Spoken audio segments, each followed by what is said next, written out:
Launch this 33 horsepower, 33,000 horsepower all-American missile that will orbit this mile-and-a-half track in the next few hours in quest of victory in one of the most important races of the year. Let's go topside. Here's Alan Bestwick. Ken, thank you. Welcome to Charlotte. We're looking forward to bringing you an absolutely terrific race tonight. You know, the 2000 NASCAR Winston Cup season has been terrific so far because of two things: parity and unpredictability. Take a look at the championship standings after the first 11 races of the season. Just 78 points separate the entire top five, only 201 points, all the way back to 9th place, Jeff Gordon. 10 different winners in 11 races. You just never know who's going to wind up in victory lane, and that's certainly the case tonight. Joining me for our call of the Coca Cola 600, a man who knows well what it takes to get the job done here. 1968, 1972, and again in 1973. Buddy Baker, a little tired there, but in victory lane, celebrating a win in the longest race of the NASCAR Winston Cup Series. Buddy, pleasure to have you with us. 600 miles. How does it affect the drivers? How does it affect the cars? Well, they tell me that a picture's worth 1,000 words, and you can see I was spent. Let me tell you, when you get down to that last 100 miles, that form-fit seat all of a sudden don't fit so good. Your arms begin to get tired. The sweat runs into your eyes. And you thank God to be able to have a chance to win the longest race that we run all year long, and you go after it. But let me tell you, you're a whip pup when it's over. Buddy, appreciate you being with us. Look forward to a great race tonight. Also joining me for the call, the executive editor of Speedway Illustrated magazine, Dr. Dick Berggren. Dick, glad to have you with us. The talk for the last 5 days here in Charlotte's been about one guy. There are 43 drivers in tonight's race, but the spotlight has shone most brightly on 25-year-old Winston Cup rookie Dale Earnhardt Jr. And why not? Already this year, he has won 2-point races. Last Saturday night at this very racetrack, he won the Winston. He won the pole for tonight's race. He even won happy hour last night. All week long, every time the crowd has seen Earnhardt, they have absolutely gone berserk. A rookie, one of the favorites tonight, maybe the favorite tonight. The cars are beginning to roll off. Let's go down to pit road for more of the stories in tonight's Coca Cola 600. Here's Marty Snyder. Well, Alan, if Dale Earnhardt Jr. is the hottest young driver on the circuit, Jerry Nadeau is not far behind. He won 2 races last week. He's qualified on the outside pole today, and tonight he has perhaps his best ever shot at a win. But the 600 is an endurance race, a test of stamina and your equipment. Nadeau has had problems all year long getting the results that he deserves. Bottom line, if they don't beat themselves, Jerry Nadeau and his team might find their way into the top 10 by the end of the night and just maybe into victory lane. To Mike Hogwood. I'm in the pit of John Andretti. He's going to try his best to make it to the first caution flag tonight. He has a cracked split rib. He is in terrible pain. It happened last Saturday night in the Winston All-Star race. He injured it further in practice yesterday. Standing by here in the pits is Busch Series driver Tim Fedewa.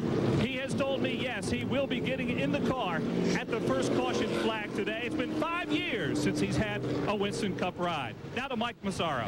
Well, all the talk this weekend seems to be about Dale Earnhardt Jr., but let's not forget about his father. The 7-time NASCAR Winston Cup champ made his debut 25 years ago this weekend, and again is a strong contender to win. He has since made 46 starts here at the Charlotte Motor Speedway, winning 5 times, including 3 Coca Cola 600s. He was 7th fastest in happy hour last night. He has a brand new paint scheme. He doesn't really care for it, though, but he wouldn't mind putting it in victory lane.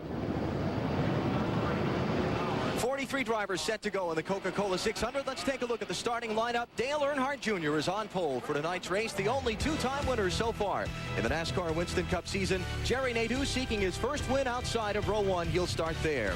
Row number 2, Bill Elliott, seeking his first win since 1994. And Jeremy Mayfield, the winner at California earlier in the month of May. Row number 3, Mike Skinner, finished 3rd here last race at Charlotte last October. And Kevin LePage from Vermont at one of his best racetracks. Row number 4 is the current point leader, Bobby Labonte, and alongside Labonte, the Winston Cup champion from '99, Dale Jarrett.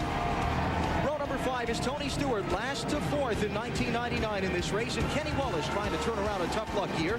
Row number 6, Jimmy Spencer alongside Michael Waltrip, the All-Star race winner here in '96. Row 7's Bobby Hamilton alongside Jeff Gordon, a 3-time Coca Cola 600 winner.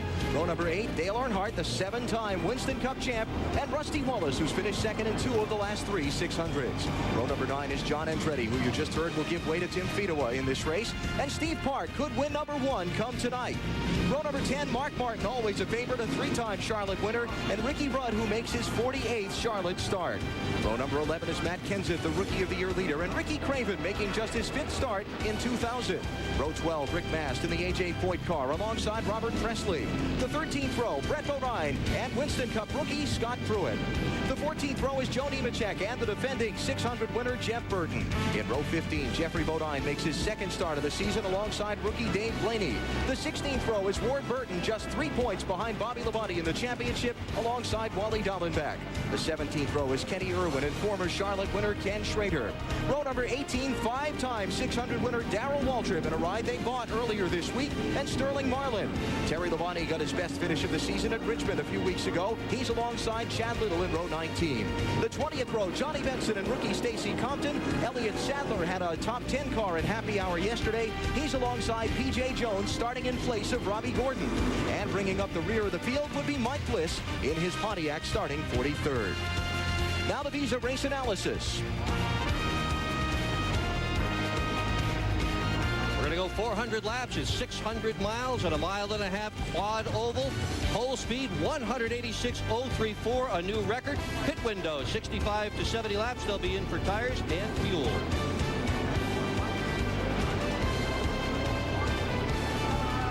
Coming down, just about to complete the 2nd of their parade and pace laps. So look at the weather conditions, and that bottom line there is the one that could have an effect on the race. There are thunderstorms in the area. There are thunderstorms forecast for later tonight, and I suspect the crew chiefs are going to get a little bit antsy around the halfway point of this race watching the skies. Got a great lineup of onboard cameras for you on TBS tonight. Ward Burton will take us along. He starts in 31st position. We'll ride with the defending 600 winner Jeff Burton, starting back in 28th. We'll also be on board with Mark Martin. You see him strapped into the office and ready to go to work. And a 3-time 600 winner, Jeff Gordon, who starts 14th. Tony Stewart, one of the drivers eligible for the $1 million bonus. He has a camera for us tonight, as does his Joe Gibbs Racing teammate Bobby Labonte, who starts 7th. We'll ride with Bill Elliott from inside of row number 2, the Georgian, always a fan favorite. And the man who starts on pole will also give us a ride tonight, Dale Earnhardt Jr., Mr. Headline, over the last 10 days of Winston Cup competition here in Charlotte. So the field half a lap away from the green. Buddy, drivers' thoughts now before they start a 600-mile race, or what? Well, they're going back and forth across the racetrack right now, getting all the excess rubber off the tires that they pick up going around here slow. Also, right now, he's talking to the pit crew, telling them what they want to know as far as everything's checking out, oil pressure, water temperature, all that. As Tony Uri, his crew chief right there, getting the information from him. You can see the pit crew ready for the race to get underway. Spotters up top ready to do their job as we get set to go in a $3 million event. 400 laps, 600 miles, the 41st running of the Coca Cola 600. Some 175,000 fans on their feet as we come down for the start.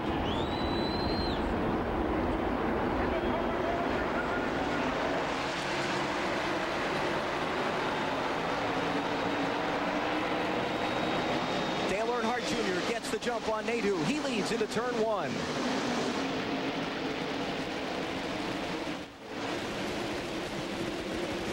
Down the 1,360-foot back straightaway, about 185, 190 miles an hour. As you go down into turn 3, there's some bumps as you go into that corner that sometimes upset the car. You can see Jerry Nadeau's car moving up as Bill Elliott makes a run at him. Elliott going for 2nd spot as they complete lap number 1. Dale Jr. leads. Elliott is 2nd. Nadeau is 3rd. Mayfield takes 4th ahead of Mike Skinner, who's 5th. Strong breeze here at the Speedway has blown a good bit of paper onto the racetrack that could get caught in somebody's radiator. Here's Skinner after Mayfield for 4th spot. They're still side by side. That's a good part of the early part of this race. The racetrack has had some running on it this week, so it's in good shape. You can run side by side and make it very competitive. Now, we did have some rain earlier today. Was it enough to wash the rubber off the track and make this a really green surface, buddy? What that did was just clean the surface, get the excess oils off, but it still has the rubber in it.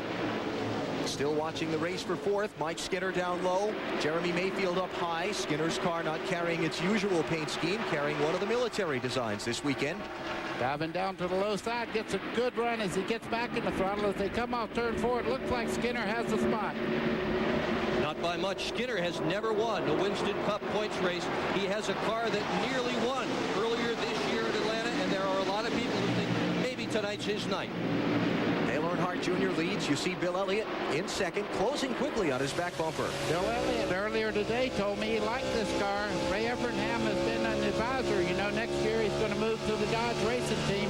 But right now, he's got a great crew and a very fast car, as you can well see. Time since Bill Elliott's won a NASCAR Winston Cup race, and there's a long time to go in tonight's, but they certainly feel like they have a machine capable of winning. You see the front three opened up a little bit of daylight on fourth place now, mostly because Nadeau and Skinner race side by side there for that couple of laps around and let the front three get away. Well, this morning, Tony Uri told me he's the crew chief for the number 8 car. Earnhardt Jr. said he wasn't sure the car was going to be all that fast at the beginning. They were really setting the car up more for the end of the race than the beginning. So far, so good. No one's been able to really even threaten Junior.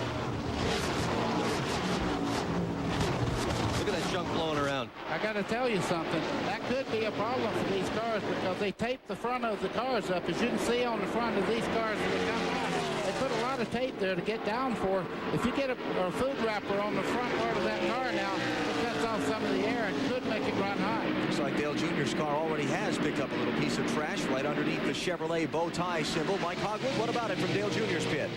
Well, Dale Jr. has been very quiet on the radio. He just came on just a moment ago and said three words, actually. Guys, it's good. Oh, well, that's not good news for the competition, that's for sure. Well, that's good, but Bill Elliott's probably telling his crew exactly the same thing. Right on the bottom of the racetrack and back in the pack here, they're getting at it. Jeffrey Bodine has lost a couple of positions here in this last lap. They're racing here for 32nd and 33rd position. Jeff Burton down low and Bodine up top.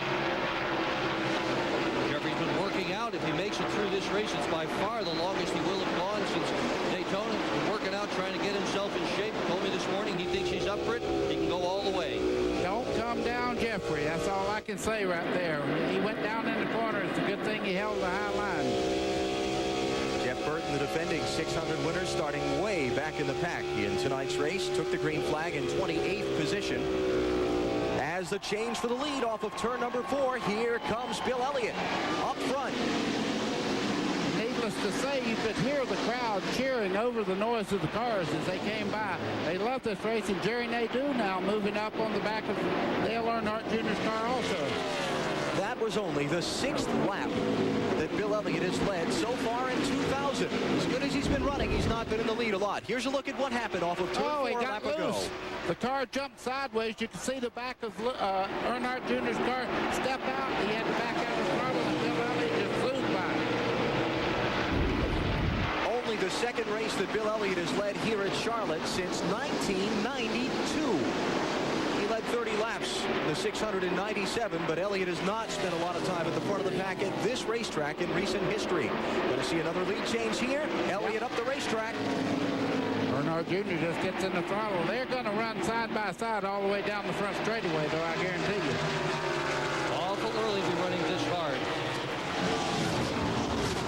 Might allow some of the other cars behind him to close in. Elliott up the banking. Nadeau going to try and take advantage of that opening to get second. Elliott's car won't stay low, almost into the wall as he comes off turn 2 over there. Jerry Nadeau side by side as he heads into turn 3.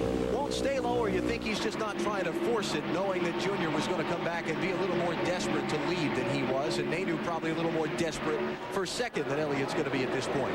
I mean, Bill's got so much experience. He knows this is a 600-mile race. You know, you brought up a good point there, because most people find a handling place on the racetrack to fit the car to make the tires last for a long time. I noticed Jeremy Mayfield's car was up there just that lap. Sometimes you need to take that wider line just to cool the tires down. Dale Earnhardt Jr. reassuming the lead from Bill Elliott. We're just underway in the 41st running of the Coca Cola 600 at Charlotte.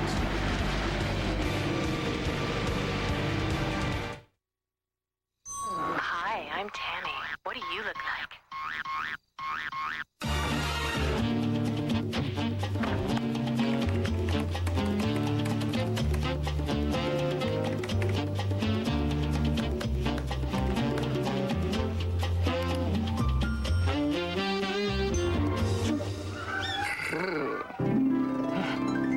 take it. Me too.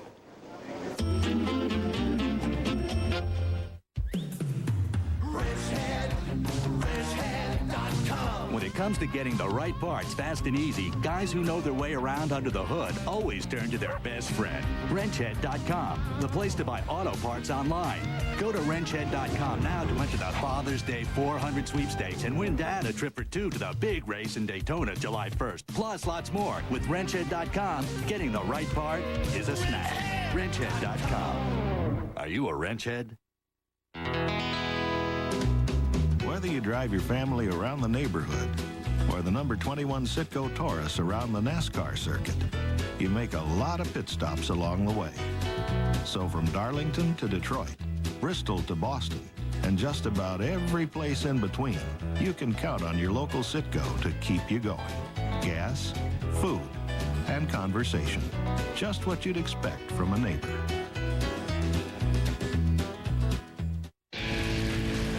Still got athlete's foot? Wincing from the itching, yearning to stop the burning? Don't take it anymore. Cure it to the max. New Desenex Max. It's got a powerful new ingredient others don't have, so it takes fewer applications to cure your athlete's foot. In fact, one tube of Desenex Max has more curing power than 3 of these guys. Or these guys. Athlete's foot, don't take it anymore. Cure it to the max. New Desenex Max. The Coca Cola 600 on the Superstation. Brought to you by Brewery Fresh Budweiser, the official beer of NASCAR. Hey, race fans, this bug's for you. By wrenchhead.com. Parts online all the time. Are you a wrenchhead? By Citgo. You love racing. We love racing. And by Desenex. Soothes while it cures for comfortable feet.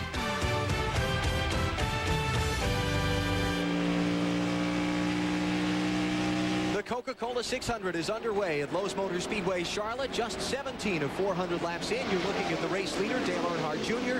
He and Bill Elliott swapped the lead twice between them in the opening 10 laps, and Jr. now with that advantage you see over the Georgia veteran.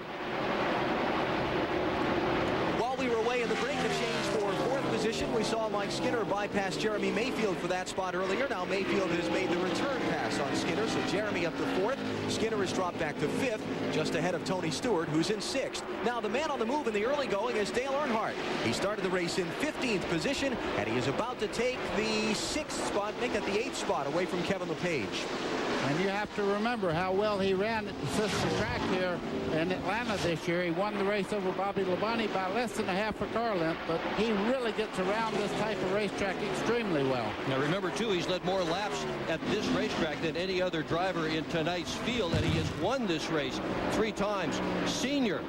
Maybe I shouldn't call him that. Earnhardt, he gets mad. He doesn't like that. Earnhardt the Elder, or as one of our crew guys said, E1, is incredibly good here, and he has run really well all year. I want to be there when you call him E1 the first time. But that car does look strange. Yeah, that's the Teeter Max paint job that you've probably heard about over the last week or so here in Charlotte. Moving up and moving back. Well, Chad Little's gained a handful of spots. Jeff Burton dropped a little bit in the opening laps from his starting spot. Now has begun to pick him back off. And some drivers slipping back a little bit. Look at Bobby Hamilton. He's dropped some spots in the opening laps, 11th to 26. Tell you another one who started to slip back a little bit. That would be the Winston Cup champion, Dale Jarrett. He started in 8th position. He's lost 4 spots back to 12th. Now, Alan, this is one of the most heat-sensitive tracks that we run on. And right now we have sun on the back straightaway, dark conditions on the front. It's really tough right now to pick what you really want to do the car on the first pit stop. But a lot of them out there right now are talking to their crew chiefs and going, we have to change it. It's pushing here or doing that. There's Dale Jarrett. He's fallen back to 12th spot. Mike Massaro, what's up with DJ's car? And Alan, evidently Dale Jarrett has been developing a push in the middle of the corner. He's already radioed in, and they're planning on making a left side air pressure adjustment at the first stop. If you're new to NASCAR, push means the front end's not gripping as much as the back, and the car wants to keep going straight when he tries to turn it left into the corners. 21 laps complete. Dale Jarrett, the Winston Cup champion, running in 8th spot behind Dale Earnhardt Jr., the leader. We're coming back to Charlotte in a moment.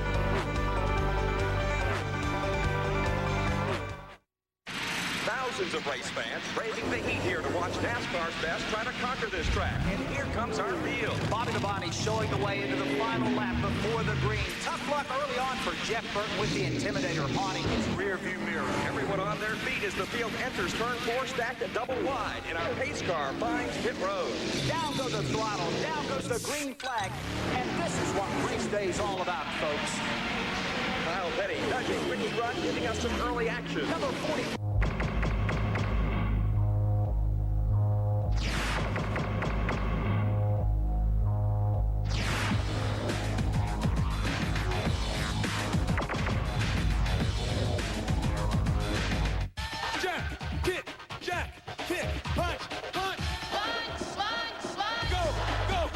Subway has 7 fresh value meals with just 8 grams of fat or less, while a Big Mac extra value meal has 58. Subway, the way a sandwich should be. Freedom is alive! It's here, brothers and sisters, a place where you can be free to ride your machines. Speed Vision! Saturday nights on Speed Vision at 11 Eastern, it's Hot Rod and Biker Flicks at the Lost Drive-In. And the season revs up with Speed Vision Road Racing F1 and everything that moves on motorcycles. Every week on Speed Vision. It's time to enter the light! Feel the power of speed. Gentlemen, I would like to call the meeting to order. Dennis, it's a great-looking suit you're wearing. Thank you. This is a new pure wool suit from the Men's Fashion Depot costing $99. Or better yet, get 3 for $279 in double or single-breasted, in solids, stripes, or plaids. Is there a large selection? We have the largest selection of men's suits under one roof in California. Hey, where are you all going? The Men's Fashion Depot. Price, value, selection, nobody even comes close.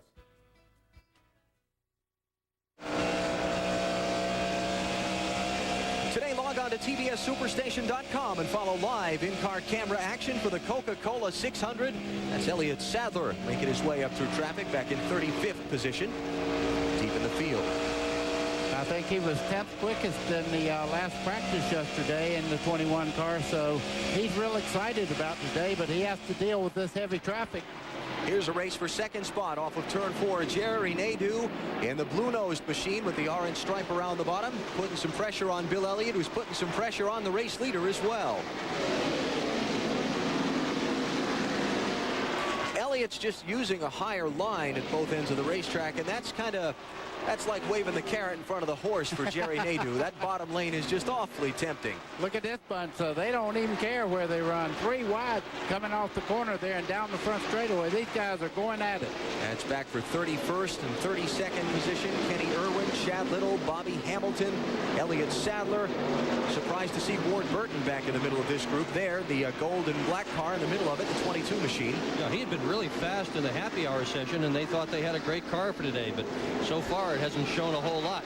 On the other hand, it's still daylight. We've got a long way. Oh, boy. Sterling Marlin in the 40 got really squirrely there. He almost got in the back of Burton, the 22 car. As they got very close to each other, you could see the 40 car just go all over the racetrack. I think he was trying to cut down behind Ward and follow him underneath Bobby Hamilton, but then realized he didn't have him cleared yet and was going to run into the back of him if he yanked that steering wheel to the left. And Hamilton's car has had a wiggle in traffic the whole time here at Lowe's.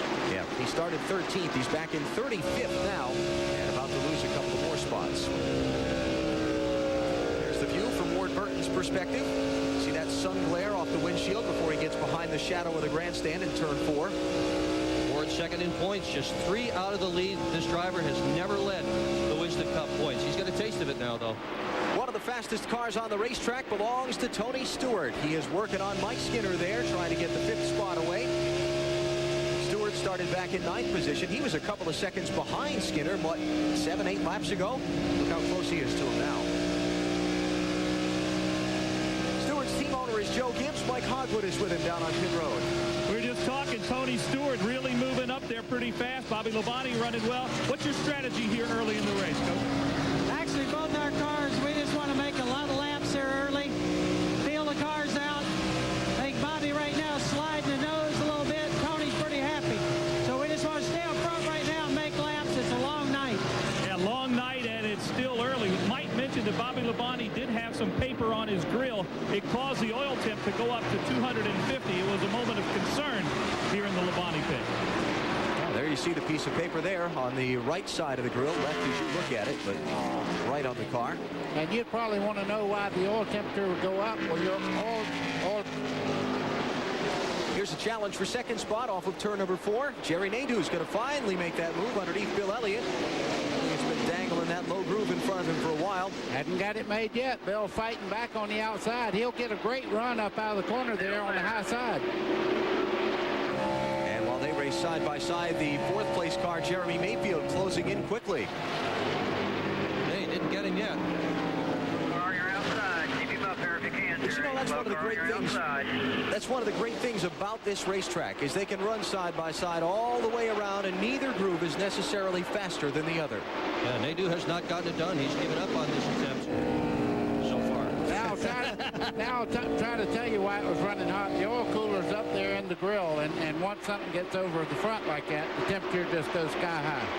A lot of cars with some paper on their grill. Looks like Mayfield's got a little bit of something on the bottom of his. So we'll have to keep an eye on it and see if overheating becomes a problem sometime through the course of the night. This is for second spot you're watching. Second, third, and fourth all bunched together. And Mayfield there, the last car in the frame there, is absolutely flying. He's able to go high or low, so he's working very, very well right now. And that's Darrell Waltrip in the 85 that, if anything, is in the way right now. Oh, boy. Do it. Close call there. Now, I said that this track's great for having 2 grooves that are equal. 3, that's a different story. Nadeau's going to finish the pass on Elliott. Finally. Maybe. He's only been working on him for about 15, 20 laps now. Well, Jerry Nadeau has absolutely. I know that Dale Earnhardt Jr. has been a big story, but so has Nadeau. He won twice last week, first time ever in Winston Cup, in the qualifying race here to get into the Winston, and he's just had a great week, and that car has been strong. Tony Furr, his crew chief, is really proud of the way he's conducted himself. That's P.J. Jones in that bright orange car, subbing for Robbie Gordon. The Indy 500 was rain delayed earlier today. If you're not familiar, the race just ended a little while ago. Juan Montoya was the winner. Robbie Gordon finished 6th, I believe was the information I got. And obviously, since that race just ended, he's not made the trip to Charlotte yet, so it's P.J. Jones in his car. Mayfield around Elliott to third, behind that man, Dale Earnhardt Jr., who leads the Coca Cola 600.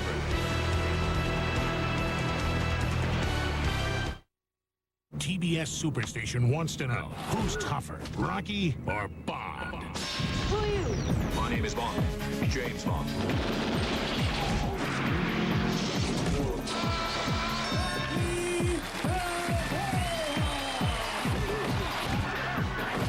Lovely sport. So who's tougher? The Italian Stout. Or Bond? But of course, It's Rocky versus Bond, Monday, beginning at 7 a.m. on the Superstation.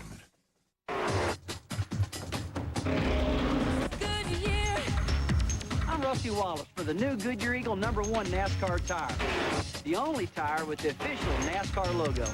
Its aggressive tread design gives you traction for responsive acceleration and cornering. You get Eagle performance, NASCAR style. Only from Goodyear. Whatever life throws your way, you gotta be ready. No sweat. You've got new Speed Stick Clear Stick Antiperspirant. Unlike gels, new Clear Stick goes on dry to keep you dry. And dry, clearly, is the whole idea. New Speed Stick Clear Stick. Hey, Bill Duffy, what's on your plate today? Grandpa, look who's here. We've got them all day. Grandpa, can I have a pickle? Yes, you Even on days like this, even after the heartburn strikes, it's not too late for Pepsid AC, because Pepsid AC controls acid before, during, or even after the start of heartburn. Now they're having a great time. No matter what's on your plate, today should be heartburn-free with Pepsid AC. Here's a stirring development, big paint sale at Sears, as in big deals on the whole spectrum of primers, stains, and paints. It's part of the big Memorial Day weekend sale. Man, at these prices, you'll have enough to paint the whole neighborhood. Only through Monday, only at Sears. Budweiser, the official beer of NASCAR, presents the Bud Pole Award. The Coca Cola 600 is one of the most difficult NASCAR races to win. The list of winners looks like a who's who in NASCAR history. Only the best of the best win at Charlotte. Although a driver can improve his chances of a good finish by winning the Bud Pole Award, only 4 different drivers have won the Bud Pole and the race in the same year. Fred Lorenzen was the first to do it, winning from the pole in 1965. Then Buddy Baker started first and won the Memorial Day Classic back in 1973. The very next year, David Pearson matched Baker by taking the pole and the race. Pearson became the first driver to turn the trick twice, winning again in 1976. Then it was nearly 20 years before another Bud Pole winner drove all the way to victory lane. Young Jeff Gordon got his first Winston Cup victory in the 600 back in 1994. In fact, all 3 of Gordon's wins in the 600 came while starting on the Bud Pole. And there's the man who was the Bud Pole winner for the Coca Cola 600, Dale Earnhardt Jr., his first career Winston Cup Bud Pole Award, and he's making good use of it in the early going in the race. Looking at the intervals now as we take a little look back through the field. Upper left of your screen, you see the distance in seconds up to the race leader, and what you're going to see there fairly quickly is that this field has gotten strung out. 11th place car, 13 seconds behind. Now here's Ward Burton riding back in 32nd position and very much in danger of getting overtaken by the race leader Dale Earnhardt Jr. Let's get an update from his pit with Marty Snyder. Yeah, Alan, they started 31st and they're now running 32nd, and there are troubles on the second place man in points car. He has a bad vibration, and he said, guys, this car is junk. They were kind of surprised because they thought they would be a little better today. The car has a very bad vibration. He's loose and he's not gaining spots. They're going to try and fix him when he comes in. They originally thought it was a tire that had equalized. That is not the problem. It's just the chassis. Ward Burton only 3 points behind Bobby Labonte in the NASCAR Winston Cup Championship standings, and as tight as things are, 78 points all the way back through the top 5. Way up top, it wants to break loose a little bit more in middle. That's crew chief Tommy Baldwin talking to Ward there. He cannot afford to run in the back of the pack all night tonight, that's for sure. Now we've had a little bit of shuffling in the top 5. Jeremy Mayfield has gone to 3rd position, Tony Stewart to 4th, and Bill Elliott has fallen back to 5th.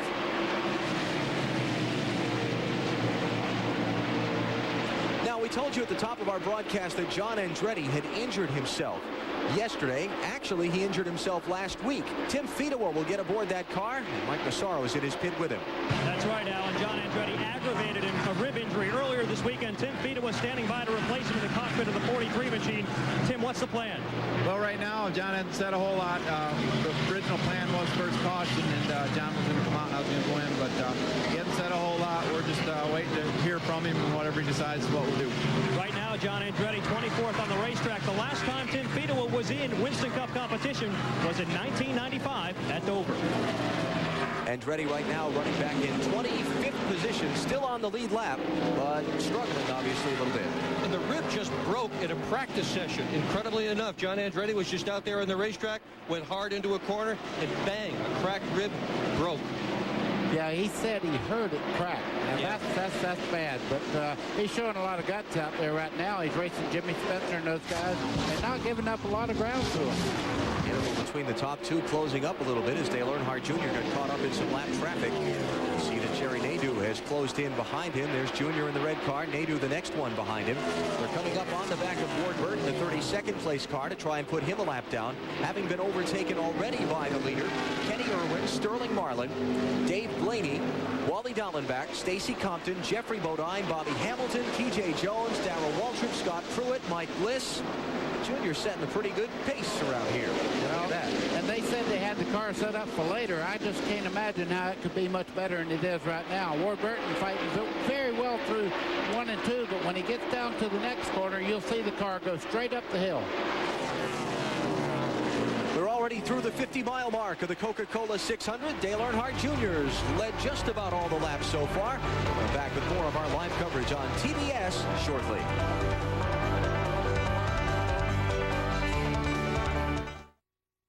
I can see you, a shining star in my thoughts. You're never far. Little moments, light as air, perfect days everywhere. We belong together, you and I. Been a long day. Do you stop at Red Roof Inn where there's always a friendly face, or take your chances somewhere else? Hi. I'd like...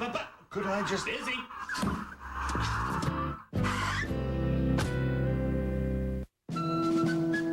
The top pro golfer made $25 million last year. The president, a few $100,000. What does that say about America?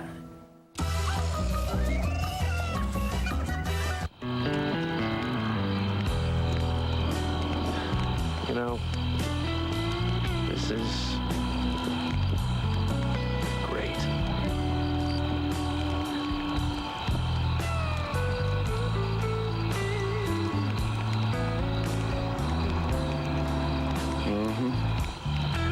Rediscover the lost art of conversation. Go RVing. Life's a trip. Visit an RV dealer or call for a free video. Okay, sweetie, on your toes. Swing through the ball, through it. Eye on the ball, hon. We're working on the forehand. Okay, let's try backhand. We'll work backhand. Okay, you just need to connect with the ball. Let's stay in the game, sweetheart.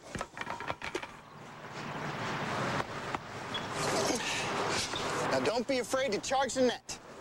How do you plan on financing your retirement? Conseco's annuities have tax advantages that can help. Conseco, step up. You know, Robert Yates, Todd Parrott, the whole 88 team, they're not just people I work with, they're like family to me. Families are real important in NASCAR. My father got me into it, and now it's my turn. Hey, can I borrow the keys to your car this weekend?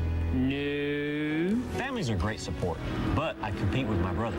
So do the Burtons, the Wallaces, we all want to win. Hey, look, I love my brothers, but I'm not going to let them pass me on Sunday. This is NASCAR. Dad. No. 54 laps complete, 81 miles, and from our Circuit City aerial platform, you can see to the west that there is weather moving in.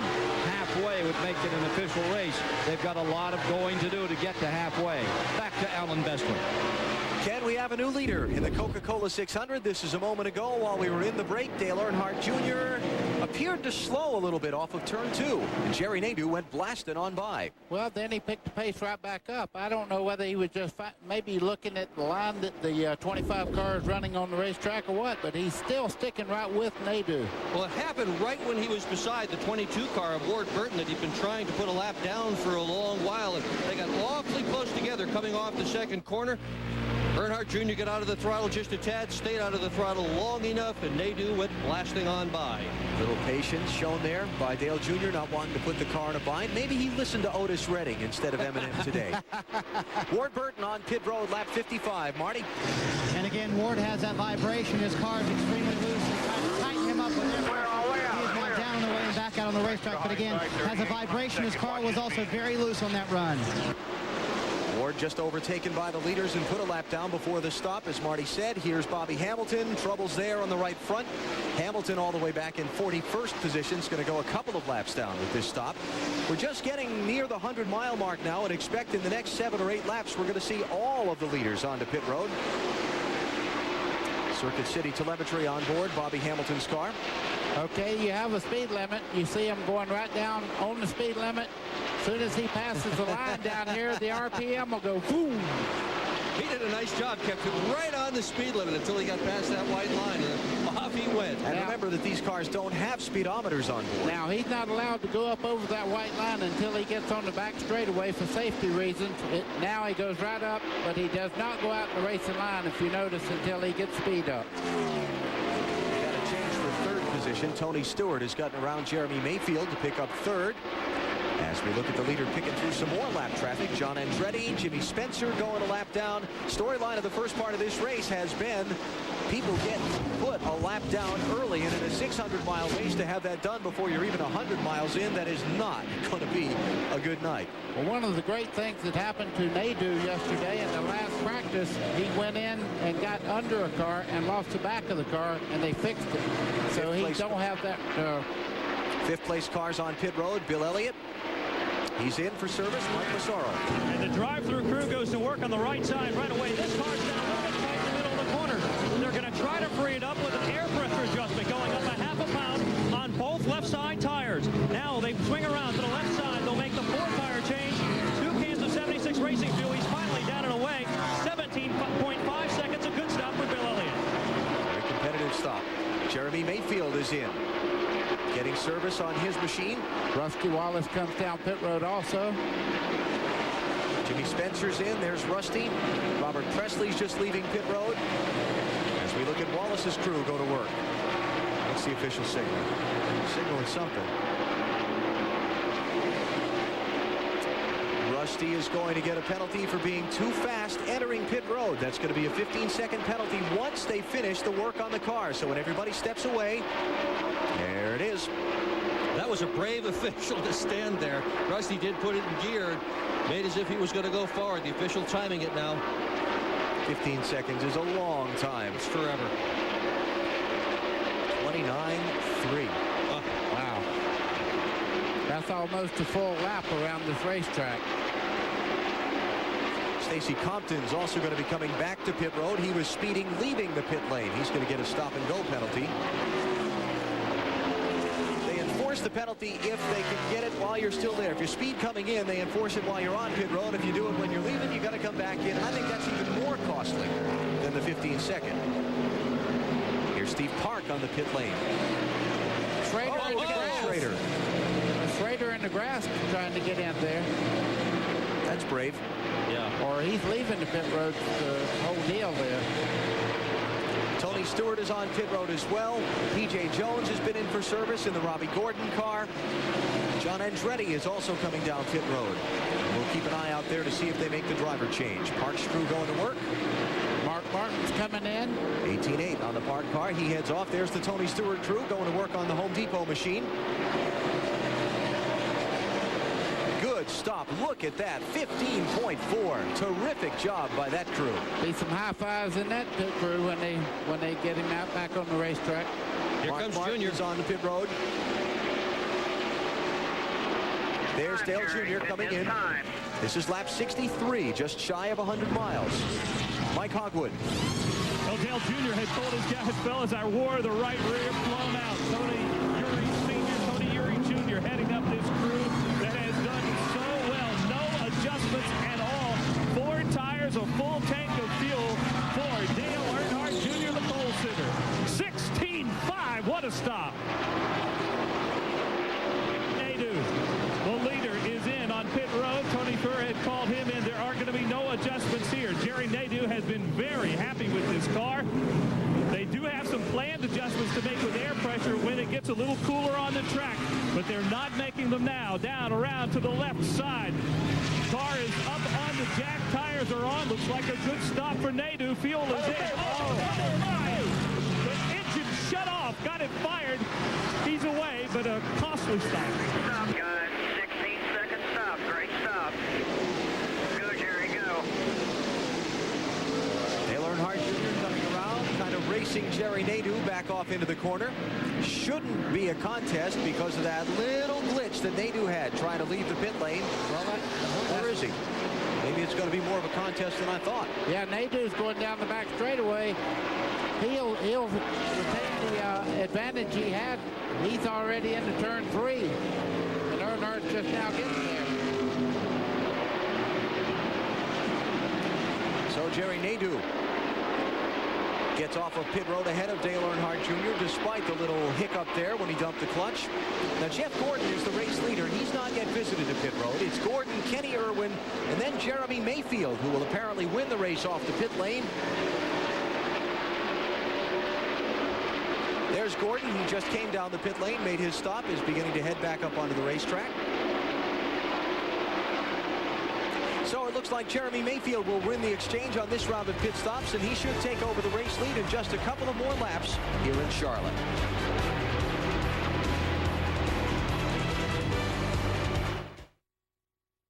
The stars of NASCAR Winston Cup Racing return to Pocono Raceway twice this summer. On June 18th, it's the Pocono 500. On July 23rd, it's the Pennsylvania 500. Pocono added more than 15,000 seats in 1999. Call 1-800-RACEWAY while tickets last. When ordering your tickets, ask about the pre-race pit paddock pass. Race fans, it's the closest you can get to see your favorite cars and drivers. It puts you near the heart of NASCAR racing. Call Pocono Raceway toll-free. 1-800-RACEWAY. That's 1-800-RACEWAY. Call now.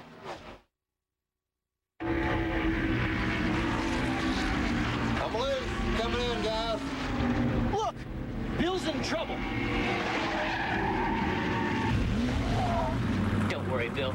We'll take it from here. Go, go, go, go, go, go, go, go, go, down. Here.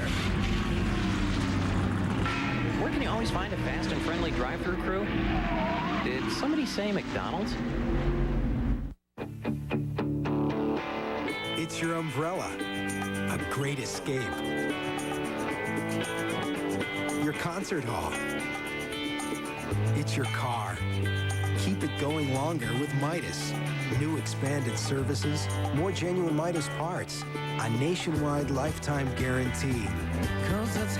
Even if a part wears out, we're more than mufflers. We're a new way to keep a good thing going.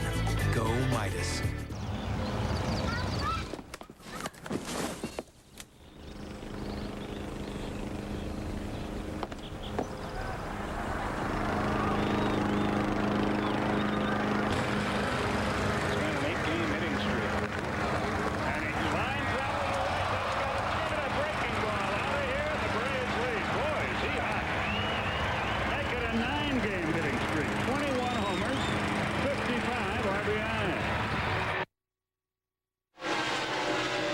Exciting racing at Lowe's Motor Speedway in the 41st annual Coca Cola 600. We've already covered 100 miles, and for the moment, Tony Stewart has the advantage.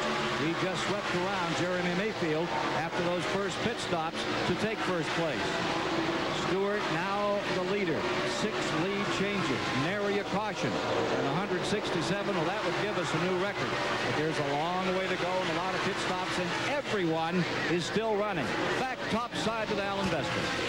With a new leader, Ken, it is Jerry Nadeau sweeping by Tony Stewart off of turn number 4 to reassume the top spot. Nadeau out in front as we are just across the 100-mile mark. Caution free so far. We've had 7 now lead changes among 6 different drivers. Nadeau getting instructions. Oh, Stewart! Oh, wow. Man, I thought he was gone. He should have been gone. He was that far out of shape, but Stewart did a brilliant job. Gathered the car back up again and hardly lost any spot. Field summary upper left of your screen. Let you know where everybody stands at this point in the Coca Cola 600. Nice job, Tony.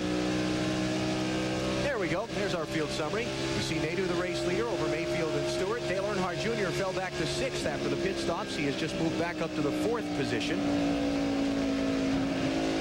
There's Jr., Bill Elliott, one of the drivers who was chasing Earnhardt Jr. and in fact led a couple of laps early in the event. He's now 5th. You can see that Nadeau has about a 15-car length lead right now, and the reason for that is Mayfield checked up when the car got sideways a second ago. Dale Jarrett fell back some in the opening laps. He's up to 9th position. Mark Martin has moved up to 12th. He started the race back in 19th spot. You'll come through. You really engage the car because you clear about 12, 14 car lengths. He ran the longest than anyone on the fuel as we listen to Jerry Nadeau's spotter there. Farther back in the field, you will see the Ricky Rudd car and Jeff Burton. He had dropped back to some 30th in the opening laps of this event. Burton has moved back up nicely after the round of pit stops to 19th position. Rusty Wallace got penalized there on pit road. He was 10th before the stops. He's back in 16th now. We look again at Jeff Burton, who's running in 19th position, as we continue our rundown at the top left of your screen.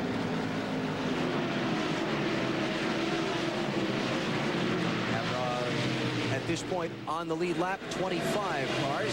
Tony Benson barely on the lead lap. Kenny Wallace and Ward Burton will be the final car on the lead lap. And now here comes Dale Earnhardt Jr. as we focus back up front, tearing his way back up through the field as he's around Mike Skinner to grab 4th.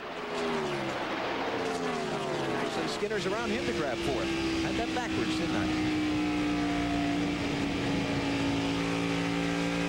Bobby Labonte running in 6th spot right now. The 18 car, currently the points leader. Junior on the outside of him. Labonte 2nd in both races here at Lowe's last year. Can't come much closer to that without winning this thing. He got him. So Dale Jr.'s car not behaving quite as well at this point in the race as it did on that first set of tires from the start. You see Dale Jr. just then waved at Labonte. He said, thanks very much. You were very polite the way you passed me. Appreciate that, but now I'm going by you on the high side.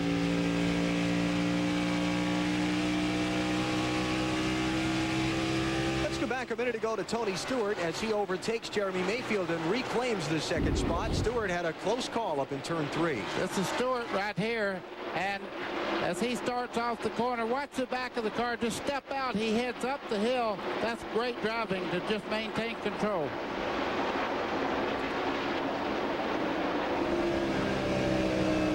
Stewart there. You know what he hit? Did you see that little black thing come through the bottom of the screen? There's a patch on the racetrack in turn 3 rather. I think he caught that with the left side tires and his car just broke traction. Yesterday the racetrack broke up just a little bit. They filled it with concrete and epoxy last night. That's where the patch is. Well, he just went through that same patch, but what happened there is he went in the left side, as you said, hit down in that patch, and he had the wheels turned back to the right because he was a little bit loose. All those years on dirt tracks, I'll tell you what. Right there. That spot that's just went over. All those years on dirt tracks, you just bounce around and try to gather the car back up constantly, and Stewart is a master at it.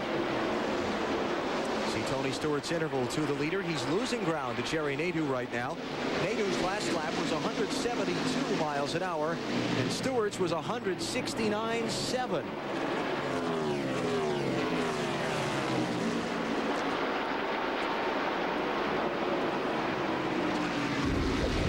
Now let's take a look at that black patch here. Look for it right under Stewart's car coming right up. There it is.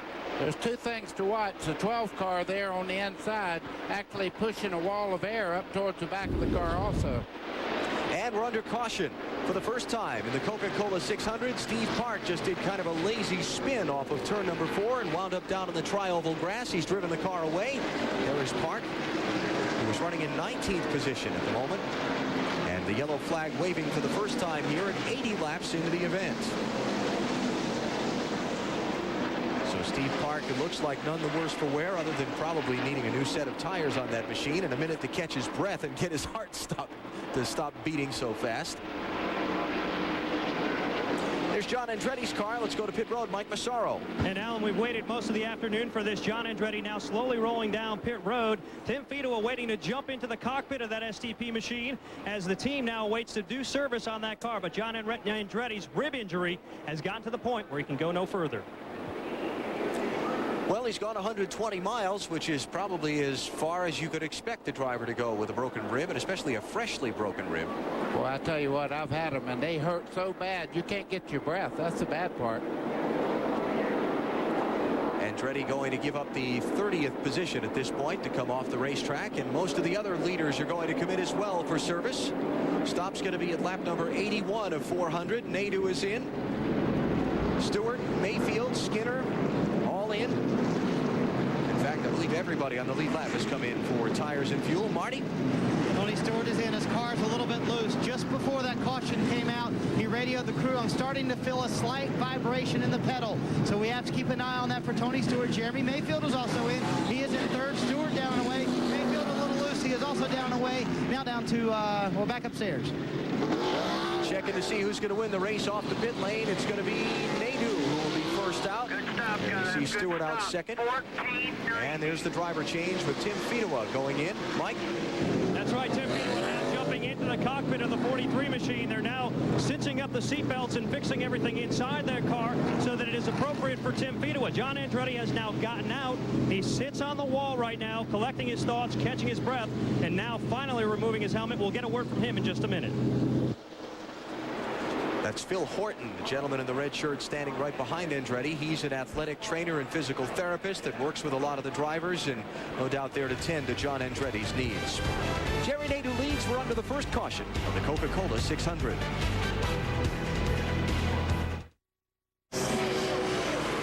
His car is green, right? No, blue. What's his number? 88. 88. Now, which one do we want? Dale Jarrett. Dale Jarrett. Can you open the cup for me? Hey, let me ask you something. What does that sound like? It sounds like Dale took the lead. You did? Come on. Hey, do you know his dad's name? From the leader in ride control technology comes the latest in a long line of innovations. Introducing the revolutionary new Reflex Shock from Monroe.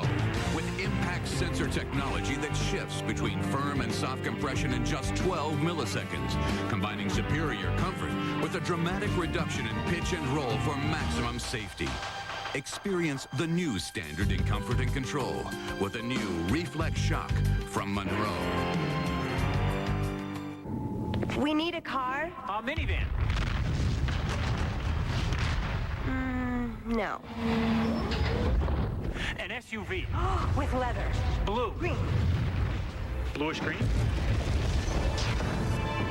Welcome to Autotrader.com. With 1.5 million used cars updated daily, it's the biggest, best used car site on the planet. Now we need insurance. And a loan. Autotrader.com. Your car is waiting. There is a place where the faithful have no limits, where we can rejoice in the sound of thunder, a celebration for all true believers. Speed Vision! Saturday nights on Speed Vision at 11 Eastern, it's Hot Rod and Biker Flicks at the Lost Drive-In. And the season revs up with Speed Vision Road Racing F1 and everything that moves on motorcycles. Every week on Speed Vision. Live to the beat of your heart, and you will see the light! Liven up those Saturday nights with the NASCAR Weekly Racing Series at Cajon Speedway. Sportsman, Modifieds, Breedstock, Ponies, Bombers, plus train races and destruction derbies on the fastest 3/8 mile paved oval in the West. Gates open at 5, racing at 6:45. Same popular prices with kids under 6 free. Cajon Speedway, Highway 67 in Bradley near Gillespie Field. Be there. Tomorrow afternoon at 4 Eastern, catch the East-leading Atlanta Braves taking on the Chicago Cubs from historic Wrigley Field. All the Braves action on the Superstation tomorrow at 4 Eastern.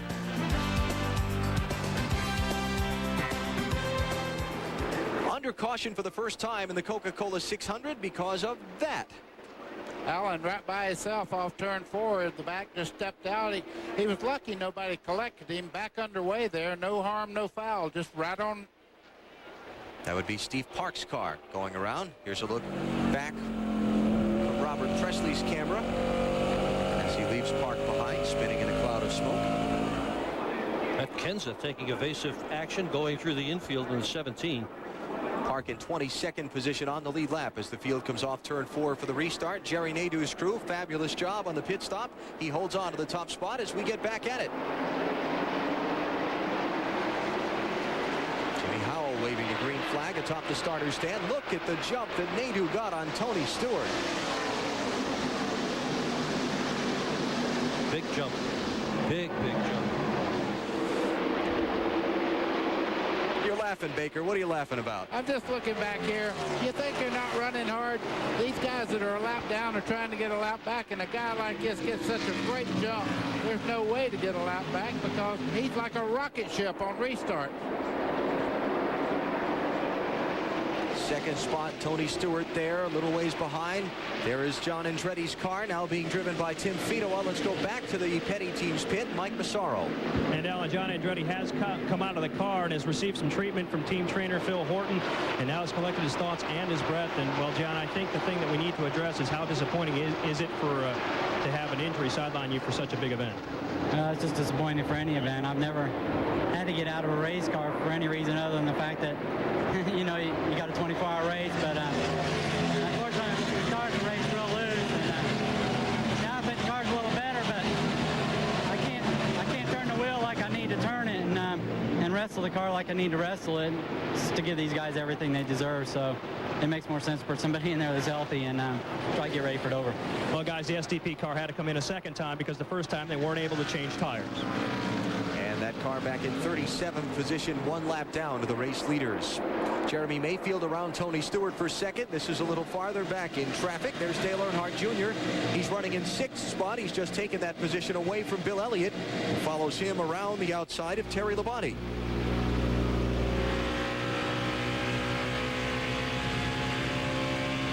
father and son going down the back straightaway. Dale Earnhardt Jr. on the inside, and Bill Elliott putting a lot of pressure on the outside, and that is not. I'm sorry I called the wrong car there, because the paint job's got me all fooled today.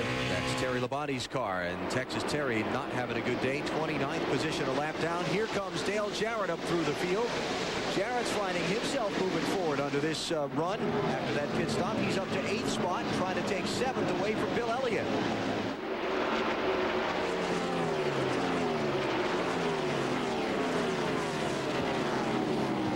Now that's Earnhardt Sr. moving into the picture now. Yes, it is. There's Dale Jr. up ahead to the outside of Bobby Labonte. That'll be for 5th spot. Got a glimpse of Mark Martin here as well. Martin currently running in 10th spot. Number 6 car. 7 top 5s in a row here at Lowe's Motor Speedway for Mark Martin. Dale Jr. around Bobby Labonte for 5th. Moving up and moving back. Some drivers having good runs in the early going. Mark Martin gaining 6 spots. Kenny Irwin has gained some ground. Here are some drivers who've had some problems. Steve Park with the spin a little while ago, losing 7 positions. And Kenny Wallace has fallen back to 25th. I'm watching Dale Jarrett there in the 88 car. He's moving backwards also. He's not able to keep the car down where he wants to have it, and he's losing position after position, not able to stay on the bottom of the racetrack. 10th spot he just lost to Kevin LePage. He may lose 11th to Rusty Wallace. Rusty fighting back after that penalty on pit road. His team has been as happy with that car as any race car they've had all year long. Both Rusty and crew chief Robin Pemberton have been simply delighted with the performance of the car. We haven't seen the kind of performance tonight that we had seen earlier in the practice sessions. Up ahead at Rusty Wallace and Dale Jarrett from Elliott Sadler. Sadler's machine running in 29th position, a lap down. Let's talk about Jeff Gordon for a minute. Got up and led a lap on an exchange of pit stops, but right now he's mired back in 16th position. Go on the lead lap. Let's get an update on Jeff Gordon's machine from pit road. Well, Jeff Gordon is running 16th at the moment, and he's a little frustrated. Says the car is really very loose. His crew, headed up by Robbie Loomis, keeps telling him, be patient. The track is going to come to us. The car is going to come in later on. They keep reminding him it is one long race. But if you're a racer like Jeff Gordon, you want to be able to take it to the front at any time. He's just not able to do it right now. Those track conditions are something that we need to address a little bit here. You could see from that shot from Jeff Gordon's car as Dale Earnhardt makes a move underneath Bobby Labonte to try and get a position away. That 6th spot, you can see the clouds have kind of eased up a little bit. The rain has moved away from us, and the sun's back out on parts of the speedway. You can see the cars go from the shaded part of the racetrack onto the bright sunshine down the back straightaway there. And that's very, very difficult to have a great car when you don't have a consistent racetrack. The cars are that sensitive to the temperature difference on this pavement. There they are back in the dark in the shadow behind the main grandstand and the luxury suites. And when they head off into turn number 2, they'll pop back out into the daylight. That difficult on your eyes, buddy, from inside the race car? You know it is, and that's always been a problem in Atlanta. When you go into turn 3, you go into almost a dark shade, and it takes a second or two for your eyes to really adjust. So when you take off down in the corner, if somebody slows up in front of you, you'll knock them. And as sensitive as the cars are here to the temperature on the pavement, that can mean your car can be great on the backstretch and lousy on the front because it's sunny back there and dark over here. Jerry Nadeau is the race leader, 95 laps into the Coca Cola 600 at Charlotte. Coming right back in a minute.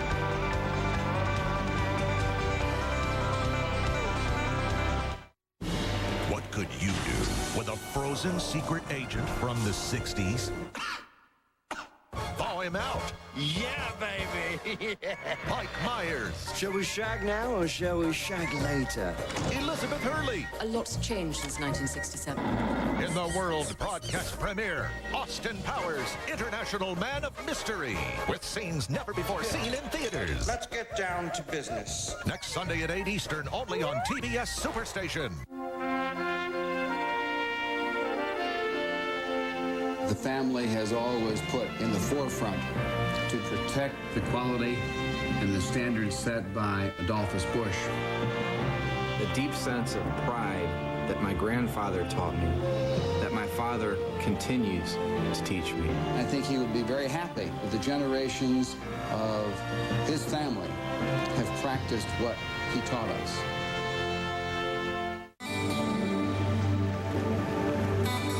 There's something special about the folks who work at AutoZone. The fact that they know more than a thing or two about looking up parts and solving problems. Their willingness to go the extra mile. And their belief in doing what's right. So it's no wonder why millions of customers turn to us each week for help in getting back on the road. Because working at AutoZone means taking pride in taking care of people. The rigid 10-inch table saw powers through even the toughest hardwoods. The oscillating sander converts from spindle to edge belt sanding in seconds. Engineered for power and precision, each and every rigid tool carries a lifetime warranty. But when it comes to something with even more power, Rigid's got that too. Rigid, available at the Home Depot. Down on Lowe's Motor Speedway in twilight of Memorial Weekend Sunday night from the Circuit City aerial platform. Before long, you'll be able to see that 3 million watt lighting system. Bright as day over this racetrack, and it really is a spectacular sight here at night in person if you've never been here. The 175,000 looking on to the 41st Coca Cola 600 are watching Jerry Nadeau lead. He's out in front of Jeremy Mayfield by 2.7 seconds. There's Nadeau, the race leader. Tony Stewart is third, Dale Earnhardt Jr. fourth, and Mike Skinner is fifth. At this point, the rest of the top 10 are Dale Earnhardt, Bill Elliott, Mark Martin, Kevin LePage, and Rusty Wallace. And there's the second place car, Jeremy Mayfield. Let's get an update from pit road on him and Marty Snyder. And what a run for Jeremy Mayfield, although he is still trying to catch Jerry Nadeau. This is the same car that won California for Jeremy, and his car right now is a little bit loose, but he is like a lot of drivers. They are loose right now because they're hoping that the nighttime will come over this track and cool the track down. When the track cools down, it should tighten up the track and therefore tighten up the race car. So he's kind of set up for the nighttime runs, but Jeremy with a great run going. He turned 31 yesterday, and what a birthday present a Coca Cola 600 win would be. I guarantee he would enjoy that very much. We're just across the 1/4 point of the race, 102 of the 400 laps complete. Story in the first quarter of the distance. Dale Earnhardt Jr. dominated the opening laps, and then it was Jerry Nadeau who moved past him about 50 laps in, and he's been the dominator since. Now, Bill Elliott was up there, led for a couple laps earlier at lap 3 and lap 4, but since then he has fallen back into the field a little bit. Well, actually, he led at laps 8 and laps 9, but his fastest lap of the day was at lap 3. He's now fallen back to the 7th spot. Let's get an update from Mike Massaro on Bill Elliott's car. And Alan, he had dropped as far back to 9th before moving up to 7th where he is right now. We talked with Kevin Cram, the crew chief for Bill Elliott. He says he's really not saying too much. His car might be just a little bit free in the corners, but they're not all that concerned at this time. They're still waiting for the car to come to them. The brain trust that heads up the Bill Elliott team. That's Kevin Cram on the right and Mike Ford on the left. They are the two of the three who make the calls on Elliott's car. Of course, with Ray Evernham's advice on the outside now. And it's really, really worked for them. But what this guy has got going for him, Jerry Nadeau, is almost beyond imagination. His best finish this year, 13th. His career best finish in Winston Cup, 5th. A couple of years ago, hardly nobody even knew who this guy was. Then a fellow named Tom Cotter took a liking to Jerry Nadeau, put together a sponsorship deal for him with Michael Hulligan, got him hooked up with the Hendrick operation, and look at the results. Out front today. Do you know that Jerry Nadeau in his Winston Cup career before today had only led a total of 14 laps? Total. He has far surpassed that here in the Coca Cola 600. Let's get an update on Nadeau's machine down on pit road. The one guy who's got a smile in Jerry Nadeau's bit is the team owner, Rick Hendrick. He's led more laps today than in his entire Winston Cup career. You've got to be one proud owner, huh? Yeah, he's doing a heck of a job. We're just trying to get him to pace himself, and he says he's really comfortable, so he's doing a heck of a job. It's been a good 2 weeks for Jerry Nadeau. Tony Furr, the crew chief, just told him, you're so fast coming up on these lap cars, you've got to be careful. When you lap these cars, you're so fast getting by them. Yeah, you know, I'm not sure I heard you, but, you know, he's running 2 or 3 tenths quicker than the other guys. does, and we just want to be there at the end of this thing. He really has adapted to Charlotte. Tony's given him a good car, and I want to tell my mom and dad hello at home. I know my dad wish he was here to see this. And this is a great performance for the 25 team, and Papa Joe is listed as the owner of this car. Would we consider this an update if Jerry Nadeau wins tonight? Well, maybe so, but he's doing a fabulous job so far, a quarter of the way into the 41st Coca Cola 600. Introducing a new race car by Team Monte Carlo. There's a proper way to introduce a race car. First, you show it from the front. Next, you show it from the side. Finally, you show it from the rear. Introducing the all-new NASCAR Chevy Monte Carlo. Not bad. Next time, show them a little more side. Yeah. The cars more champions depend on. Chevy, we'll be there. Choose one. Either Wendy's delicious classic double with cheese or Heather. What was that again? Choose either Wendy's classic double made fresh so it's very hot and juicy or Heather. Wow, that's a tough one. Well, Heather? that's never happened before. Yeah, I knew it. We should have added biggie fries and a drink. Wendy's classic double with cheese bliss, at least when it comes to hamburgers. Okay, ma'am. You claim Jeff Burton led you to believe the Exide Select battery was only for race cars? That's right, Your Honor. And Mr. Burton? Not guilty, Your Honor. All I said was the Exide 99 team needs a tough, reliable battery out on the track. Hey, I need a reliable battery, too. But, Your Honor, That's I was enough. The Exide Select battery. It's not just for race cars. Award for the plaintiff. Go to freeinternet.com and see my exclusive interview with Shaquille O'Neal. It's a great interview, right, Shaq Diesel? Right, Bob. You don't want to miss it, right, Shaq Daddy? Right, Bob. It's probably the best interview of all time, right, big fella? Right, Bob. Remember, it's only at freeinternet.com. Hey, I used to follow your nicknames. I think so, Babaloo. I love it when he calls me Babaloo. I love you, Bob.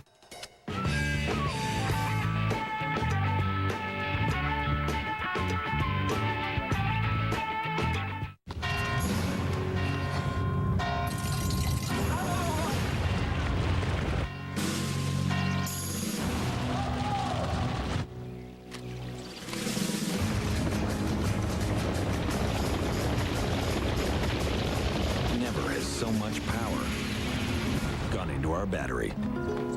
Duracell Ultra. The most powerful alkaline battery in the world. Back at Lowe's Motor Speedway under caution for the second time in the Coca Cola 600. Stacy Compton, the reason why, apparently cut down a right rear tire going into turn one. Didn't hit the wall, but did drop some debris. So we see the yellow flag. Absolutely, and the tire was real hot. They had a hard time getting it off, so Stacy lost some time, but it won't really matter because he was just lucky to have a race car after going that high up towards the wall. Now getting some reports that there may be some showers skirting the area of the speedway again.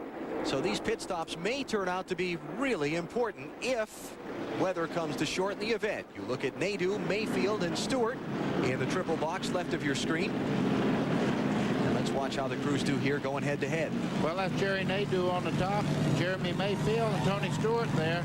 You see everybody taking all four tires. That's not an option. 16-4, nice job. Nadeau with the slowest stop in the top three, and it's gonna cost him the race lead. Here comes Mayfield. Is that Dale Earnhardt? Yep. Earnhardt's gonna get out second. And you could hear the crowd. We have a virtually soundproof booth here, but we could hear the crowd when Earnhardt came out in second spot. Mayfield, Earnhardt, Nadeau.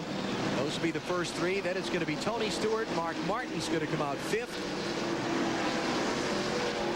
So great job there by the Mayfield team to get him out ahead. And a great job by Earnhardt's crew. He was, what, fifth or sixth going down pit road for that stop. Let's take a break while we're under the caution flag and come back for the restart of the Coca Cola 600. Who says you need harsh abrasives to get your teeth whiter? Or bleach? Or peroxide? Aquafresh whitening doesn't need them. And just look at the difference it makes. My teeth are whiter. Aquafresh Whitening Plus Tartar Protection has TriClean, a patented whitener that gently loosens stains so you can brush them away. And my whole mouth is protected. Teeth, gums, and breath. Aquafresh Whitening. It's not just a toothpaste. It's the whole mouth paste for whiter teeth. Well, hey, Miss Palmer, how can I help you? Hi, Bill. Time to rotate those tires.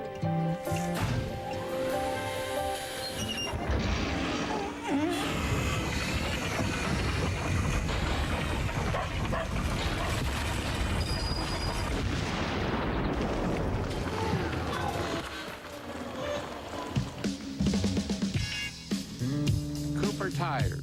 Drive on. Did you know that a contact lens in the hands of an eye care professional can take your vision to another level? This is AccuView 2, and 7 out of 10 who wear it see better than 20/20. And you thought 20/20 was as good as it gets? Ask your eye care professional about the #1 doctor-prescribed lens, AccuView 2. AccuView, advancing the science of sight. Alrighty. Before we go on, I want to review last week's service. So let's go to tape. Nice, tight formation. Oh, sloppy pass, Michael. Very nice. Oops, it's all in the wrists. You break away too early. And pick up the pace of the left flank and into the end zone.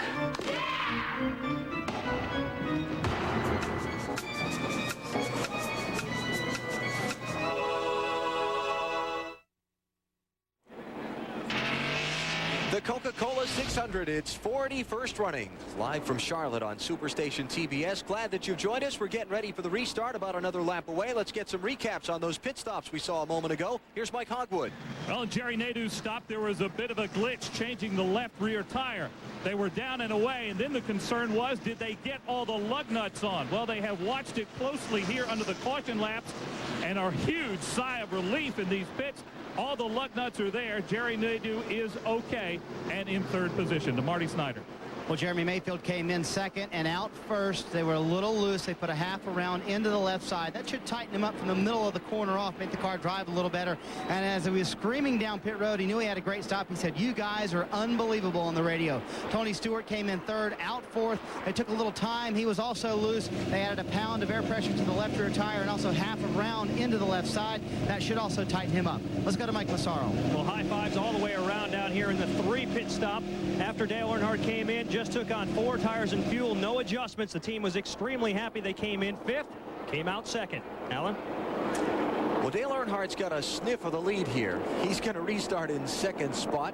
Now, Rusty Wallace and Bobby Hamilton have dropped to the tail end of the line for this restart. Rusty Wallace was too fast speeding leaving pit road. Now, he came down pit road here. He didn't really have to. All he had to do was go to the back of the line for the restart, but he made the trip down pit road anyway, and he is at the tail of this group in 25th position. All right, let's keep our eye on Earnhardt, see if he goes after Mayfield pretty fast. We'll dispense with the lap traffic of Sterling Marlin into the corner. And now the top 2 are clear and up to speed on the back straightaway. Jerry Nadeau hung up in traffic there, but he pulled to the inside down the back straightaway, down into turn 3. Back into the car, wiggles just a little bit on Nadeau. Look at Earnhardt. If you close your eyes and just listen for the crowd, you'll know if he finishes the pass. Here he comes. They love Dale Earnhardt here in Charlotte.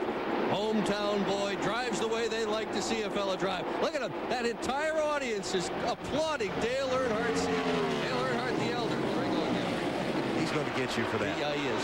7th leader of the night. Here's Dale Earnhardt. Now Nadeau pressing Mayfield for 2nd. Mayfield has a very fast car down the straightaway. You can see he's a little bit quicker than Earnhardt on the straight. 4th place Tony Stewart trapped behind a couple of lap cars. Oh, Mayfield baby. Loosening Earnhardt up in 2. The intimidator got intimidated. Well, Somebody's going to have to give. Sparks showering from the cars. Well, it's not going to be Nadeau. What a drive. Right by on the inside there to take over the lead. Biggest night of his entire racing career. Jerry Nadeau back in the lead. Mayfield for second. The 3 cars behind those 2 are all a lap down. Then you get to Tony Stewart, the 4th place car, and Mark Martin, who's just gone by him. So put Martin to 4th and Stewart back to 5th. Looking ahead from Stewart's machine and Martin, who's just overtaken him. And the lap traffic that's got them bottled up and separated from the front 3. Now the racetrack is in total shade now, so it ought to be very consistent. We'll see who has the better car. Just caught a glimpse of ahead of Dale Earnhardt's car when we were riding with Stewart, really wiggling on the top side of turn 4 as he tried to get off that corner. Look at it. Wow. The back end just shaking back and forth. Yeah, he's probably talking to him right now and saying this set of tires is not exactly the way I want them, so we're going to have to make some adjustments. And everybody is waiting for the racetrack. You can see the lights are starting to come up on the cars. They're beginning to glitter, so the racetrack's going to get better, and the cars that are loose will get better. Nadeau fastest on the racetrack at the moment.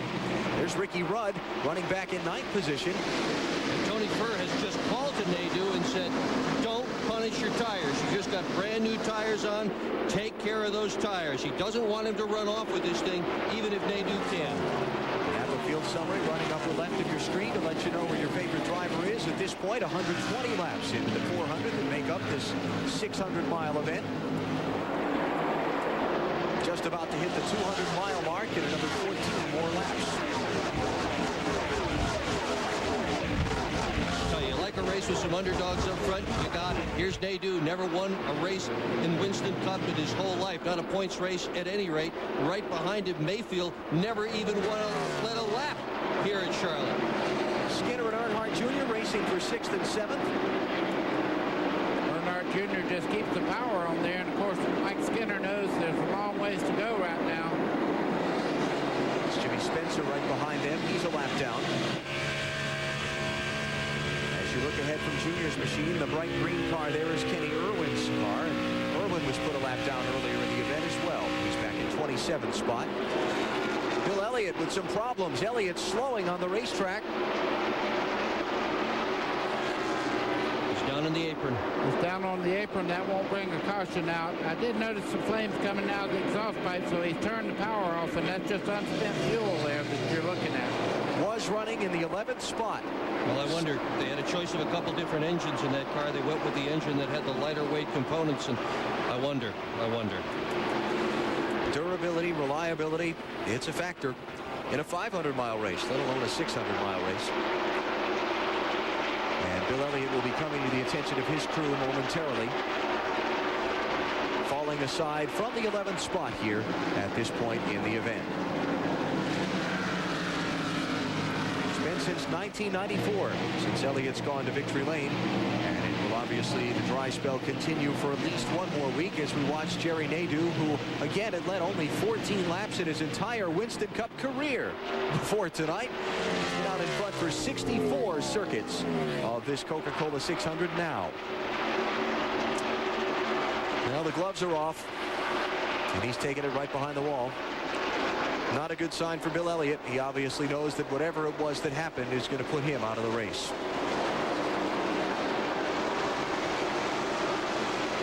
You take the sorriest ride that any race driver can take. Yeah, that red button you see there in the middle of the dash, that means the motor's off.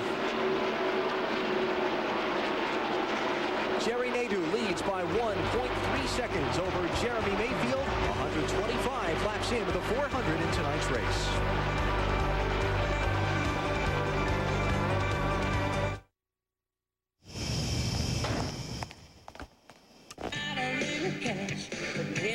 They're going to be starting early tomorrow. Yeah, they look ready.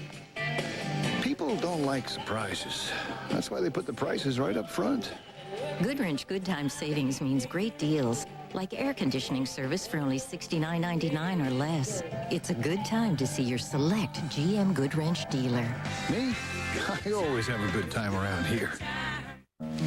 Dale Jarrett here with a very special offer. A new CD of all my favorite tracks. Immerse yourself in one of my personal favorites, the melodic grandeur of Daytona International Speedway. The dulcet tones of Lowe's Motor Speedway. Set your spirits soaring to the sounds of California Speedway. Of course, these performances are better live. But bring your Visa card, because at these tracks you can't buy tickets with an American Express card. Visa, it's everywhere NASCAR fans want to be. This is my favorite part. Let the summer begin. Memorial Day's here at Big Kmart. Get this huge 50-quart Coleman cooler plus a free 12-pack of Coke for just $17. This versatile charbroil gas grill with side cooker is just $129.99. Dive into fun with ladies' character swimwear, $10.99. Then there's a truckload sale of Scott Bath tissue and paper towels, 2 for $10. Everything for Memorial Day is here at Big K, so hurry in. You worry about your car lasting? Imagine going 500 miles in one stretch at 200 miles an hour. That gets out the life right out of your car. That's why my team has always used Havoline Motor Oil. The same unique formulation you can get for your car. Technically speaking,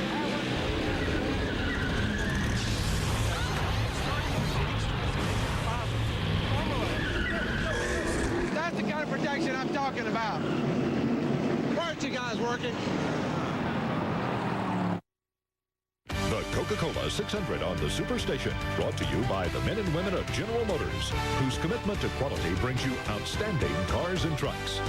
By Visa, the preferred card of NASCAR. Visa, it's everywhere NASCAR fans want to be. By Big Kmart, changing for the better. And by Texaco, a world of energy.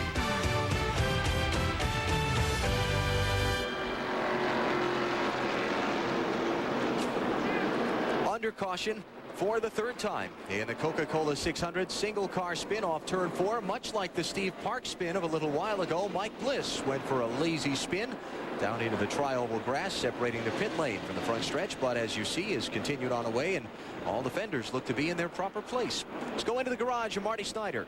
Well, you see Bill Elliott is still in the car, and what they're doing, the oil belt fell off, and they're putting a new one on, and they're going to do that right now as Tony Santana Cola, the engine builder for Bill Elliott's team, is going to go underneath the car. The oil, something came up and knocked the oil belt off, so they had a great race car.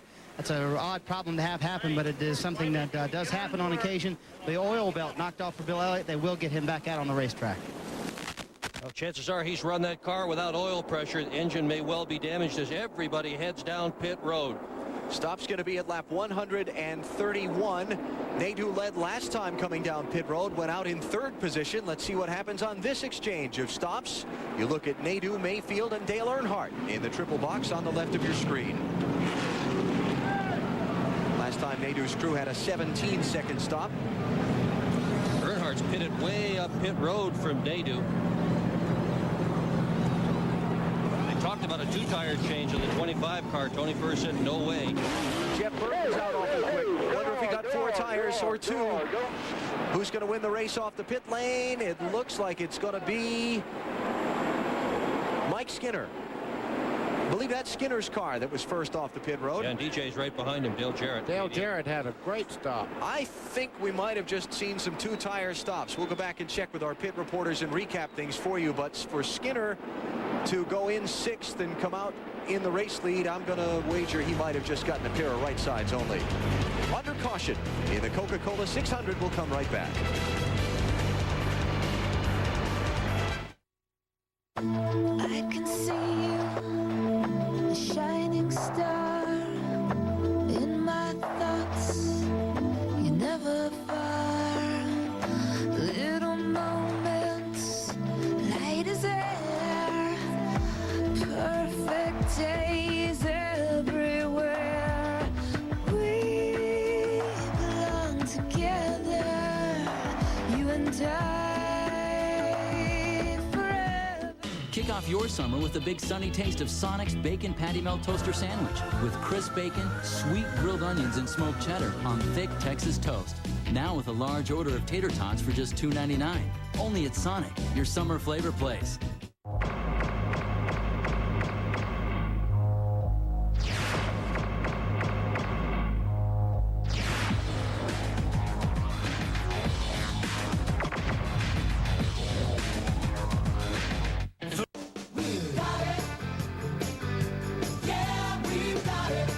Toyota's Memorial Day celebration. Lease a new 4Runner for just $299 a month. An IntelliChoice best overall value, 4Runner is incredibly affordable at just $299 a month for 36 months with $1749 due at signing. This 4Runner comes loaded with AC, power windows and locks, deluxe stereo, and more. Toyota's Memorial Day celebration ends May 31st. See your San Diego County Toyota dealer today. Hi, I'm Sandy Mossy. Have a look at our new Nissans. Whether you work or play, you've got to see our Frontier Crew Cab. With 4-wheel doors and a nice-sized bed that holds your stuff. Mossy value price way below MSRP. Like Frontier Crew Cab XE starting at just $18,593 with 5.9% APR. That's right, $18,593 and 5.9. See? Crew Cab has it all. Get it now at Mossy Nissan. No games, just discount pricing every day. With you here on TBS Circuit City aerial platform, giving you this shot of the double dog leg. We have seen just an outstanding performance by a dark horse in this race, Danbury, Connecticut's Jerry Nadeau. And after 195 miles, race summary is looking like this. Mike Skinner, making a two-tire change, has taken first place. 11 lead changes. We have had 3 cautions for 12 laps, and 42 of 43 starters are still out here and competing. Let's go to Marty Snyder.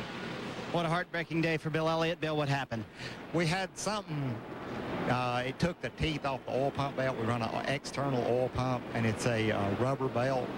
And when we came in, the teeth were gone off the belt, and I noticed it didn't have any oil pressure, or not a lot, when I went down in turn 1. And when I started down the back straightaway, I got nearly into 3, and it went down, and I cut it off, but it was too late. It seized the motor up.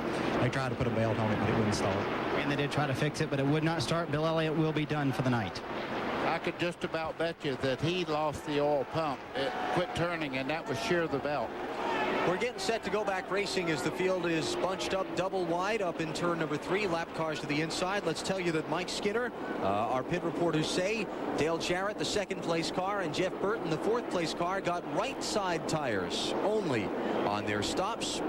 Dale Earnhardt, the third place car, Jeremy Mayfield, Tony Stewart, and the rest of them all got 4 tires. And by the way, Jerry Nadeau, who was the leader going in, he is going to restart in 8th position as the green flag is back out.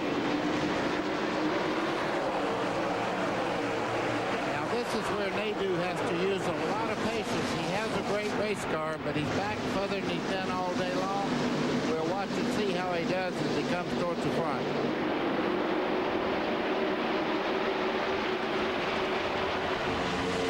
Here comes Earnhardt inside of Jarrett. Jarrett to the outside of Skinner. This is for the race lead. Charlotte back in the green car out front. Not contending for the lead. 5 bonus points for the 88 there, Dale Jarrett. Jarrett, the 9th different driver to lead the Coca Cola 600.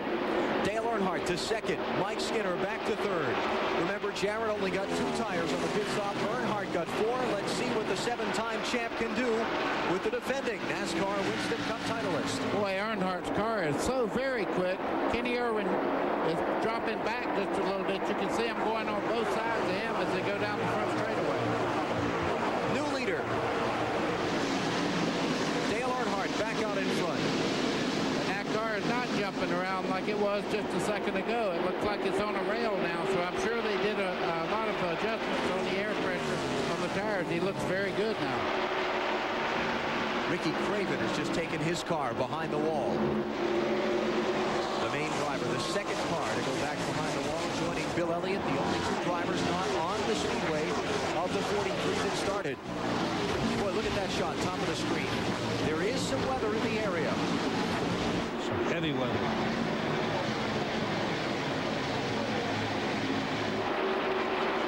Here's Jeremy Mayfield on the move, down low.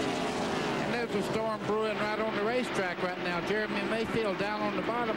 You see a very careful getting into the corner there. If you run too close to the car on the outside, it's a turbulence between the 2 cars that'll pull that inside car towards the outside of the racetrack. Car Mayfield is alongside is Sterling Marlin, who's not on the lead lap. He is in 26th position. the second car, make that the third car, 1 lap down. Now, Wally Dallenbach in the green car, he's in front of the leader, Dale Earnhardt, and if he can stay there and get a quick caution flag, he'll get to come all the way back around and be back on the lead lap. Alan, you're exactly right. He hadn't lost any position at all to Dale Earnhardt. He's been out there just about that distance for the last 4 or 5 laps. But I think Earnhardt now is in the draft, and he's starting to catch him. Back in the TBS dinner and a movie car here tonight. I wonder if Annabelle's cheering him on. I'd imagine. Yeah. That's got to make him feel pretty good that he's got a decent car, because that's the leader of the race trying to catch him right now. And he hadn't caught him in about 7 laps now. Here is Dale Earnhardt Jr. trying to fend off Jerry Nadeau. Nadeau had taken 5th position from Earnhardt Jr. a lap ago. Now Earnhardt Jr. right back around him. Tony Stewart right behind them, making this a 3-way race for the number 5 spot. Sterling Marlin in the 40, not on the lead lap. Ironically making his 40th start here. Did you hear that with Jr. in the gas pedal? Yes, he was feathering back and forth, and that means it's not tacked down on the racetrack like he wants it. In sky from the view ahead into turn 3 and out the back. Back down the back straightaway. The horizon really in varying shades of colors here as weather threatens this Coca-Cola 600. And Mike Skinner is on the move right now. I'm sure that Larry McReynolds, his crew chief, is saying you better get on up there. Great race. Back for 3rd, 4th, 5th, actually for 2nd spot. That's Dale Jarrett, the number 2 position. There's Skinner in 3rd. Mayfield right behind them, dealing with the Sterling Marlin lap car. Then Dale Jr., then Jerry Nadeau, then Tony Stewart. Dale Jr. right now, 2 or 3 times, he's tried to make it 3 wide and just couldn't quite make it happen. We mentioned a second ago that Ricky Craven took his car behind the wall. Let's find out why. Marty Snyder's with it. And what a heartbreak for Ricky Craven, who started 22nd, has got as high as 8th. What happened? Why are you back in the garage, Ricky? Well, I'm really not sure what happened, but extremely proud of these guys. You know, the way things started this year was very difficult for everybody, but we turned it around the last month and a half. We've really made a lot of progress. I just wish I could talk to you at the end of the race instead of like this, but it's progress, you know, and I'm proud of these guys. They had a good car at Richmond as well here today. They have a miss in the engine. They're going to change the battery as well as all the spark plugs, and they hope to get them back out on the racetrack. Change for position, the 3rd spot, maybe 4th and 5th. Jeremy Mayfield on the move, got around Mike Skinner a lap ago. Now Dale Jr. and Jerry Nadeau are going to try Skinner. Dale Jr. down on the bottom side, gets back in the throttle, pulls even with Skinner as they come off turn 4. Oh, you see the car wobble on it, even on the straightaway. There's a lot of turbulence between these cars. He's losing a few spots there, had to get out the gas. Now Skinner's driving incredibly hard tonight. A few laps ago, he was involved in a 3-wide deal. He just put the left side wheels right through the infield, kept on going.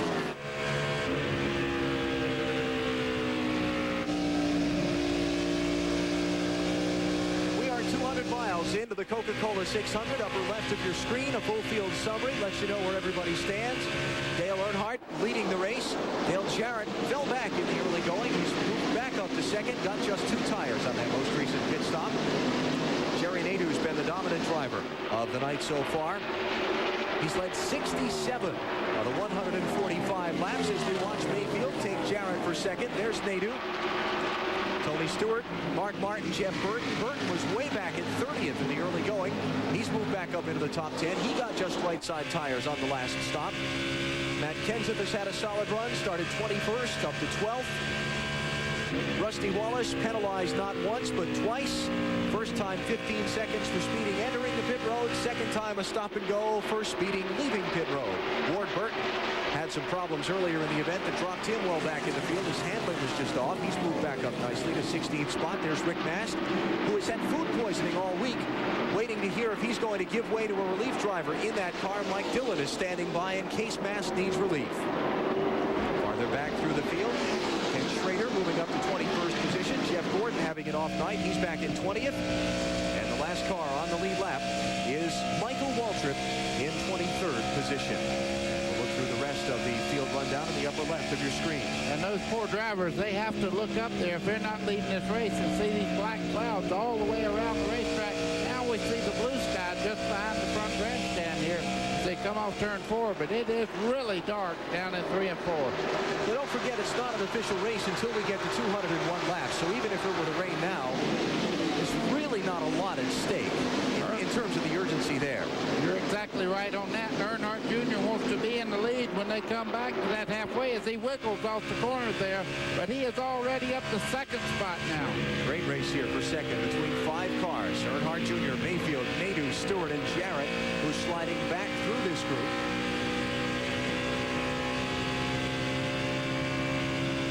All this, though, going on 3.2 seconds behind Dale Earnhardt, the race leader.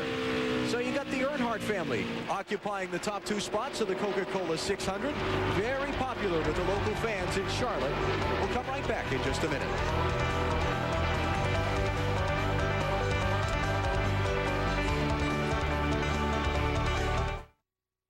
Wednesday night on Ripley's Believe It or Not. How did this man survive what should have been a fatal accident? It's not the kind of injury that you see every day. A photographer risks his life with a picture of a lifetime. And these are not your normal bird brains. What's under a truck? Plus, if you can't own the original, you can always wear it. Breathtaking. Ripley's Believe It or Not, hosted by Dean Cain. Wednesday night at 8:05 Eastern, only on TBS Superstation. Believe it. Dandruff, psoriasis, scalp dermatitis. If you asked all the dermatologists listed here to recommend a therapeutic shampoo, Neutrogena T-Gel would come out #1. T-Gel works on all 3 itchy, flaky scalp conditions. Neutrogena T-Gel, it works. Once upon a time, choosing paint was simple. Every color you picked was just right.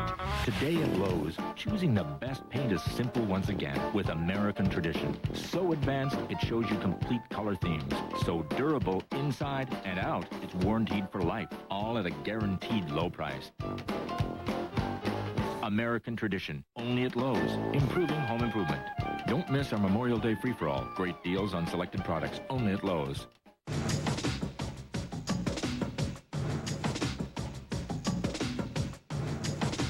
The styling of the Vulcan 1500 Drifter takes you back to another time.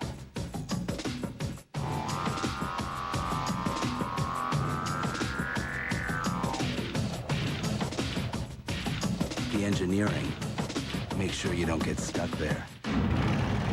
Vulcan, only from Kawasaki. Whether you drive the family truck or the number 21 Citgo Taurus, when you pull into the pits, your neighborhood Citgo has the fuel you need to fill your tank and keep you going. Racing Radios, the leader in racing communications worldwide. Call us today at 1-800-669-1522 for all your two-way needs for race teams and scanners and headsets for the fans. Mack Trucks are furnished by Clement Chevy Mack Sales. For all your truck and tractor needs, call Clement at 1-800-369-MACK. Featherlight, the official trailer of NASCAR, CART, IRL, NHRA, ASA, and World of Outlaws. Remember to call Featherlight for all your trailer and motor coach needs at 800-800-1230. Under caution in the Coca Cola 600 for the 4th time, Dale Earnhardt and Dale Earnhardt Jr. See, I resisted calling him senior. Got off pit road first and second. Now let's take a look at the reason for the yellow flag. It happened up in turns 1 and 2. The 77 car there, Robert Presley, gets into the back of Pruitt, turns him sideways, and this triggered the accident on the back straightaway. Pruitt hits the inside wall there, spins around. Looking out the front of Jeff Gordon's car. That's how much you can see when you go through a wreck, too. Can you imagine that at 180 miles an hour? So after a round of pit stops, everybody took 4 tires. The running order basically stayed the way it was. The Earnhardts in the top 2 spots in the Coca Cola 600. Oh, Becky, look.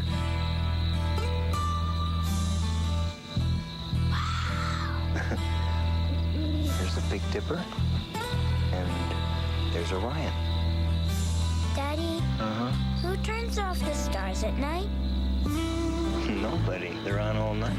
So how come we never see them from home?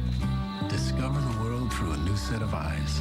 Go RVing. Visit an RV dealer or call for a free video. Whatever life throws your way, you gotta be ready. No sweat. You've got new Speed Stick Clear Stick Antiperspirant. Unlike gels, new Clear Stick goes on dry to keep you dry. And dry, clearly, is the whole idea. New Speed Stick Clear Stick. The day's not over yet. Do you stop at Red Roof Inn and get a room you can always count on? Or take your chances somewhere else? Ah, the room that time forgot. Pep Boys announces the Get Your Motor Running savings event with deals throughout the store. Like 35,000-mile tires, 4 for $99. Or 70,000-mile tires, 4 for $169. And find great deals on name brand products like these. Your choice, just $1.88 each. But deals like this won't last forever. So hurry to the Pep Boys Get Your Motor Running savings event. Pep Boys. Cars like us. People love us. Well, in the truck series, you know, we're not afraid to beat and bang a little bit to get the spot or to get the win. Competition is so stiff, you got to rough somebody up to get to the front.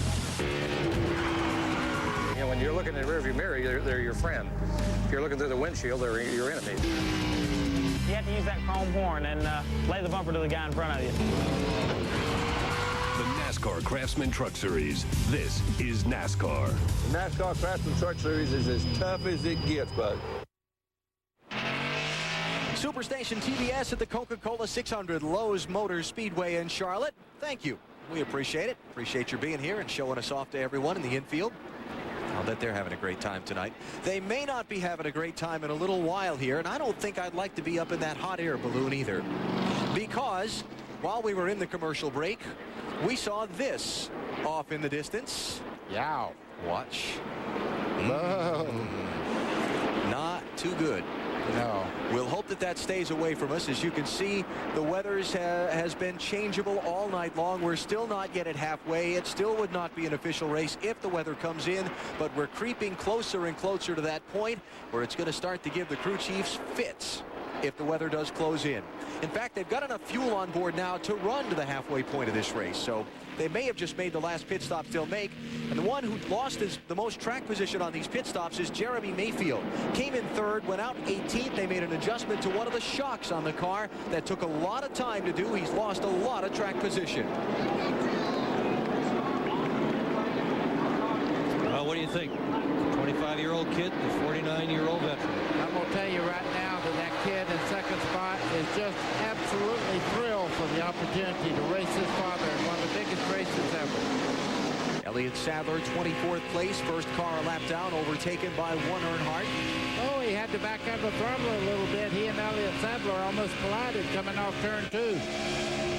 Here's the view from inside Sadler's car. He lets the second place car go. That's kind of proper etiquette, right? Once you've had your chance to get your lap back and you didn't succeed, to kind of get out of the way. Yeah, and they know they have to go because that 25 car of Nadeau's on the run there in third spot. Etiquette. I wonder how many times the word etiquette's been used on a NASCAR telecast. Yeah, especially with a couple of Earnhardts up front. You know, they raced together side by side, went right at it last year at Michigan in IROC cars. Earnhardt, the other that won that one. Yeah, here's Nadeau right in the middle mixing it up. Nadeau trying to get second away from Junior, who's trying to get the lead away from his dad off of turn number 4. I got to tell you, that's hero material right there. That 8 car just won't give up. He's going to the outside down into turn 1. And here comes Junior to the outside of Dad. Flashbulbs exploding in the grandstand with a picture of the two Earnhardts racing for the lead in the Coca Cola 600. You don't think that lightning in the background didn't catch those drivers' eyes either. You can see the sparks starting to fly off the back of the cars. They're there in the daytime, but they're really prevalent at night. Dale Earnhardt Jr. led most of the first 47 laps of this event. Nadeau on the outside for second. Wow. We've seen Dale Earnhardt's car be inconsistent in its handling tonight. He's been really good in a couple segments of the race and not so good in a couple of others. Well, let's remember, too, we've got new tires on the car, and he's a veteran, and he knows. Take good care of those tires on the very first laps, and it'll serve you well in a long run. And Tony Furr has probably told the 25 of Nadeau, don't worry about the tires, go after it. It's getting close to the halfway mark now. If you have something, pull it out of the hat. 21 laps to halfway. Nadeau looking wide, turn 2. Holy cow. Get a man, clear all around. Not one, but two, Earnhardt. Clear all around. Good job, buddy. Now get your pace back. And Dad by Junior. Back to second. Junior lost 2 spots because he was down low, and he's had a problem with the loose car. Get your rhythm back now. Be patient. That is the Jerry Nadeau crew chief and spotter talking to their driver.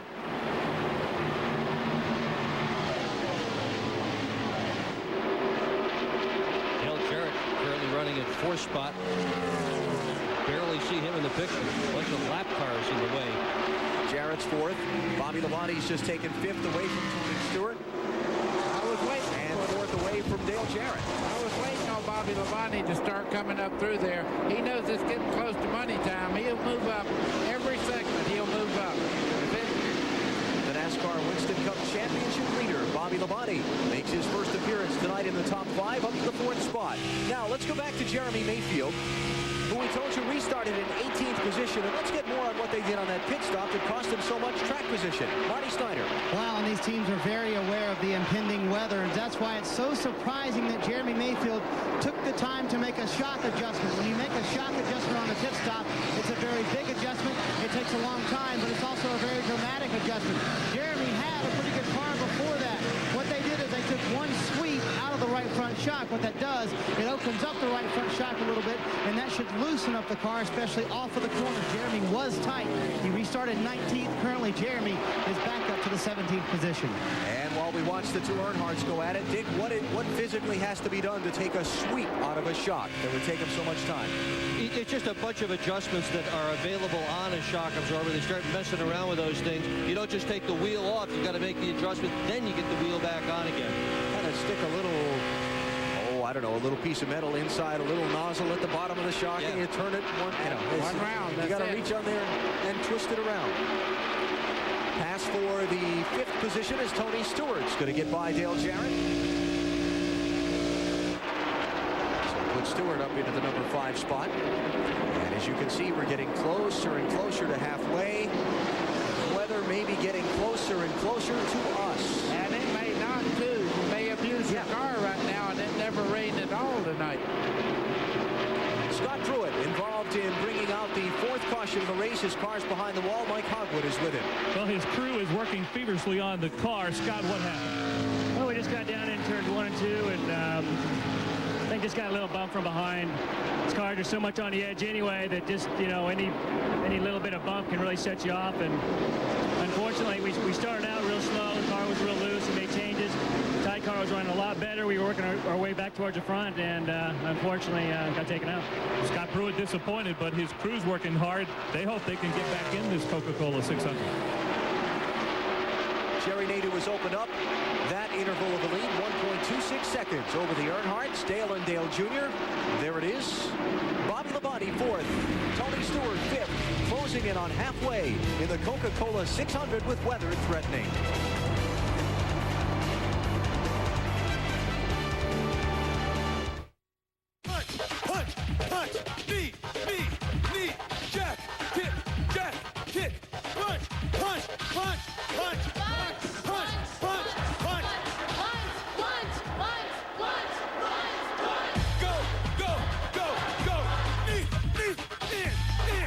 Subway has 7 fresh value meals with just 8 grams of fat or less, while a Big Mac extra value meal has 58.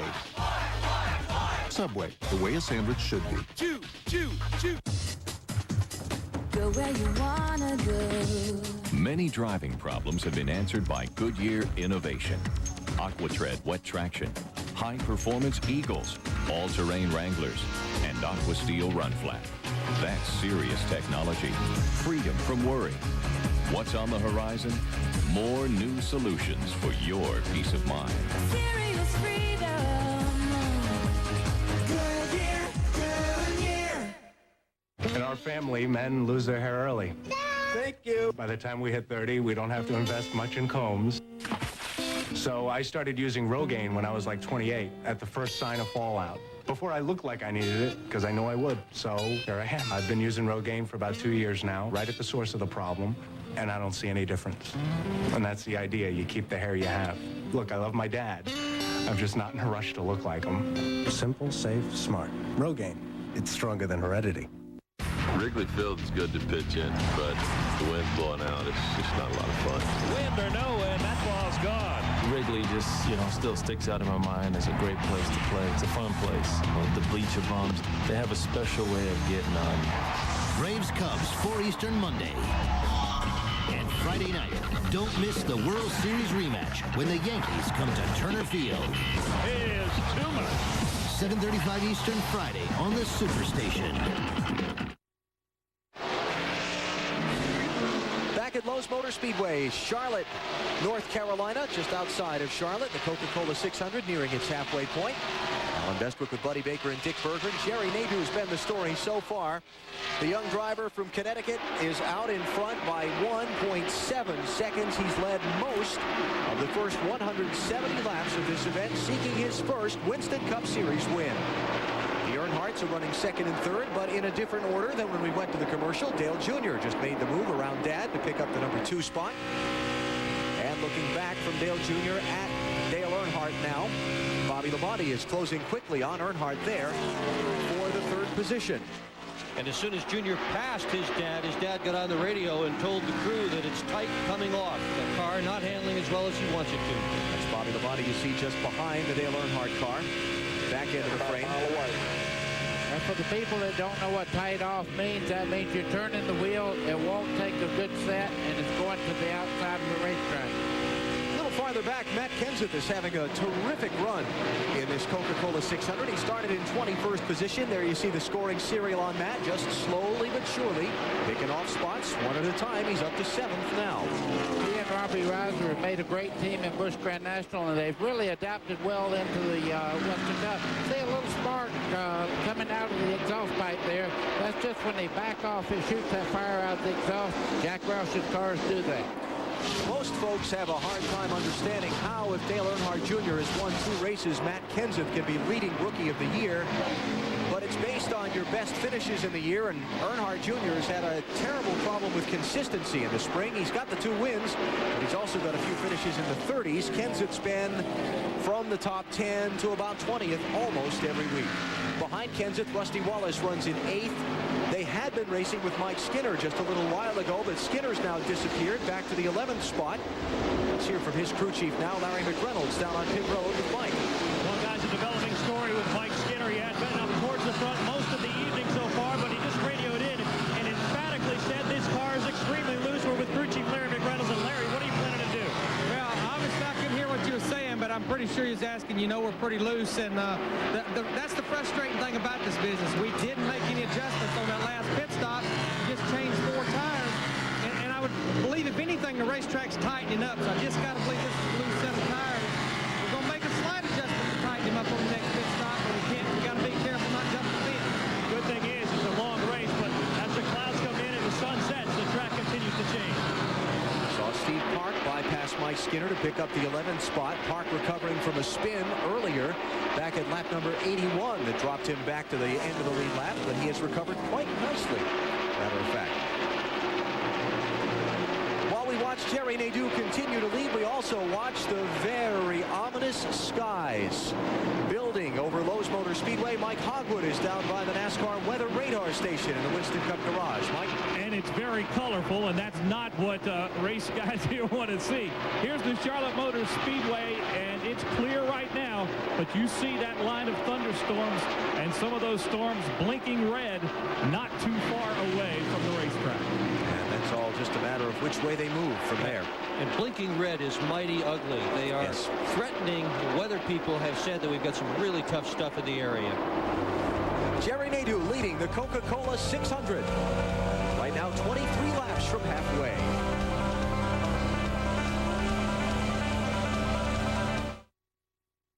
The stars stars of NASCAR Winston Cup Racing return to Pocono Raceway twice this summer. On June 18th, it's the Pocono 500. On July 23rd, it's the Pennsylvania 500. Pocono added more than 15,000 seats in 1999. Call 1-800-RACEWAY while tickets last. When ordering your tickets, ask about the pre-race pit paddock pass. Race fans, it's the closest you can get to see your favorite cars and drivers. It puts you near the heart of NASCAR racing. Call Pocono Raceway toll-free. 1-800-RACEWAY. That's 1-800-RACEWAY. Call now. I can see you, a shining star in my thoughts. You're never far. Little moments. Log on to TBSSuperstation.com tonight. Follow live in-car camera action. The 41st running of the Coca Cola 600. You can ride with Robert Presley as he has somewhat of an adventurous drive. His car is skating way up by the wall as he heads off of turn 2. Here's our Circuit City telemetry on board the Presley car. Robert is not running among the lead group, but he is on the lead lap in 22nd position. There are 23 cars on the lead lap as we close in on halfway. Keeping an eye on the radar and the weather as well. That's the NASCAR official up on the roof who is there to supervise the team spotters. He's got the binoculars out. He's looking at the weather that's to the north of us. As we take some of our camera shots and you look around, that big glob that we saw on the weather radar is basically just to the north of the speedway, and that's out behind turn 4. When you see the camera shots out behind turns 1 and 2, you'll see sunny skies like that. And when we swing around like that, that's the stuff to the north. And again, it just depends which way it moves. If it moves to the south, we're in trouble. If it moves to the west, like it should around here, and I say that making no guarantees, but living locally, then we should be okay. I say that, most of the bad weather is up around Concord right now, and over towards Lake Norman, there's a few isolated patches there, but back towards Charlotte looks pretty good. It may be raining at your house and mine, but it's so far very nice here at the Speedway. This is the race for second spot as we check the full field summary upper left of your screen. 16 laps away from halfway. Dale Earnhardt leading Bobby Labonte for that third position. Here's Matt Kenseth, been on the move while we were away in the break. He's moved up now to the 5th position from where he was just a couple of laps ago in 7th. Marty Snyder on Matt Kenseth. And what a well over run for Matt. As you said, Alan, 21st to 5th so far. He's a little loose right now. They're going to add a rubber to the right front spring and actually tighten him up a little bit. This car Matt is running, they took it to Texas. It ran okay there. They were running up in the top 10, top 15 when they got into a wreck. Wound up finishing 31st. They brought it back to the Winston Open, and it ran terrible. The whole race, practice, everything. And in the last segment of the Winston Open, the last little bit, they finally found something that worked for them. Actually, it was a no bull sprint, the 16-lap race. It worked perfectly. That is the same exact setup Matt Kenseth has on the car right now, and they have hit on it. He is in 5th, and they think they can make the car even better. There's Dave Blaney's car. You saw where the Rookie of the Year candidates are running. Dave Blaney a little bit farther back in the field. He's in 24th spot. He's the first car 1 lap down. Mike Skinner being caught by Jeff Burton. Burton reeling him in. This is for 12th and 13th as they work around the lap car of Jimmy Spencer. Spencer's back in 27th position, 1 lap down. Winston last week was really the very best possible test session the drivers have had for this event because it's the only real opportunity that they had to run at night in a competitive environment. All the practices have either been run during the day or at best at twilight. Now, one other car that's using the same setup that he had in the Winston is this one. Exactly the same setup that they used last week under the 25. Jerry Nadeau has led 94 of the 187 laps that we have run so far. Communication from the spotter down to the driver. A second spot about to change hands. There's Nadeau. Looking at the way some of the multi-car teams are running in the Coca Cola 600. There's the Roush Brigade. I'd say it's a pretty good night for them so far. 4 of their 5 cars in the top 14 spots. Motorsports doing very well with Nadeau, but certainly disappointed with Gordon and Labonte. Well, the worst he's ever finished in this race. Gordon is 4th, and he's all the way back to 17th right now. Not a bad night for Dale Earnhardt Incorporated, not to mention that the boss, the owner, is running 4th in the Childress car. Rusty and Jeremy, 7th and 14th. Yeah, they don't want to see it rain. Yeah, Richard Childress there with Earnhardt in 4th and Skinner in 12th. And the Joe Gibbs car is doing very well tonight here in Charlotte. Bill Davis racing. Ward Burton's had a yo-yo night. Back to the front, to the middle of the pack. The difference in the sounds of the cars and the difference in the gearing here. A lot of people are running a very high gear to keep the engine from turning too much RPM, trying to make the distance 600 miles. Other people just twisting them right out of the frame. It's Team Sapco. Chip Kanaski going to be coming on board as a controlling partner in that team from Felix Sabates. Petty Enterprises, Tim Fedewa taking over the car from John Andretti, who got out because of the rib injury that he suffered here during practice, which was actually kind of finishing off a crack that started last weekend in a crash at lap 1 of the Winston. Yeah, that had to be tough to get out of there. Ricky Rudd's been running very, very consistent tonight also, but look at the leaders here. Dale Earnhardt Jr. has caught Jerry Nadeau just about pushing him into turn 3. He caught him fast, too. Nadeau's going up the racetrack right now. Looks like the handle may be going away just a little bit. Earnhardt has really turned it up another notch right now. Well, they both see the weather, and they're both going for that 200th lap. We're on lap 192 right now. If we do get rain, could be it. 8 laps from halfway. This is the race for the lead. If the weather moves in, as Dick said, this could be the race for the win. Nadeau almost on the apron. Here goes Junior for the race lead. Now that was a good example of what I was talking about, the handle going away. He went in very hard. He noticed the 8 car on the outside. He was too loose to let him go up there and keep the power on. That's a move a 25-year-old can make. Dale Earnhardt Jr. led most of the first 49 laps of this event, 47 of the first 49. He's not been out in front since, except for a couple of laps at 158 and 159. Now 7 laps to halfway. Dale Jr. goes to the point as weather threatens. Tony Stewart has fallen back to 9th spot. Marty, give us an update on his car. Yeah, and in fact, he's gone from 5th to 9th in the last 10 laps. And a minute ago, Greg Zeppedelli, the crew chief, said we're going to pit in about 28 laps. Tony replied, I'll be in the wall before that. His car is extremely loose, and the longer he runs, the looser it gets. So he has a handful out there for Tony Stewart right now. Plus, the wind has really picked up out on the racetrack. When the wind picks up around here, that's not a good sign. No, especially if you're loose, because the back end's trying to pass the front anyhow, and you get the wind blowing on the car at a certain place, it makes the back really try to come around. And the wind would be a sign that the weather's getting closer. And Tony Uri has just been on the radio to Junior and said, be patient, be patient. Wow. Buddy, give us a look at what Tony Stewart's doing here. How much is he fighting this car? Well, he's definitely fighting in the corners, and what that means when they say loose, he turns it left to get in the corner and right back to the right. You'll watch him pull his right arm down. He's back in the front easy, but right there he's fighting the car coming up out of the corner. Just a second ago he came off turn 4 completely sideways, had to get out of the throttle.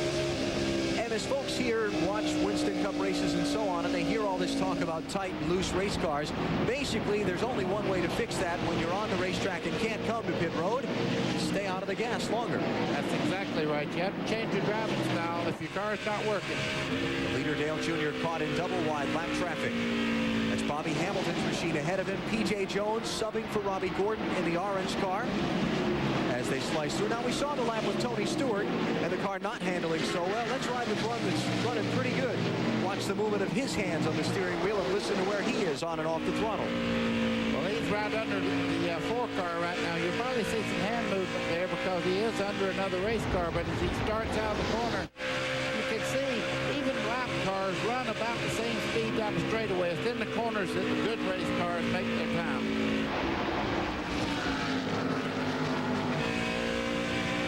Bobby Hamilton in 35th position. He is trying to keep from going 3 laps down the race leader. Dale Earnhardt Jr. is pulled away from Jerry Nadeau by about 9 or 10 car lengths. Let's get more on pit road on the Dale Earnhardt Jr. car from Mike Hogwood. So if you were watching our happy hour show yesterday, you may remember Dale Earnhardt Jr. saying, hey, the middle part of the race, I'm just going to kind of cruise. I want to be ready for that final 100 miles. Well, Tony Uri Sr. says, hey, take it off a cruise. It's time to go to the front. We want to lead at halfway.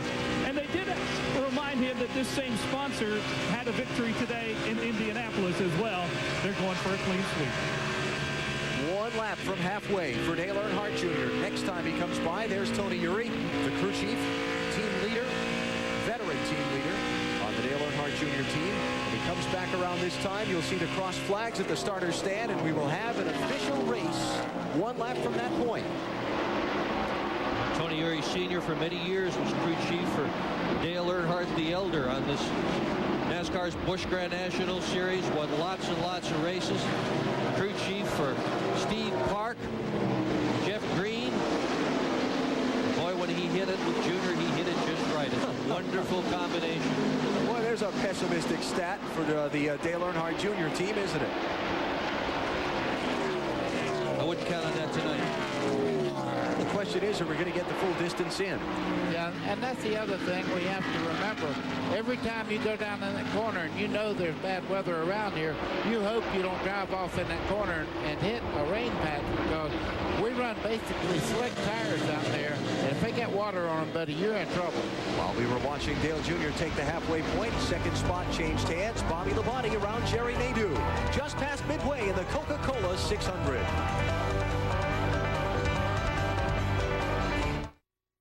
Underneath the world's biggest party lurks a menace the size of a city.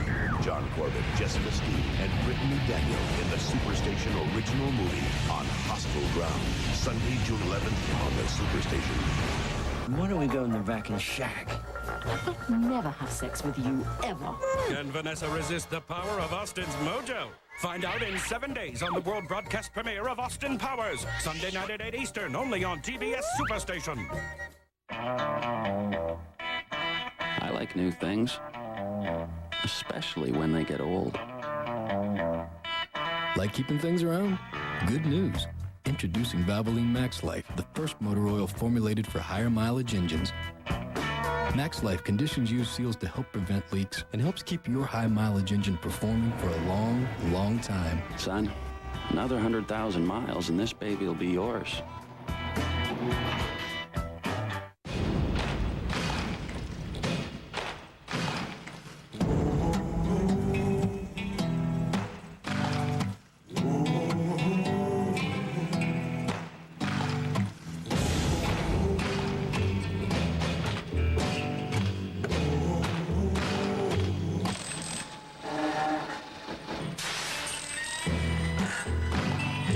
Labor-ready, dependable temporary labor. Now hear this, big swimwear and short sale at Sears. As in big savings on suits for the whole family. Just in time for summer. And hey, you gotta get out of the pool sometime, so all shorts are 25 to 40% off. It's all part of the big Memorial Day weekend sale. It's only through Monday, so last one into Sears is a rotten egg. Sears, a good life at a great price. Guaranteed. Circuit City aerial platform giving us these shots of the closed Motor Speedway. We are officially halfway plus now. It is an official race. If we got into inclement weather, they could call the race at this point. Nobody wants to do that except one person, Dale Earnhardt Jr. out in front. 16 lead changes today, 4 cautions for 16 laps, and of the 43 starters, 40 are still on the track after 300 miles have been completed. Let's get back with Alan Vestal. All right, Ken, upper left of your screen, Napa Field summary lets you know where everybody is running. Just past the midway point of the race, Jerry Nadeau's been the dominant driver in the Coca Cola 600 so far, but he's fallen 3 seconds behind the leader at this point. Matt Kenseth, a terrific run, moving up from his starting spot of 21st into the top 5. Rusty Wallace has overcome 2 penalties to get into the top 10. Dale Jarrett, Winston Cup champion, back at 8th. Steve Park overcame an early spin to run 9th. There's Tony Stewart. We talked about his handling moments ago. He's fallen 19 seconds behind the leader. Mike Skinner got some track position early with a 2-tire pit stop. Jeremy Mayfield picking his way back through after making a shock adjustment and giving up the 3rd spot to go all the way back to 18th on a pit stop a little while ago. Pretty solid run for Michael Waltrip. 18th spot on the lead lap. Last car on the lead lap, in fact, is Michael Waltrip. Now you see all these cars 1 lap down.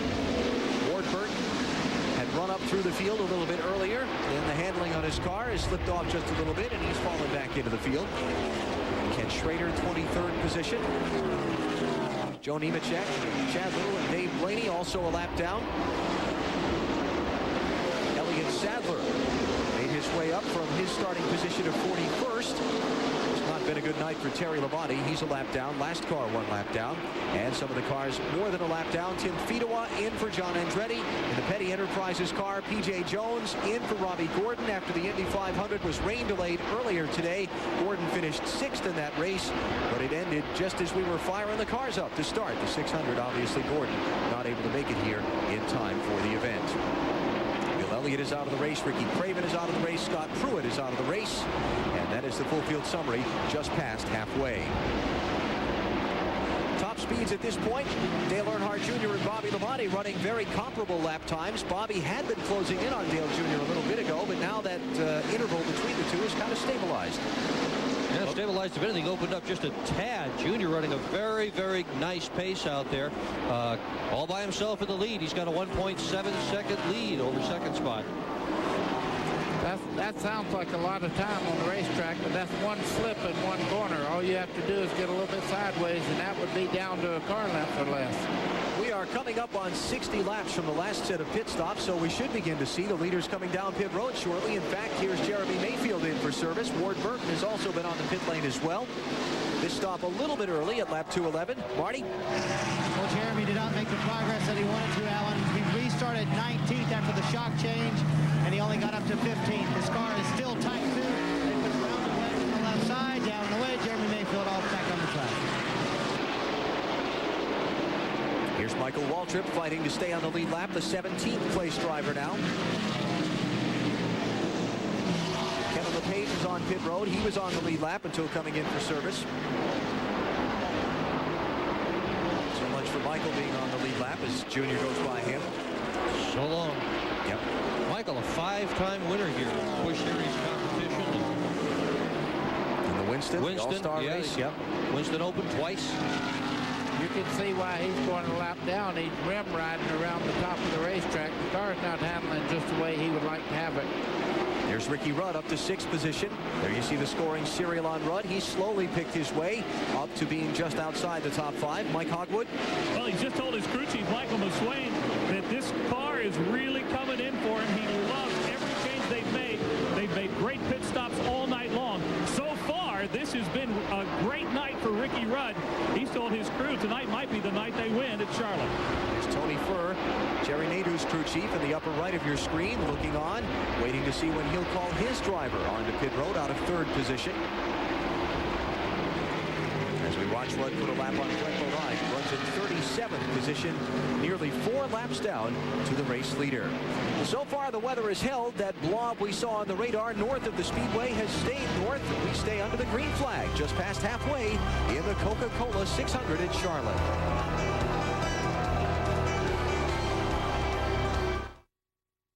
Okay, ma'am. You claim Jeff Burton led you to believe the Exide Select battery was only for race cars? That's right, Your Honor. And Mr. Burton? Not guilty, Your Honor. All I said was the Exide 99 team needs a tough, reliable battery out on the track. Hey, I need a reliable battery, too. Yeah. But, Your Honor, That's enough. The Exide Select battery. It's not just for race cars. Award for the plaintiff. Smitty. I guess you could call me a plethora of information. For this, you're going to need a blower, maybe a vac. Customers look at me as the answer guy. If they've got a question, they need an answer, they come to me. All you need here is a cordless push mower. I'm going to give you everything you need to take care of your yard. Tractor, definitely the lawn tractor. We've got everything you could possibly imagine in power tools, all kinds of stuff. String trimmer. I'm basically here to make sure the customer gets what he needs for the job. The Home Depot, where low prices are just the beginning.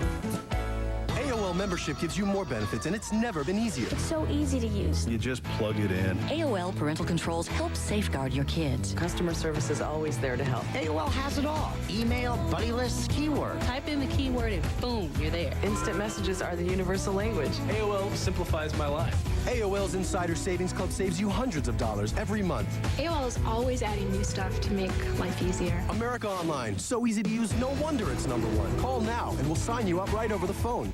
Marketing right Once Winn-Dixie race car driver Mark Martin puts the hammer down, it's pretty hard to get him to stop. Mark, you're low on fuel.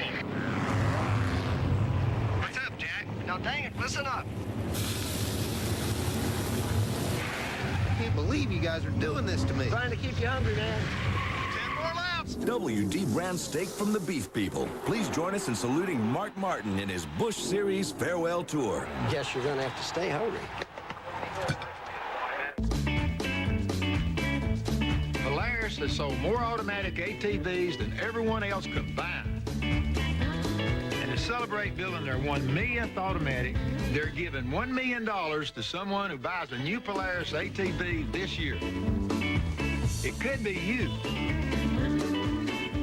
The Polaris millionth automatic $1 million giveaway. The chase is on. See your Polaris dealer for contest details. Back at Lowe's Motor Speedway, Charlotte, in the Coca Cola 600, Dale Earnhardt Jr. is the race leader. Green flag pit stops have begun. There is the third place car, Jerry Nadeau in, Mike Hogwood. And Jerry Nadeau is not near as happy with this car as he was at the beginning of the race, so they are going to make a major chassis adjustment on the car to try to tighten it up just a little bit. Left sides are on. Nadeau is down and away, 17 flat. There's Dale Earnhardt, Mike Massaro. Senior had radioed in. He was just a little bit loose. They did make a wedge adjustment. They took a half a round out on the right side. Also a slight air pressure adjustment. 4 tires and fuel, and Dale Earnhardt Sr. was away. And the race leader woes off of turn number 4, getting down to the 45-mile-an-hour pit road speed limit. Dale Earnhardt Jr., 20 laps past halfway, giving up the top spot. Bobby Labonte was in while we were away in the commercial, as was Mike Skinner. And let's cover the Dale Earnhardt Jr. pit stop now to Mike Hogwood. Well, Tony Eury Sr. has called him in. He had been telling him to take care of his tires. He has done a great job of going to the front and really listening to his crew chief. Crew coming down now to the left side. Good pit stop underway for Dale Earnhardt Jr. Let's go down to Marty Snyder.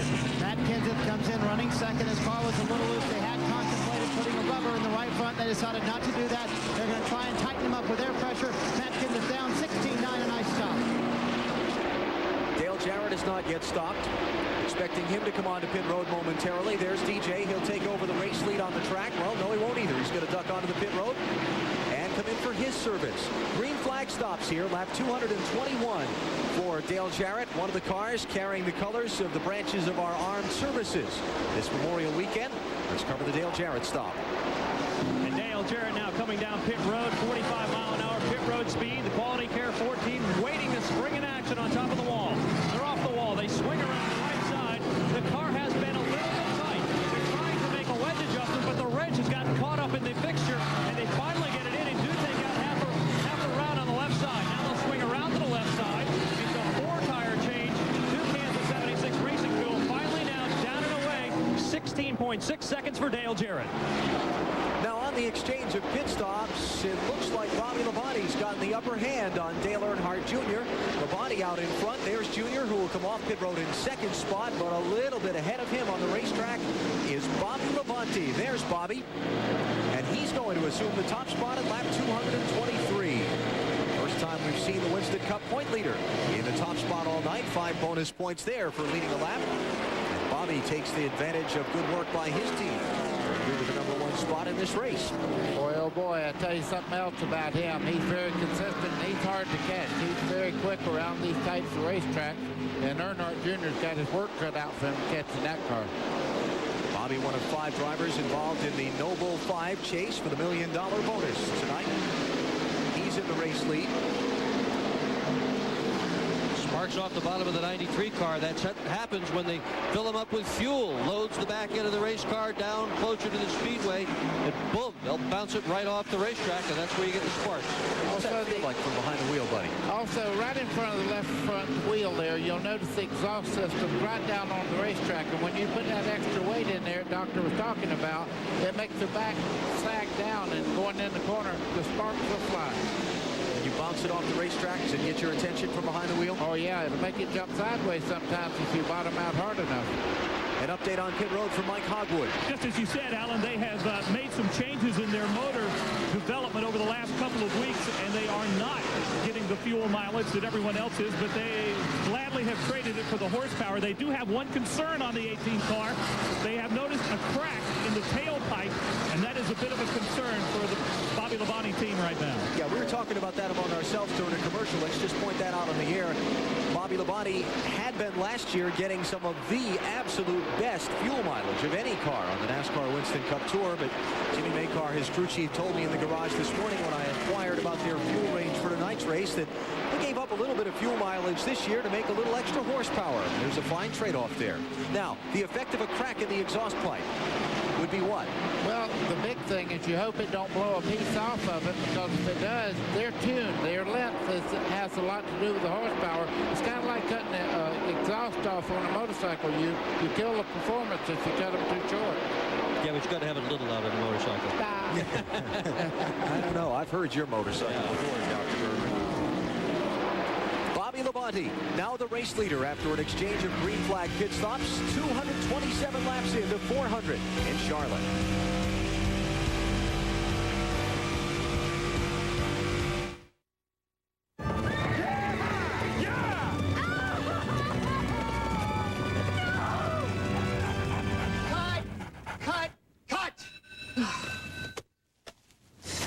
The dog is supposed to cry. So let's do one more. Are you finished? Rex, you're supposed to cry. Think back to your worst day. That's your motivation. Motivation. Motivation. Motivation.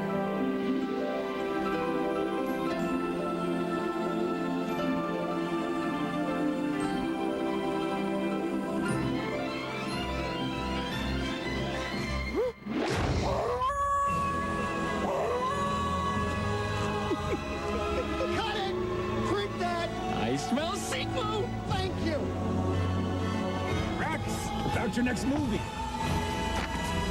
Call me. Meet Martin Licious, Storm Chaser. Some head for the basement. He heads for a Chevy S10.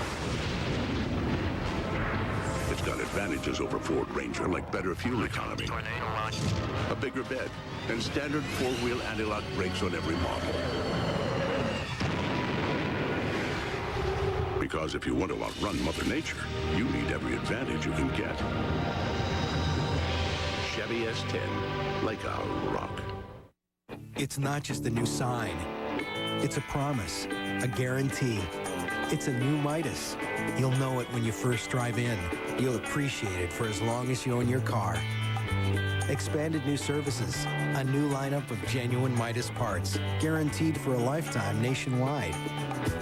Even if the part wears out. We're more than mufflers. We're a new way to keep a good thing going. Go Midas. Back at Lowe's Motor Speedway, Charlotte, some 175,000 on hand to see the 41st running of the Coca Cola 600. And we are delighted to bring it to you live on Superstation TBS. Riding with the race leader, Bobby Labonte, had not led all night, but went down pit road second to Dale Earnhardt Jr. at lap number 221. Junior stopped. Bobby had stopped about 3 laps earlier. And when the exchange of pit stops was over, Labonte was leading. This was about March 12th back in Atlanta. Bobby had won a couple of weeks earlier at Rockingham and almost beat the 7-time Winston Cup champion on a track that a lot of folks consider to be very similar to this one. 1.5 miles, the quad oval, the double dog leg, the whole thing. The shapes of the corners are a little bit different, but Labonte certainly has been, I think fair to say, his best tracks have been at the Charlottes and Atlantas and those 1.5 mile, 2-mile tracks. There's Dale Earnhardt running in 4th position. Looking at some who've been moving up and some who've been sliding back in the middle stages of the event. Chad Little moved up 11 positions. Bobby Labonte 9th to 1st. Matt Kenseth, we documented his terrific run, and Rusty Wallace trying to overcome not 1 but 2 pit road speeding penalties early in the event, and has moved himself back to 6th position. Now sliding back, Tony Stewart. His car handling deteriorating rapidly. He's back to 12th position. Ollie Dallenbach, Robert Presley, Sterling Marlin. They have been struggling struggling in the center section of this race. There's Presley. We showed him earlier fighting to keep that thing off the wall. That close. He's had a wild night, Robert Presley has. He's been all over the racetrack just trying to hang on to that thing. I don't even like riding with him with a camera in the car. You know it's got to be bothering him. Circuit City telemetry in Presley's car. And you can just hear by the onboard microphone there, he's out of the throttle a long time in the corners. Yeah, and you can see right there, he was out of the throttle, and Nadeau just goes by him like a bullet. Now they go down the corner. Watch how Nadeau just drives away from him as he goes up the racetrack and right against the wall. Oh, that is no fun at any speed. Especially when you're only halfway into this thing. Now, Jerry Nadeau that we just saw go by led so much of this event earlier in the evening. He's led 100 of the 236 laps. But when he came down pit road for his service just a few laps ago, Buddy's eagle eye caught something there a little funny on the right side of the car. Well, the biggest thing I noticed on the right side of that car is, well, I understand that Mike Hogwood has the report on the 25. Let's go down and hear what's wrong. So, Buddy, just before he came in for that pit stop, he brushed up against the wall. It was a scary moment for the entire team, and especially for the driver, Jerry Nadeau. Now his crew chief, Tony First, has taken a deep breath. We're going to be okay. They had a great pit stop. He didn't lose any positions. He is running third. You saw when the car came by the frame there, Buddy, that right side paint not as pristine as it was before. Yeah, it was pretty well damaged, but the good part was the tires didn't have any damage. It was all sheet metal. There's the leader, Bobby Labonte, 237 laps in to 400 that make up the Coca Cola 600 in Charlotte. We're coming right back.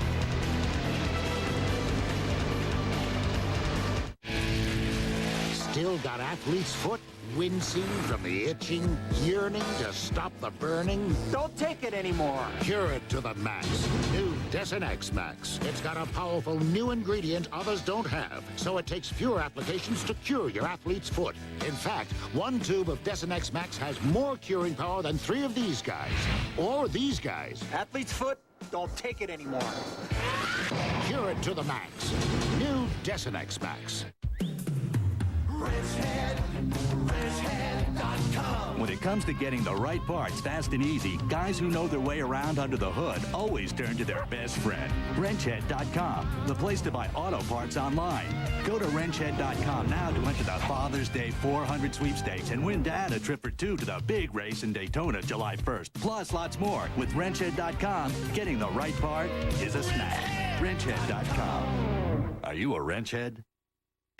Never once did your car ask you for jewelry or flowers. Never once did it ask you if it looks fat, or did it get mad at you for leaving the seat up. Your car always gives you exactly what you want. Doesn't it deserve something special in return?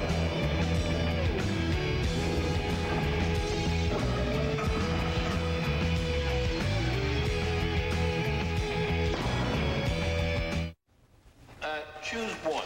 Either Wendy's delicious classic double with cheese or Heather.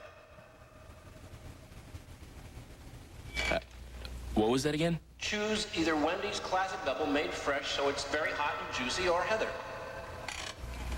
Wow, that's a tough one. Well? Heather? That's never happened before. Yeah, I knew it. We should have added biggie fries and a drink. Wendy's classic double with cheese bliss, at least when it comes to hamburgers.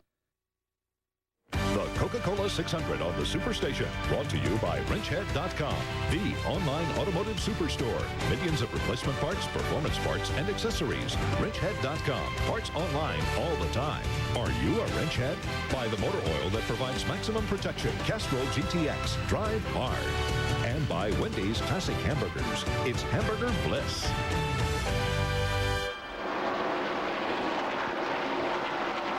Looking down on Lowe's Motor Speedway, Charlotte, getting reports that the rain is right about on top of the racetrack. You ride with the race leader, Bobby Labonte, as he cycles down the back straightaway. Here's our Napa Field summary. Look at the rundown after 243 of the 400 laps. Lead lap 15 of the 43 starters. Only 3 cars not on the racetrack at the moment. Scott Pruitt, Ricky Craven, and Bill Elliott's machine all retired from the event. On On board with Dale Earnhardt Jr. He's fallen now 1.5 seconds behind leader Bobby Labonte. Mike Hogwood has an update on his car. I think probably for the first time since he's been here at Charlotte in his car, he's actually complained a little bit about it. Says the car has gotten a whole lot worse. It's really loose on the racetrack. And as Tony Eury Sr. does so often and so calmly, he just says, hang in there. What else do you tell him to do at this There's point? not much you can tell him to do. Right now, Junior's a 1.5 seconds behind Labonte, and the thing that surely is worrying him is that view through the windshield that you just saw, those heavy black clouds just to the north of the racetrack. Boy, it won't take much before those things open up, and that could be the end of it here tonight. He's closing on it, though. Dale Jr.'s closed the last couple laps. You're exactly right. And the reason he's doing that, I think he did calm down when they called him and said, listen, just drive your race. We'll fix it when you get in here. And sometimes when you slow down, you actually go faster because you don't abuse the tires. Tony Stewart in the 20 is a lap down. NASCAR has spotters placed all around the racetrack watching for debris and things like that. And right now there's a lot of radio communication from the race director, David Hoots, to a lot of the spotters around the racetrack, asking if there's any rain falling. Well, we haven't seen any in the windshield so far, but it's looking really ugly. So far, the reports have come back. Well, now they've come back positive. Caution. Oh, there it is. Caution for rain. The skies have just opened up. Caution for rain at lap 246. Whoa, and they did open. It's amazing. You know, NASCAR has got so much experience doing this.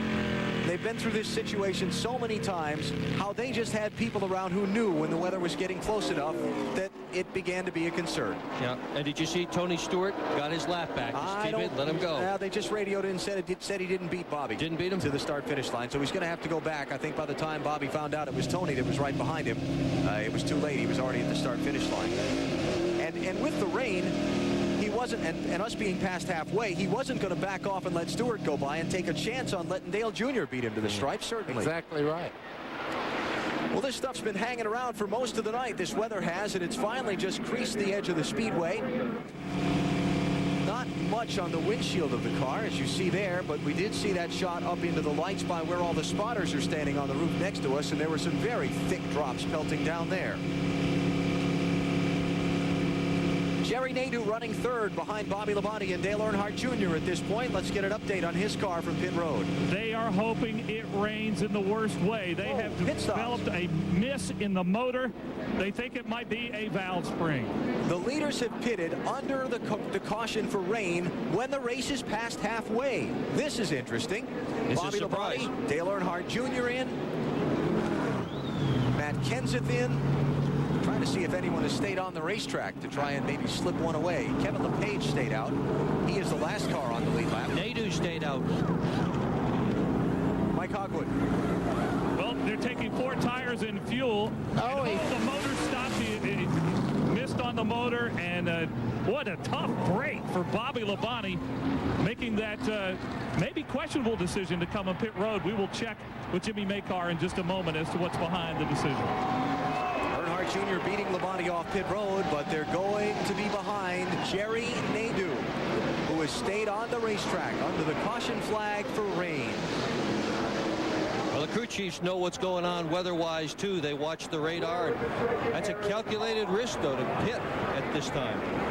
I can remember a couple of races in recent history being stolen in the rain.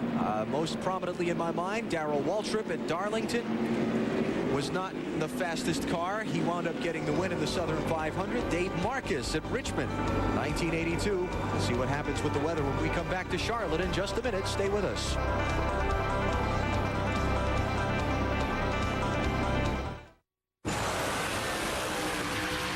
You think you're harder on your engine than most people? Well, good.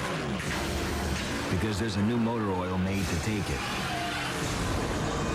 Introducing new Pennzoil Synthetic with Penzane. Penzane was developed for the space program and is used by NASA. Don't change your driving, just change your oil. Pennzoil Synthetic. It's rocket science for your car. Dale Jarrett here with a very special offer. A new CD of all my favorite tracks. Immerse yourself in one of my personal favorites, the melodic grandeur of Daytona International Speedway. The dulcet tones of Lowe's Motor Speedway. Set your spirits soaring to the sounds of California Speedway. Of course, these performances are better live. But bring your Visa card, because at these tracks, you can't buy tickets with an American Express card. Visa, it's everywhere NASCAR fans want to be. This is my favorite part. Hi, I'm Cindy Mossy. Have you seen our new Nissans? If you do this, this, or this, you need this. Xterra goes everywhere, and all your stuff fits. Mossy value price, way below MSRP. Like Xterra XE starting at just $18,699. And Mossy has over 100 Xterras in stock, discount priced and ready for immediate delivery. See? Xterra is awesome. Get it now at Mossy Nissan. No games, just discount pricing every day.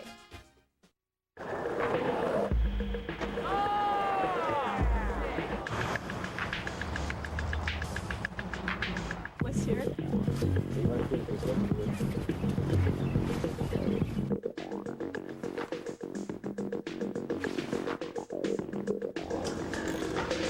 I figure I'll take that.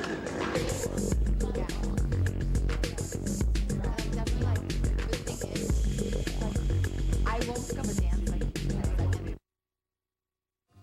Next Sunday night on the Superstation, as a 60s hipster secret agent, Mike Myers stars as Austin Powers, International Man of Mystery.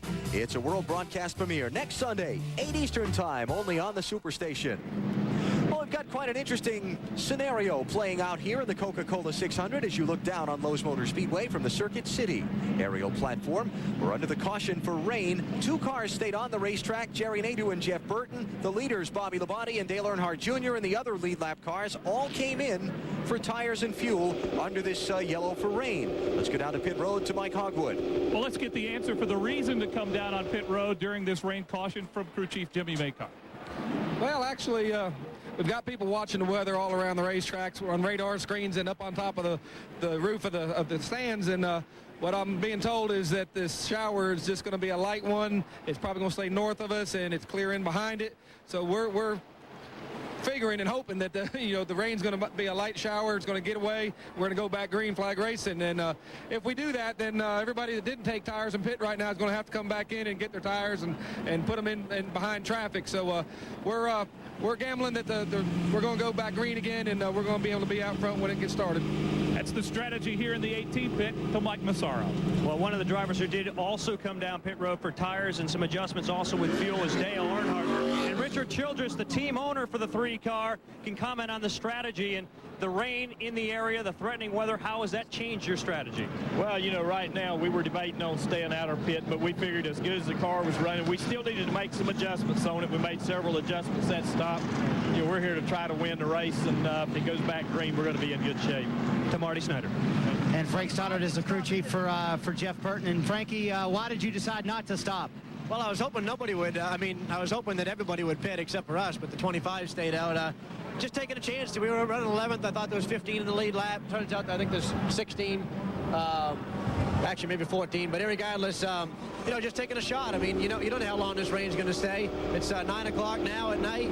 It's going to take a couple hours to dry the track if it gets real saturated. And, I think these fans want to go home if it gets real wet here, so I'm trying to look out for the fans. Let's go back to Alan Desper. Frank's not bashful about lobbying a little bit on the air, is he? Well, he won last year in Darlington with the car. It started raining, crashed into the wall. The car come to a stop, but he went by the flag stand, stopped behind the pace car. If it had started back green, he would have never been able to move.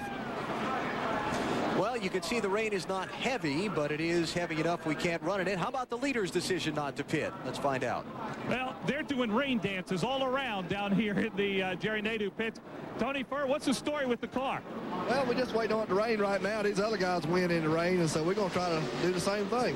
Now, what about these reports that there's problems with the engine on the 25?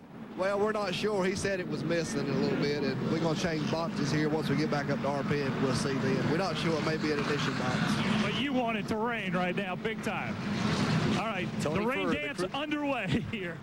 Tony Furr, the crew chief for leader Jerry Nadeau, watching the rain fall at Lowe's Motor Speedway in the Coca Cola 600. We're coming back in a minute to see if we can restart this race.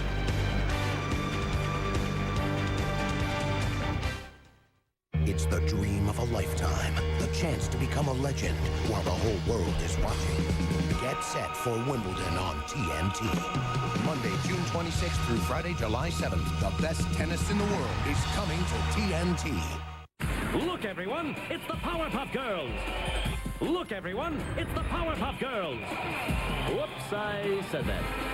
The Powerpuff Girls special, all next week at 8 and 8:30, only on Cartoon Network. Wherever you go, there's a neighbor close by who can fill you up when you're running a little low. Just look for the sign. Gas, food, and conversation. Citgo. See you around.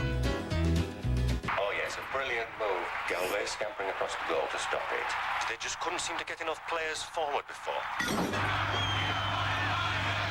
He's showing good fluid movement. Right, left. This is another aggressive charge down the flank. He's timed his run to absolute perfection. Two defenders to beat. He's passed one. This is looking like a chance as he takes the shot in.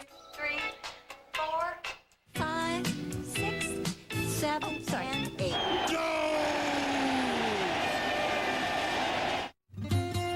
It was late in the fourth quarter, and Joe Montana was struggling to come from 11 points behind. He'd already been sacked 8 times, and as the clock ticked away, the opposing team started celebrating. They figured there was no way Montana could score 2 more touchdowns.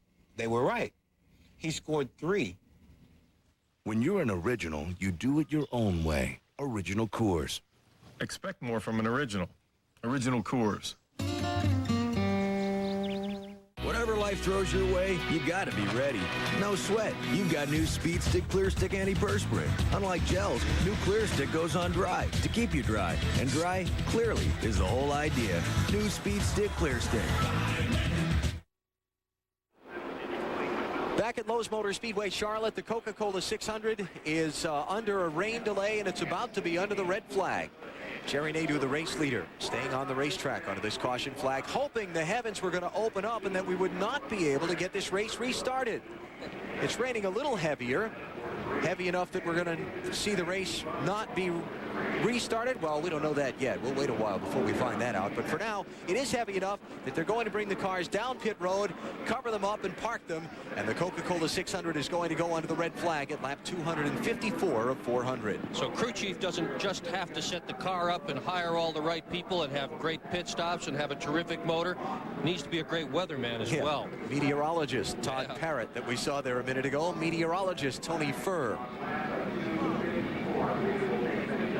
Speaking of Todd Parrott, the camera was on him because our Mike Massaro is with him. Let's talk about Dale Jarrett now, who's not run as well tonight as we might have expected.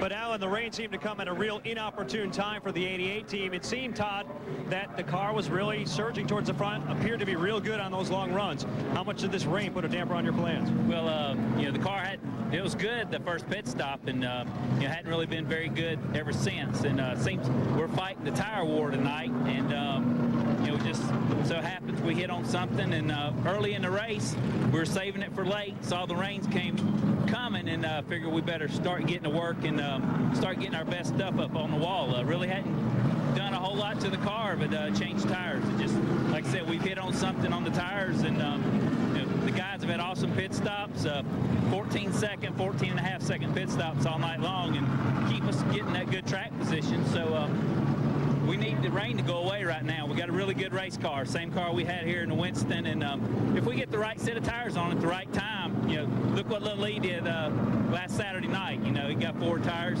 We should have come and got 4, but hey, you never know what's going to happen. So I'm just proud of these guys. They've done a great job, got a great race car, and just see what happens. Todd Parrott crystallizing the thoughts of many teams down on this end of pit road. They want the rain to go away. So the car's being covered up, the drivers will be climbing out, and we're going to go under the red flag for rain. In the Coca Cola 600, 381 miles in with Jerry Nadeau holding on to the top spot.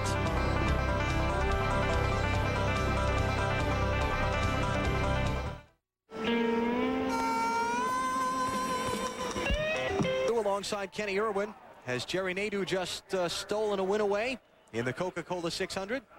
Well, we're under the red flag at lap 254 because of rain. The drivers now climbing from their cars. Let's get the thoughts of one of them who's been dominant in this event so far with Marty Snyder. Well, he's got a smile, and we're having an umbrella fight. Does the smile mean anything? Well, we're close to the front. That's where I wanted to stay. Anytime you qualify on the pole, you want to back it up with a good solid run, and we're having one. I see on the scoreboard Matt's coming up through there, and we'll get the racing together. Hopefully it'll be like old times, and had some fun racing with my dad there for a while. That was quite a good time. You said the car was getting loose there on that last run. Yeah, we have made some tire adjustments, just fooling around and see what we need for the end. We got a good enough car that we can make some adjustments and try them out and see which direction we might need to go later on if we have to. This stop might help us out, and because we actually made the wrong adjustment, so we'll see how it goes. Did your dad give you any room out there, or was he being mean? Was he being mean? I don't know about being mean. I got loose off of 2 when I passed him one time. He must have been pretty close to take the air off of me like that. But so I led lap 2, and then I got back behind him and thought I'd just save my stuff. And next thing I know, 30 laps later, I was taking the lead. So it's cool, man. I'm learning a lot and having a good time. I mean, didn't think I'd get to race with him much, and I got to take nights like this anytime I can, any chance I can. Did you sing Eminem throughout the race today? No, I was singing something else. I can't remember what it was, but I had to snap out of it, get back to concentrate, man. It's hard. All right, Dale Earnhardt Jr. currently 3rd.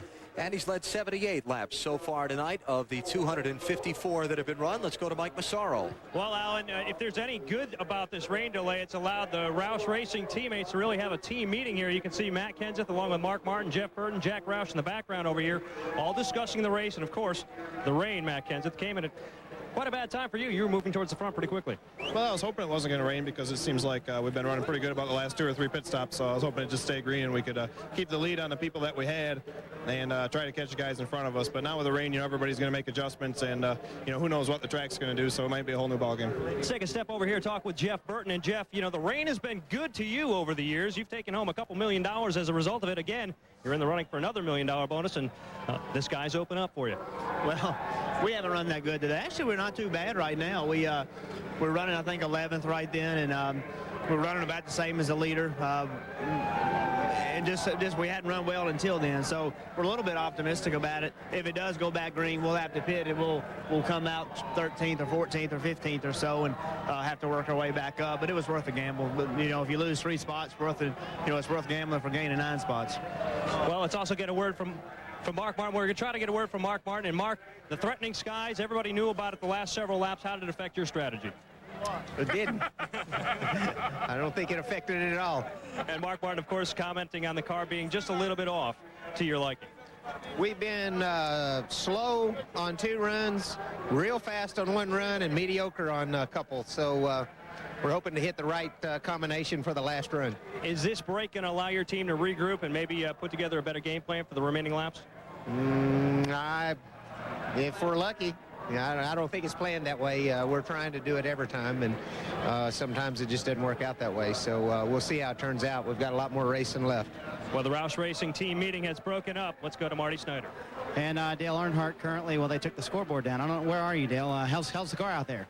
Well, it was a little tight on the last set of tires and the last 2 sets, actually. And we got this stop here. We made some adjustments, and hopefully that'll be all we need to make the car turn better center. So just got a little tighter as it cooled off. And, you know, if it rained on this racetrack, now it's going to be a different racetrack again, so we'll see. And Junior said he was having fun racing with you, but you weren't giving him very much. He said, now they always say, you know, things are going to happen before they actually happen. And I believe in the happy hour show, you told us we were going to race for a while, and then it was going to rain, and then we'd finish the race, didn't you? That looks like it was going to happen. Maybe he does know things before they're going to happen. That's Dale Earnhardt. I think Marty's just trying to stir up some trouble between dad and son. You think? He's telling he said. Yeah. Did you see Mark Martin eating the sandwich? He said nothing with the car, but eating the sandwich. Something's going to change there. His stomach's going to be in different shape when we go back to green. All right, here's the situation. We are under the red flag for rain at 381 miles. Now, this is an official race. If the weather were to get real heavy and close in on us, the race could be stopped at this point. But what's going to happen is this. We're going to wait this out for a while because the weather is not heavy all around us. This is just a shower that's passing over the area of the speedway, and it will pass through. NASCAR will wait. We ran here in 97 until 1:30 in the morning before the race was stopped. So we'll wait this out. It'll take them a little while to dry the track after the rain does stop completely, but you can see they're not wasting any time. They've already got the jet dryers out onto the speedway. And there's the weather map. Mike Hogwood, doesn't look too bad, does it? No, not at all. Just what you were talking about, Alan. Here's the Charlotte Motor Speed, or the Lowe's Motor Speedway at Charlotte. and you can see that this this thunderstorm is just about through us, and it is clean and green on the other side. So I do think, just like Dale Earnhardt says, we're going to have more racing here tonight. Could take them as much as an hour to dry the track after the rain stops completely. You see them working on it already, and hopefully we'll get the resumption of the Coca Cola 600 fairly shortly. Just been doing a great job. They won the Coca Cola pit crew competition the other day, and I think it went to the heads in a good way, because our last stop was a 14.97, which is just about unheard of, and really proud of the job they've done. They've adjusted the car all night long. The Texaco Haviland Taurus has run well. We've got the Marines standing in our background for the support, and we're moving to the front. Hopefully we won't get any more showers, and we'll get a chance to try to get up there and battle for the lead a little bit. And Ricky mentioned the Marine Corps standing right behind him, giving him some pretty strong support as well. Alan? Now there you see some of the Marines. There you see some of the fighters tonight. Matt Kenseth talking with Mark Martin. And in there saying hello, wants to get a picture. And the conversation continues down here between a couple of the principals. So the showers have stopped, and they are drying the track, and we're getting ready to go racing once again. Head load the engines and send them on their way. Now you can see them begin to roll. Indeed, they have fired them. And they're about to move out onto the track with Jerry Nadeau leading the way. The surprise, the dark horse in this race. And the question is, can he stay there and win for Rick Hendrick?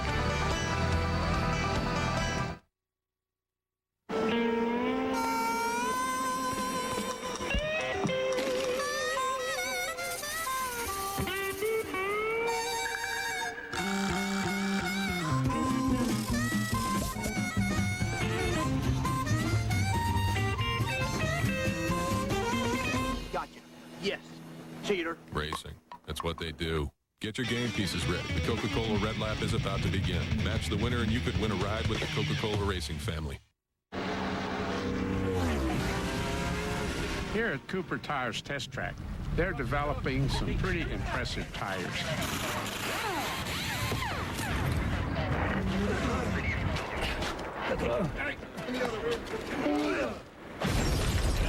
Okay, next car.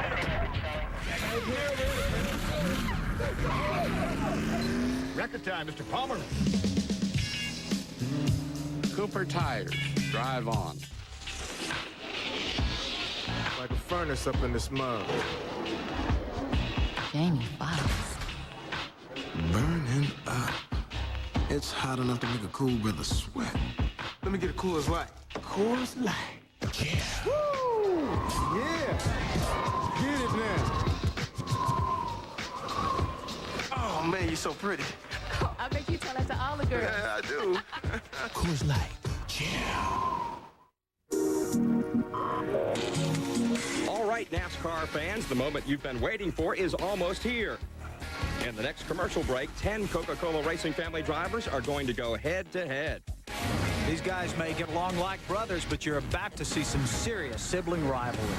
Grab a Coke and get your game pieces ready. And remember, if you match the winner, you could win a ride with a Coca-Cola Racing family driver. I've been looking forward to this for a long time.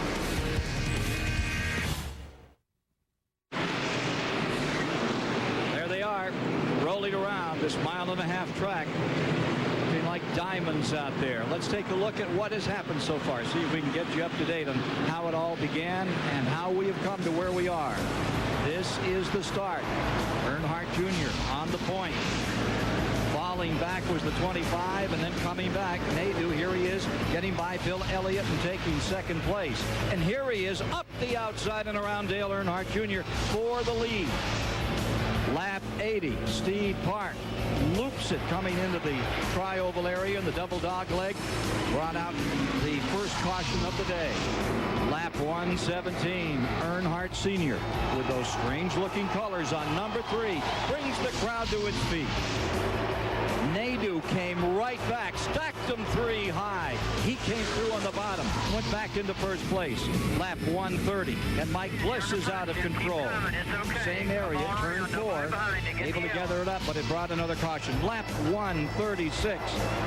Here is Earnhardt Sr. taking the lead from Jarrett. Lap 151, a little love tap here. Robert Presley sends Scott Pruitt right into the laundromat. And look at this. Father against son on the bottom of the racetrack. Dale Earnhardt and Dale Earnhardt Jr. alongside. And then Jerry Nadeau pulls up, scoots by once again.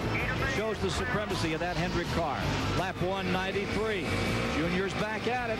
Dale Earnhardt Jr. New names, new faces making the difference. Then at lap 248, there were pit stops. Bobby Labonte led for a while, stalled for a moment on pit road. And there's Dale Earnhardt Jr. getting out just in front of him. But Nadeau had stayed on the track, thinking the rain was going to come. They had been talking to him, and sure enough, the rains came. Red flag came out. It has been there for some time, and now we're back ready to go racing another time. With Nadeau in front, Jeff Burton in second, and to bring you more of the action, once again, here's Alan Bestwick.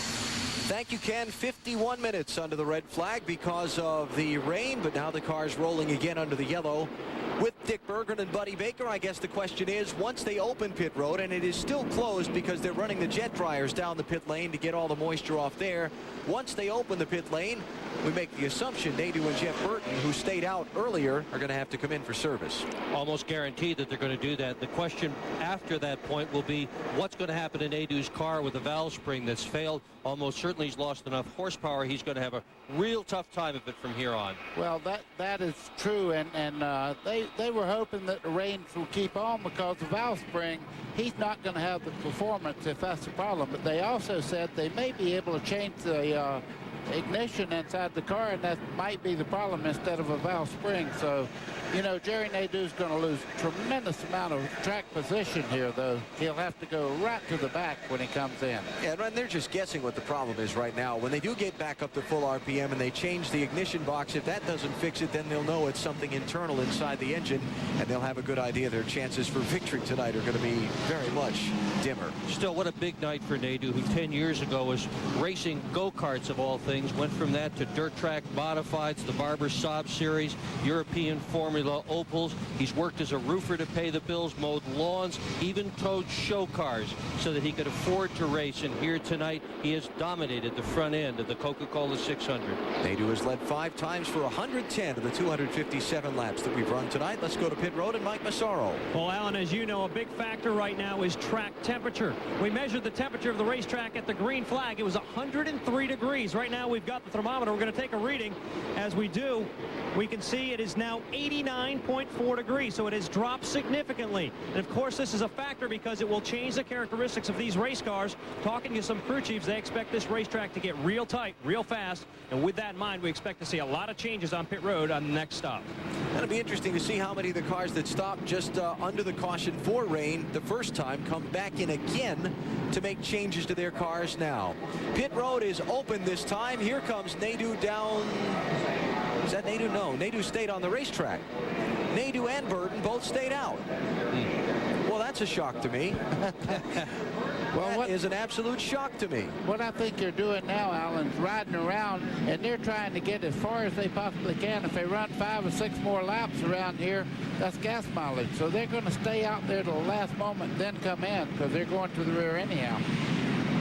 Bobby Labonte's in.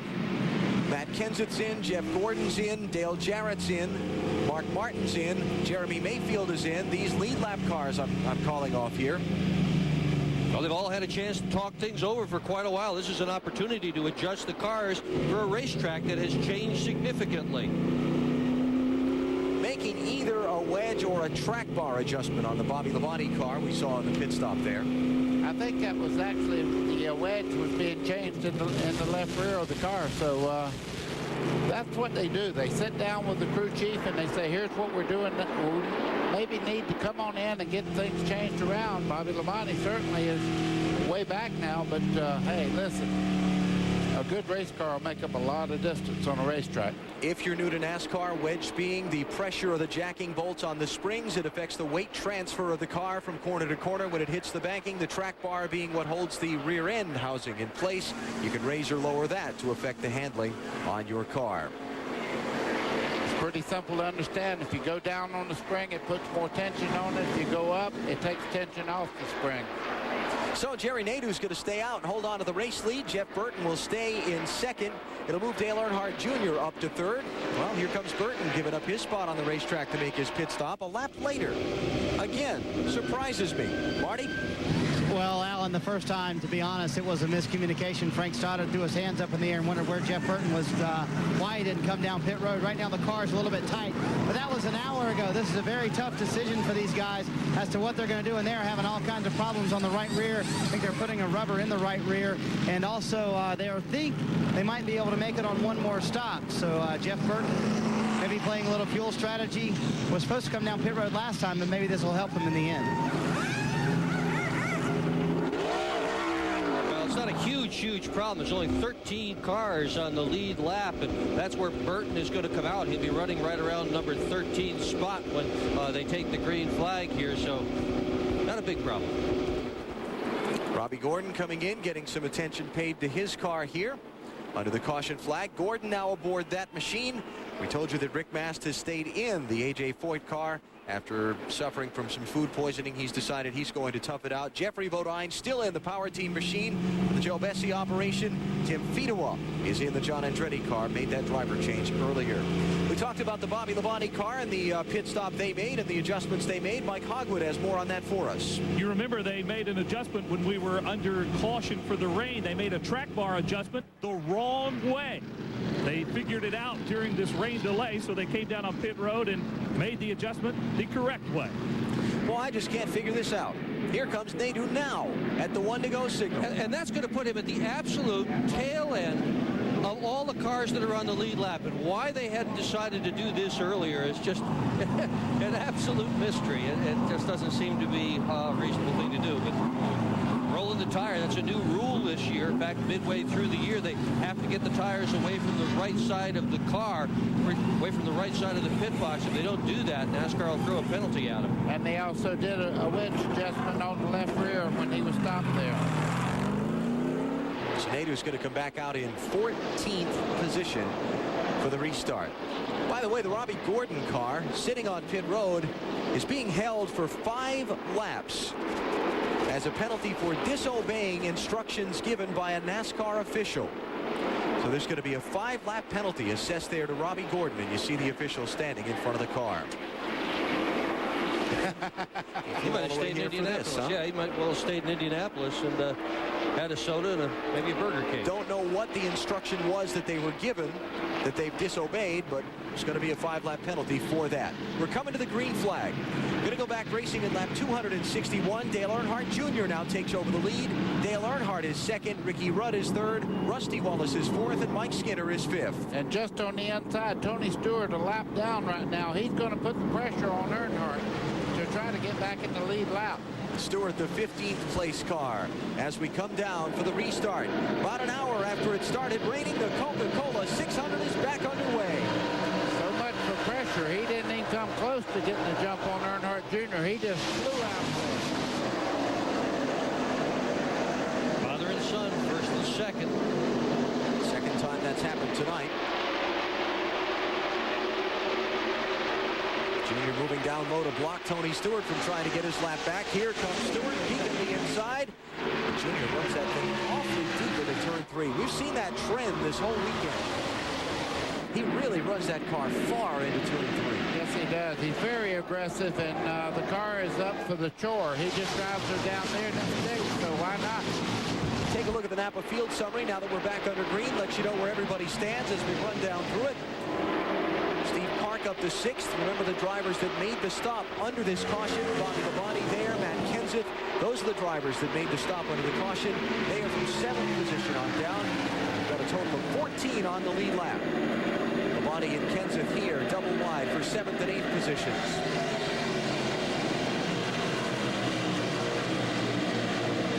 That's Johnny Benson just in front of them. Benson running in 18th position, a lap down. Let's go to pit road and Marty Snyder. Well, the answer as to why Jerry Nadeau and why Jeff Burton and Matt Kenseth and those guys came down pit road and why Jerry and Jeff Burton waited so long, they think they can turn this into a race where they only have to stop one more time. Jeff Burton and Jerry Nadeau came down at lap 260. Now, if you add 70 laps to that, that's 330. 70 to that is the finish of the race. So these teams think they can make it on one more stop. That would be a huge advantage. I just asked Robbie Reiser, the crew chief from Matt Kenseth, can you definitely make it on one more stop? He said, absolutely. Boy, I tell you, that's a big deal. And right now, Tony Stewart's got a big deal going. He's back on the lead lap, just in front of our leader, Dale Earnhardt Jr. He needs to stay in front of him and get a question flag. Wow. He's not going to make it. Junior had the nose of his car right up under the back bumper of Tony Stewart's.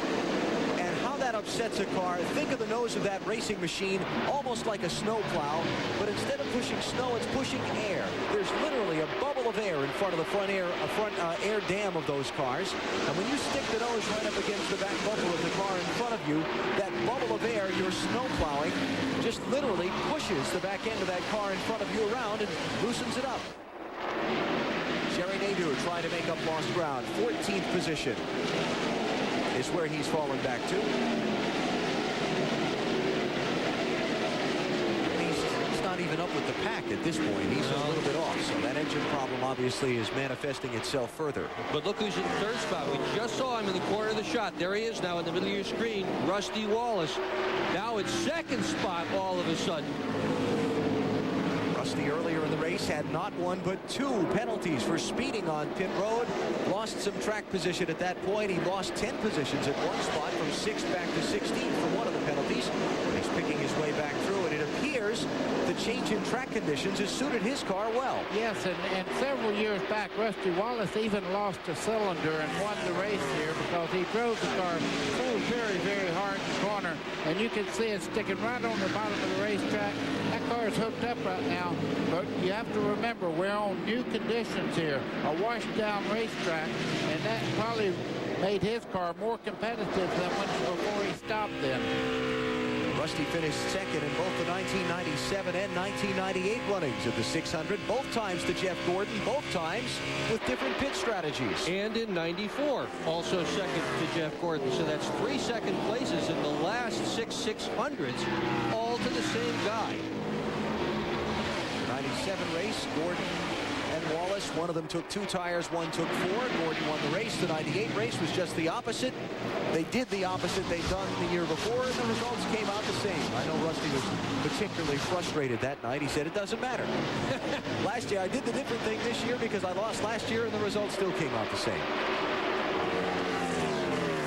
You see Wallace there with the lap car of Tony Stewart between himself and the leader, Dale Earnhardt Jr. Been a good night as far as time spent out front for Dale Jr. It has, and he's really taken a more or a less aggressive line around the racetrack right now. He's not leaning on the tires like he was earlier in the race. He's running pretty much in the middle part of the track. Here's a guy that's just not making any progress. Remember that just when we went to the caution for rain, we got the report that there was a miss in Jerry Nadeau's engine. They speculated it might be an ignition box. They were going to try and change to the backup system when we went back to full-speed racing. Then they also speculated it might have been a valve spring going bad. And I would say by the fact that Nadeau has fallen off the back of the pack that it is the valve spring. And he's in some pretty serious trouble here with his, 129 laps left to go in this race. I would just bet you that Tony Urey's telling him right now, don't use the car up. You have a great race car. Don't get aggressive right now. You're in the lead. Nobody's catching you. Of course, Tony Stewart in 1999 won 3 races as a rookie, the first Winston Cup rookie ever to do so. Dale Earnhardt Jr. could pull that feat off tonight if he scores the victory here. Well, actually, he's won 3, but one of them wasn't a point race. So yeah. That doesn't really count. It's an asterisk race. It is. And the things that really matter are the point races. Now we'll see if Rusty Wallace has the muscle to run down Dale Earnhardt Jr. He has a clear racetrack in between he and Dale Earnhardt Jr.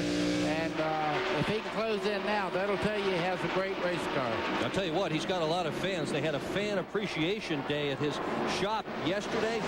4,000 people showed up. They had to go send the truck out for more hamburgers, and he brought them all back. Didn't have enough yet, sent them back out for still more.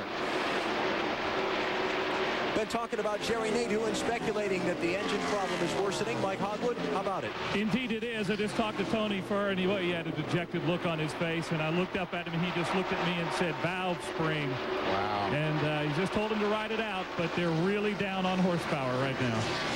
Jerry Nadeau has led 115 of the 273 laps tonight.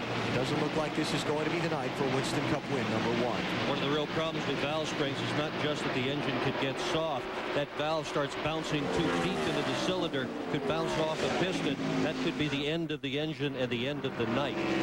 There's Robbie Gordon back on track after serving the 5-lap penalty. That penalty put him all the way back to 40th position, the last car running in the event. Scott Pruitt, Ricky Craven, and Bill Elliott, the 3 drivers that have fallen out of the event. And the leader, Dale Jr., by the Robbie Gordon machine. Well, Tony Eury said this car was going to be faster as the race wore on. It's been an absolute rocket all night long. Can't imagine it getting any quicker. There's Mike Skinner running in 4th spot, 3 seconds behind the leader. See his scoring serial on the night. Been very steady, very solidly up in the top 10, except for that one stretch where he got shuffled back. And Mike Skinner has a gear in the car that they told me they put in there to run 600 miles. They didn't want to see the rain. They think they'll get stronger as the night goes. Catching Dale Earnhardt, his teammate, to race for 3rd position. Skinner took just 2 tires on the set of pit stops back at lap 131 that got him up in the lead at that point for a couple of laps in the event. Interesting stat on Mike Skinner is that every time he has run Lowe's Motor Speedway and finished the race, he has done better than the last time he ran here. He was 3rd in October of last year, 9th in this race last year. Looking from Dale Earnhardt Jr. back to Rusty Wallace to check the interval between the top 2. There it is. On the stopwatch, that is 1.333 seconds. Back underway in the Coca Cola 600 at Charlotte. More on TBS in a moment.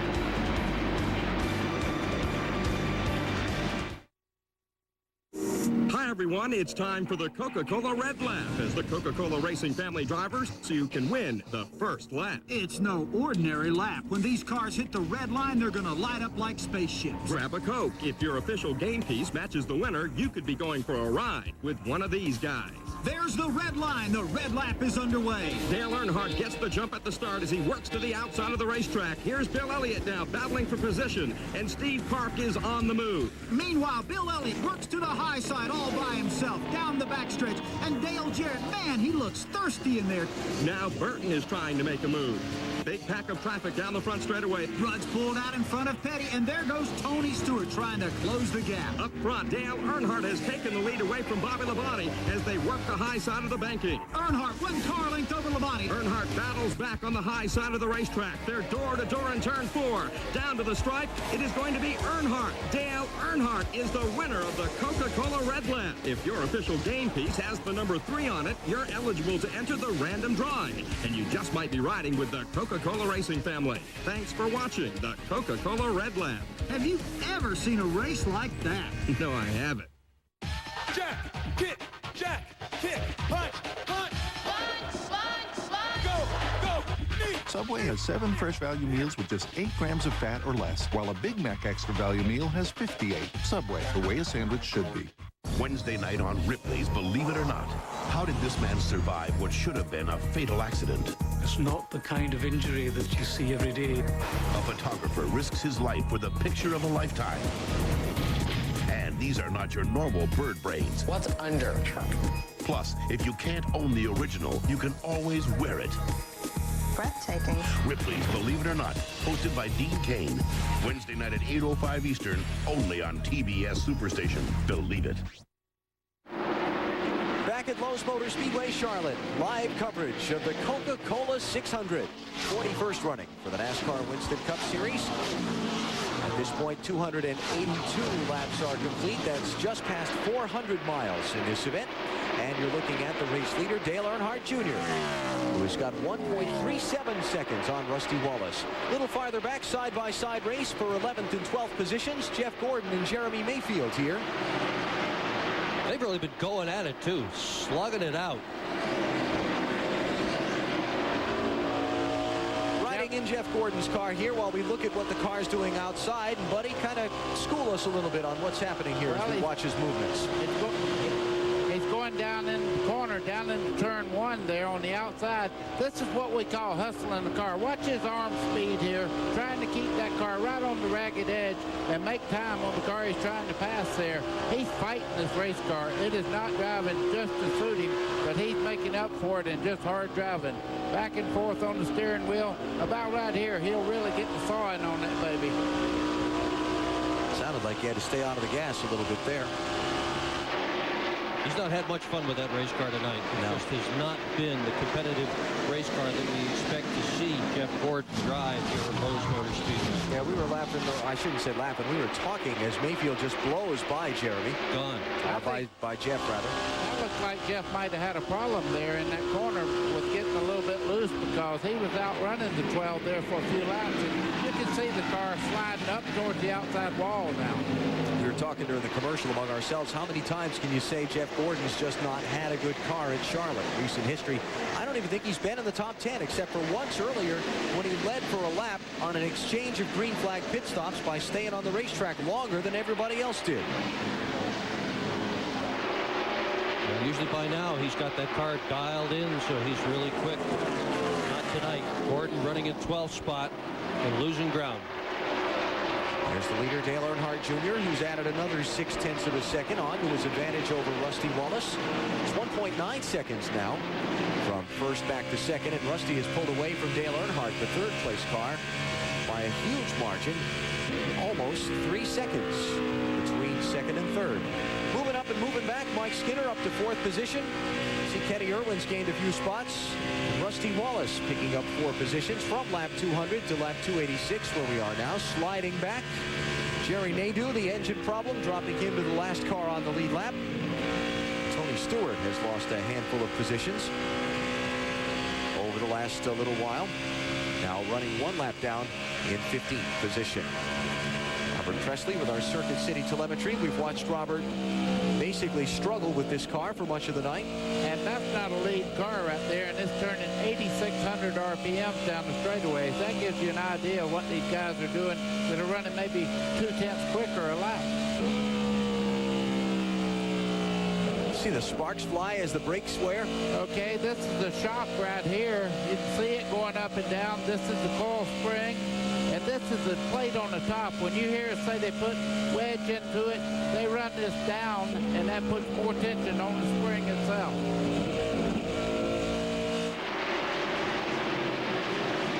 While we're watching that, Dale Earnhardt Jr. continues widening his advantage over Rusty Wallace. Look at the gap now. Boy, what a run he has had from Texas on, huh? Winning Texas and then off to win again at Richmond, and then the pole here and win the Winston, and gee, he's going to remember these few days. And he's still got a yellow stripe on the back bumper. Yeah, he's still a rookie. Yeah, a rookie. Yeah, he's a rookie, okay, but I'll tell you what, being brought up in a home with a person like Dale Earnhardt, it's like you're racing when you're 5 years old. Conversation around the table, not baseball, it's racing. But he's got an enormous amount of talent, too. I mean, he came into NASCAR's Busch Grand National Series, and in his first year, he's Rookie of the Year, won the championship. 2 years, 2 championships, 13 wins. This guy has just got it all. Meantime, Dad is running in 3rd position. There's Dale Earnhardt, the 7-time champ. He's 5 1/3 seconds behind his son, Dale Jr. Mike Massaro has an update on the Earnhardt car. And Alan, we mentioned the gap between Rusty Wallace and Dale Earnhardt, and one of the reasons may be the changing track conditions. Just spoke with crew chief Kevin Hamlin. He said the car is getting tighter and tighter every lap. Further down pit road, his teammate with Richard Childress Racing, Mike Skinner, spoke with team manager David Smith. He said the same thing. Expect them to try to free those cars up next time in. Kenseth closing in on Skinner there to try and take 4th spot away from him. That's kind of the book on this racetrack, though. If there's any one thing you can predict about this racetrack, and quite frankly, there's not a lot you can't predict about it, is that in this night race, as we get further into the event, the cars tend to tighten up. You know, we heard Matt Kenseth say he really hated to see the rains come because he gets better on long runs. Well, it's proving out right now. He's moving back up again. Kenseth going after Skinner for fourth. Going to get that spot into turn number 3. So 2 rookies in the top 5 in the Coca Cola 600 past 400 miles. Dale Earnhardt Jr., the leader. Matt Kenseth now up to 4th. The drivers in between them, Rusty Wallace in 2nd, Dale Earnhardt 3rd. Mike Skinner rounds out the top 5. We're coming right back.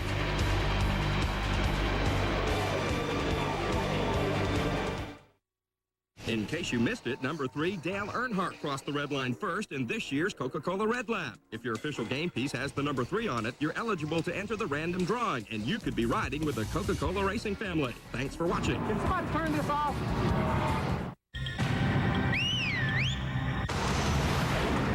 Our coverage of the Coca-Cola 600, log on to tbssuperstation.com. Follow live in-car camera action. A lot of the front-running drivers in this event carrying our onboard cameras. Log on tbssuperstation.com.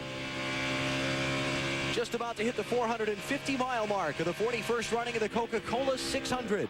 Dale Earnhardt Jr. leads Rusty Wallace by 2.308 seconds. Mike Hogwood with an update for us on Rusty Wallace. Well, you would think that Rusty Wallace might be happy in running second, but there are not a lot of happy looks in his pits. He's talking to the crew members and said, oh, we're awfully tight, just like everybody else is getting. And then they also said, and right now we have absolutely nothing for the 8 car.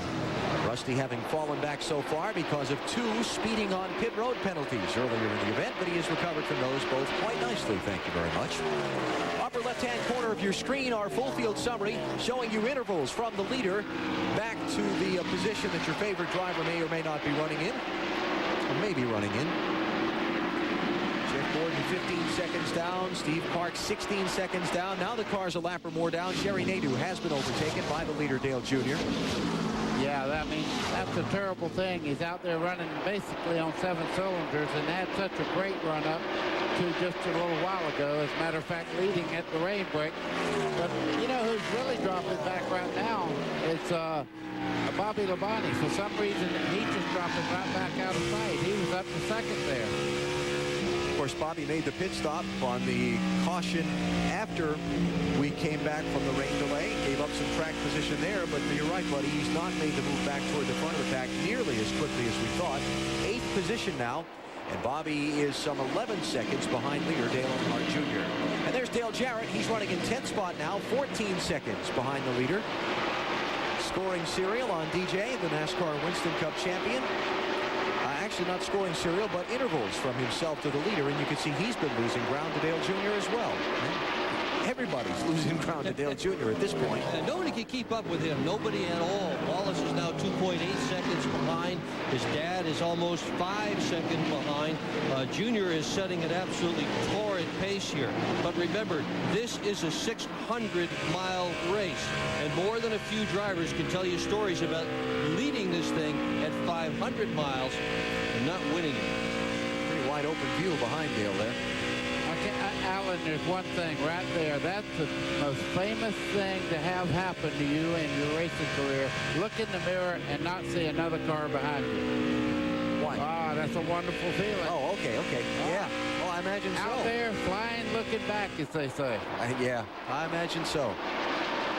Dale Jr. talked last year in his debut here in the Coca-Cola 600 about having trouble keeping his concentration. He'd been running the NASCAR Busch Series, the 200 and 300-mile races.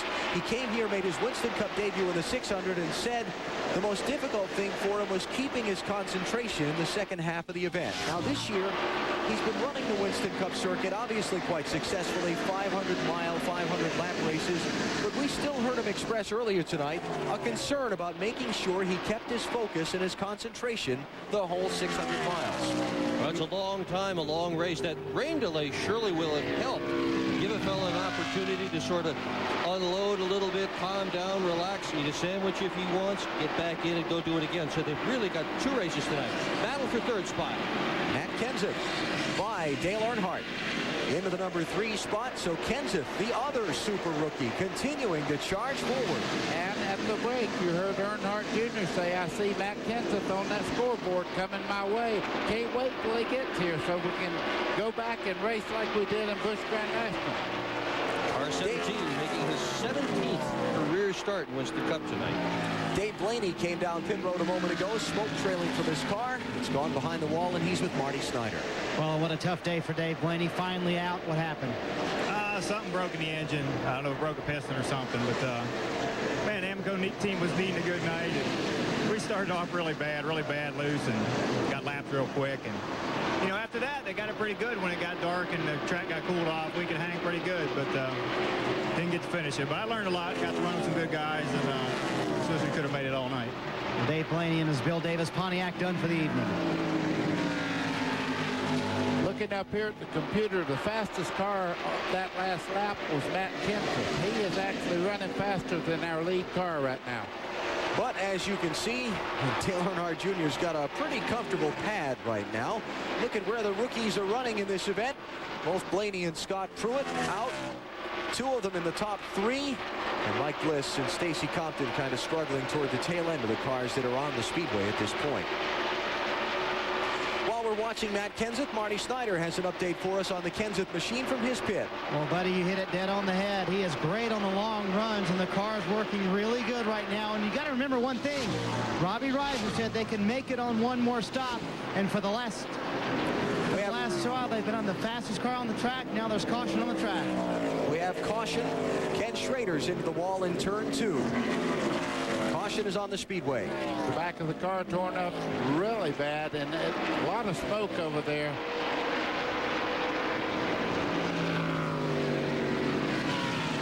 Caution is on the speedway. This yellow flag, number 5, make it number 6 in the event. And there goes Earnhardt's big lead. Yeah. See him. Erased. Yeah, gone. Now, the caution flag here takes the making it on one more pit stop out of the equation, because if they pit at 3:10, there's nobody going to go 90 laps on a tank of fuel here. Nope, can't do it. Going to have to make one more after this. So that eliminates that from the formula. Gee, is Junior going to ram the pace car just like Dad? He's awful close. You think a rookie would be that bold? That rookie might. Yeah, maybe so. I don't know. Well, it'll be very interesting to see what happens here on these pit stops. First, let's take a look at what happened to the Ken Schrader machine as you see the crew going to work trying to fix some of the damage as quickly as they can. The 36 car of Kenny Schrader right there. As he starts off the corner, you can see him backing into the wall, coming off the corner there. Very lucky that everybody sees him. It's only one car involved. He gets it back straight and continues on. And I'll bet if we had a chance to talk to Kenny right now, he'd say I was bad loose, and it just got away. Fine-tuning the aerodynamics on the machine. Sammy Johns with the hammer there. And the bad part, that car was probably in the wind tunnel 2 weeks ago. Leaders are in. Stops at lap 310 with 90 laps to go. Dale Earnhardt Jr., Rusty Wallace, and Matt Kenseth, the order as they come down pit road. Let's go to Mike Hogwood. Well, Dale Earnhardt is in for his stop. It will be a 4-tire change, full tank of fuel. Jackman Jeff Clark has it up on the left side. The front tire changer is Tony Uri Jr. Randy Cox is on the rear tires, and they are getting them bolted on the left side. It's a great stop for Dale Earnhardt Jr. But a great stop for Matt Kenseth. 15-9, and Kenseth is going to get the lead on the pit stops. Oh, boy. Look at Rusty Wallace's time. Trouble there for his crew, 20.3. He's going to come out at least 5th, maybe 6th. Well, we're talking about how important the pit crews are. There it is right there. Kenseth with a 15.9 stop. Amazing for a crew that was put together just this year. When you hear crew chiefs talk about track position being hard to get, it's very easy to lose. Kenseth just got good track position. Rusty Wallace just lost a bunch of it under caution pit stops.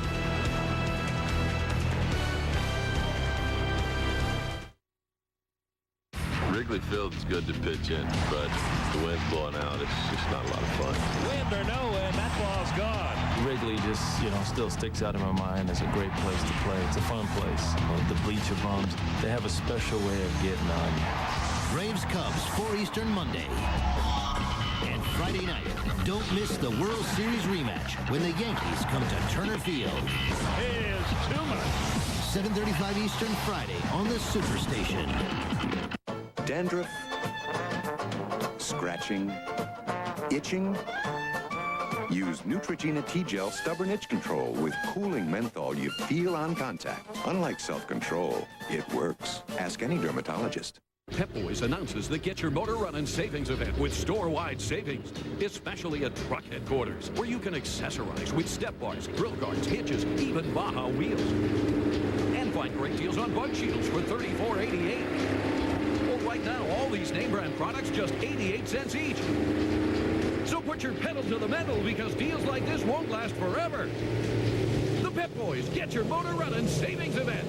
Pep Boys. Cars like us. People love us.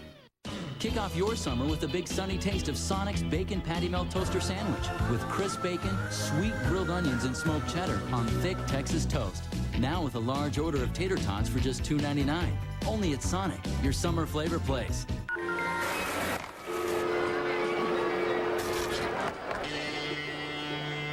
I wouldn't dial 0 if I were you, stranger. But I need to make a collect call. But 1-800-CALL-ATT can save you a fistful of bucks. Aim right down the center. 1-800-CALLATT. Come back, ATT, man, come back. You can save big bucks now. 1-800-CALL-ATT for collect calls. Next Sunday night on the Superstation, as a 60s hipster secret agent, Mike Myers stars as Austin Powers, International Man of Mystery. It's a world broadcast premiere next Sunday at 8 Eastern, only on the Superstation. The leader is Matt Kenseth. Dale Earnhardt Jr. is second. There is Dale Earnhardt, who runs in third. You see the pit stop summary. Look at Rusty Wallace in second and out ninth. Just a couple of extra seconds on pit road, dropping him those 7 positions. Mike Massaro has more on Dale Earnhardt. And Alan, a huge break for Dale Earnhardt. About a half a lap before that caution came out, he had radioed in to crew chief Kevin Hamlin. He had a right rear tire going down. You can take a look here. We do have the tire. There's a cut inside the trim here about an inch long. This tire was going down rapidly, and Dale Earnhardt was going to have to come in if that caution didn't come out. Wow. Some days you just get lucky. So we're getting set for the restart here. It'll come at lap number 313. 400 laps make up the 600-mile distance tonight. Rain shower earlier, stopping us under the red flag for some 51 minutes, but the weather has moved away as you look down from the Circuit City aerial platform, and we're getting set to go back at it one more time. Kenseth, Earnhardt Jr., Earnhardt, Bobby Labonte, and Jeremy Mayfield, the top 5. The rest of the top 10, Ricky Rudd, Jeff Burton, Mike Skinner, Rusty Wallace, and Dale Jarrett. And the final cars on the lead lap, that will be Jeff Gordon in 11th, Mark Martin in 12th, and Steve Park in 13th.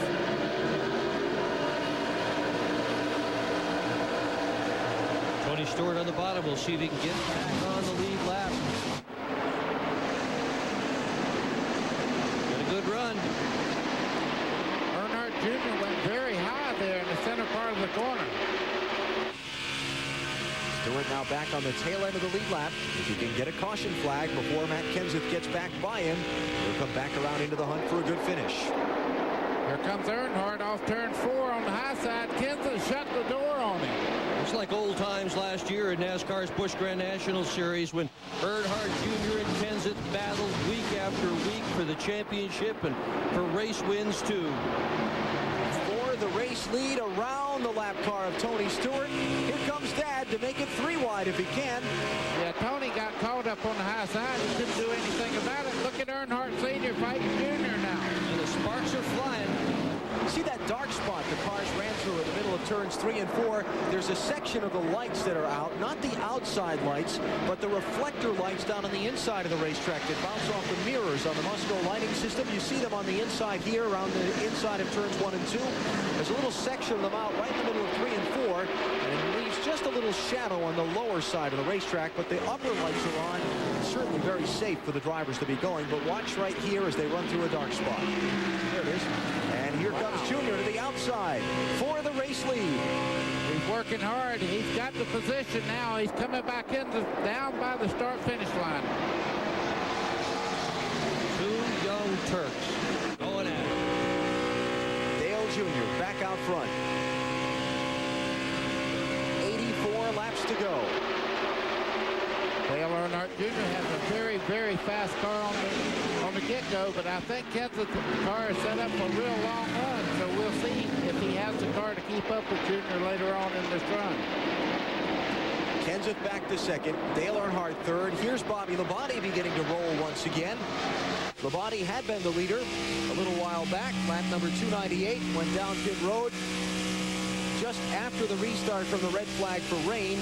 Lost a little track position there and never really made a move up through the traffic at that point. But now after this pit stop, he's really charging up into the lead group again. Well, that's the great part about pit stops. You go in, you make an adjustment on your tires, change the air pressure a little bit, and you get the car back like you want it. And for Kenny Schrader's fans, he's back out on the racetrack, having repaired that car as best they could after Schrader bounced it off the wall. 7 laps down in 34th position is where Schrader resides right now in the rundown.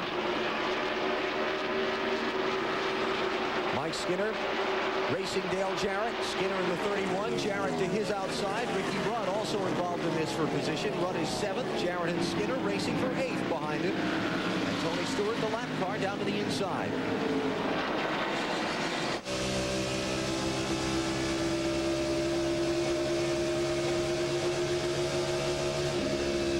Jarrett kind of pinning Skinner in behind the Stewart machine. If this were a basketball game, that'd have been a good clean pit. Well, Tony Stewart right now is doing everything he can just to hang on. That car is not working like he wants it to. No, and they thought they really had it, too. They worked on that car, changed it a whole bunch yesterday afternoon during the Busch Grand National race here. They really thought they had it once happy hour ended. The car was just a little bit loose here, a little bit tight there. Felt just the way his car felt last year when he finished 4th in this same event. It was Stewart that gave out last year, but this year the car just isn't quite up to it. That car's up to it. Driver's up to it. The crew is doing a great job. They have it all together tonight.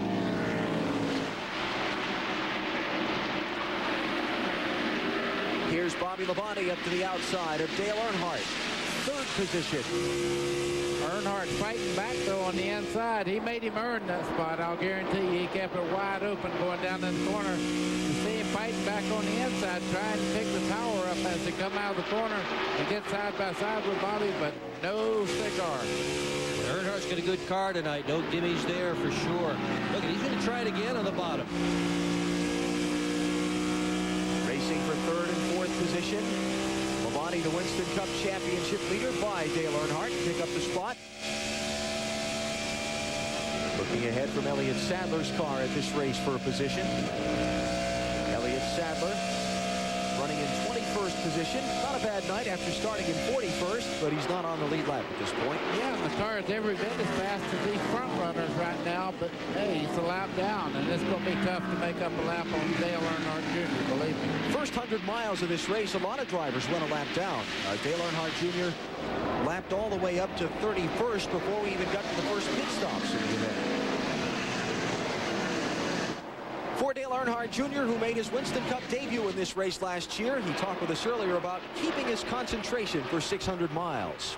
You know, you're in that car for an awful long time, and you really got to think about what you're doing. And as the race winds down and the spots are more difficult to obtain, and you realize, all right, I'm 15th or 16th, odds are I'm not going to gain 1 or 2 spots. I got to protect my position. So it gets hard to concentrate and hard to focus on what you're doing. So Dale Earnhardt Jr.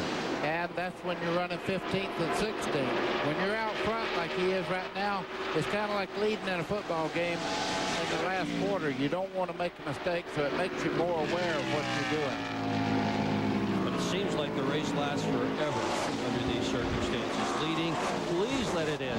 Please let it in while I'm still out here before something goes wrong to spoil my night. Yeah. Wow. Yeah, and Did you see how close Kenseth came to the wall? And the other thing you do, your hearing becomes very acute. You hear every noise in that race car when you have a big lead. We're coming up on the 500-mile mark of this event. Very quickly, another 9 laps, and we will hit 500 miles. Ricky Rudd with some problems.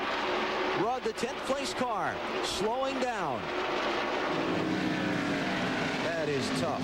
It is. He'd had a couple of good runs. He was 4th the last 2 races. Now today's in trouble. Mike Mazzaro. Well, it appears that Ricky Rudd may have a tire beginning to equalize on the right side. You can see the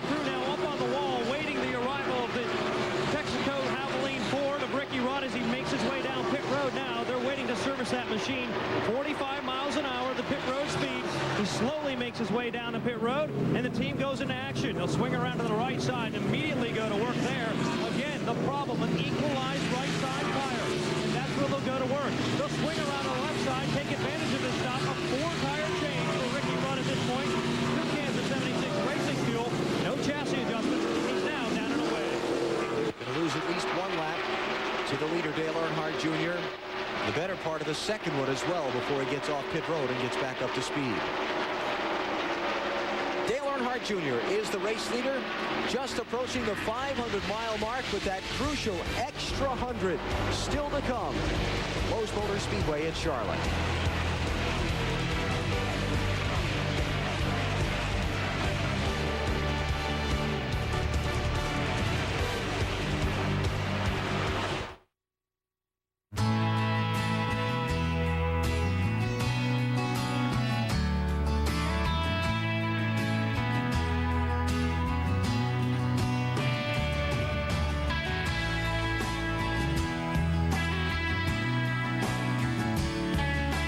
Do some of America's most successful people get their start?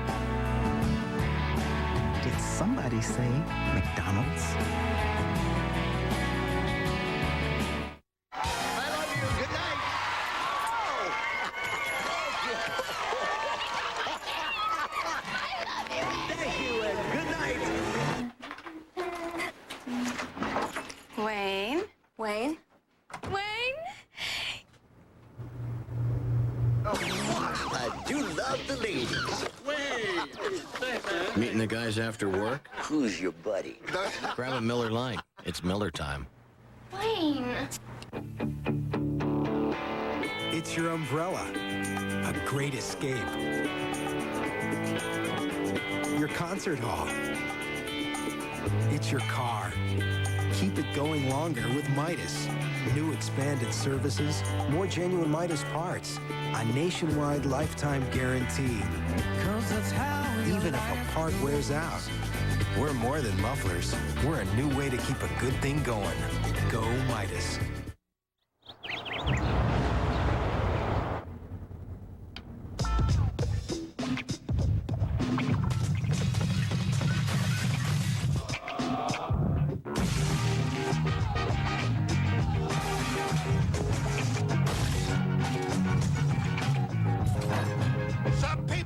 Appreciate the earth-shattering sound you get when we install a 12-inch subwoofer in your car.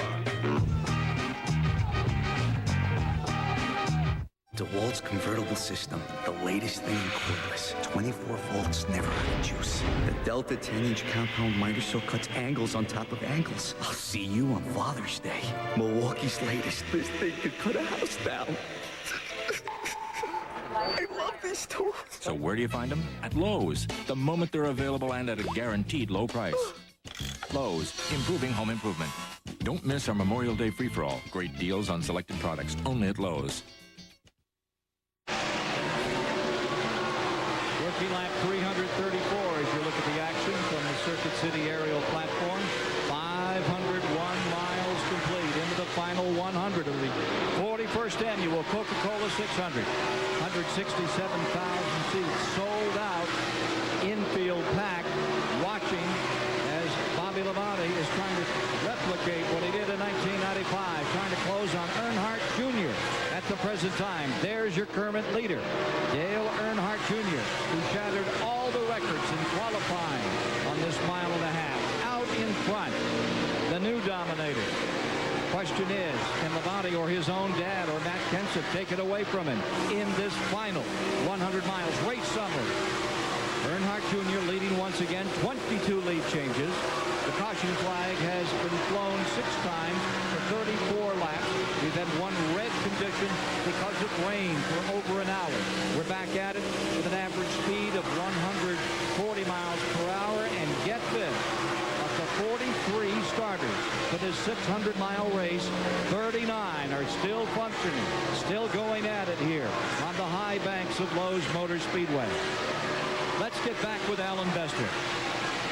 Ken, thank you. Dale Earnhardt Jr. has led 149 of the 336 laps so far. Field summary, upper left of your screen, showing where drivers started, where they're running now. Terrific night for Matt Kenseth. Terrific night for the two top rookies so far. Earnhardt Jr. and Kenseth in the top three. Dale Earnhardt has had kind of a hot and cold night, running in fourth right now. Some sets of tires he's looked like a rocket ship on wheels, and some sets of tires he's struggled mightily with.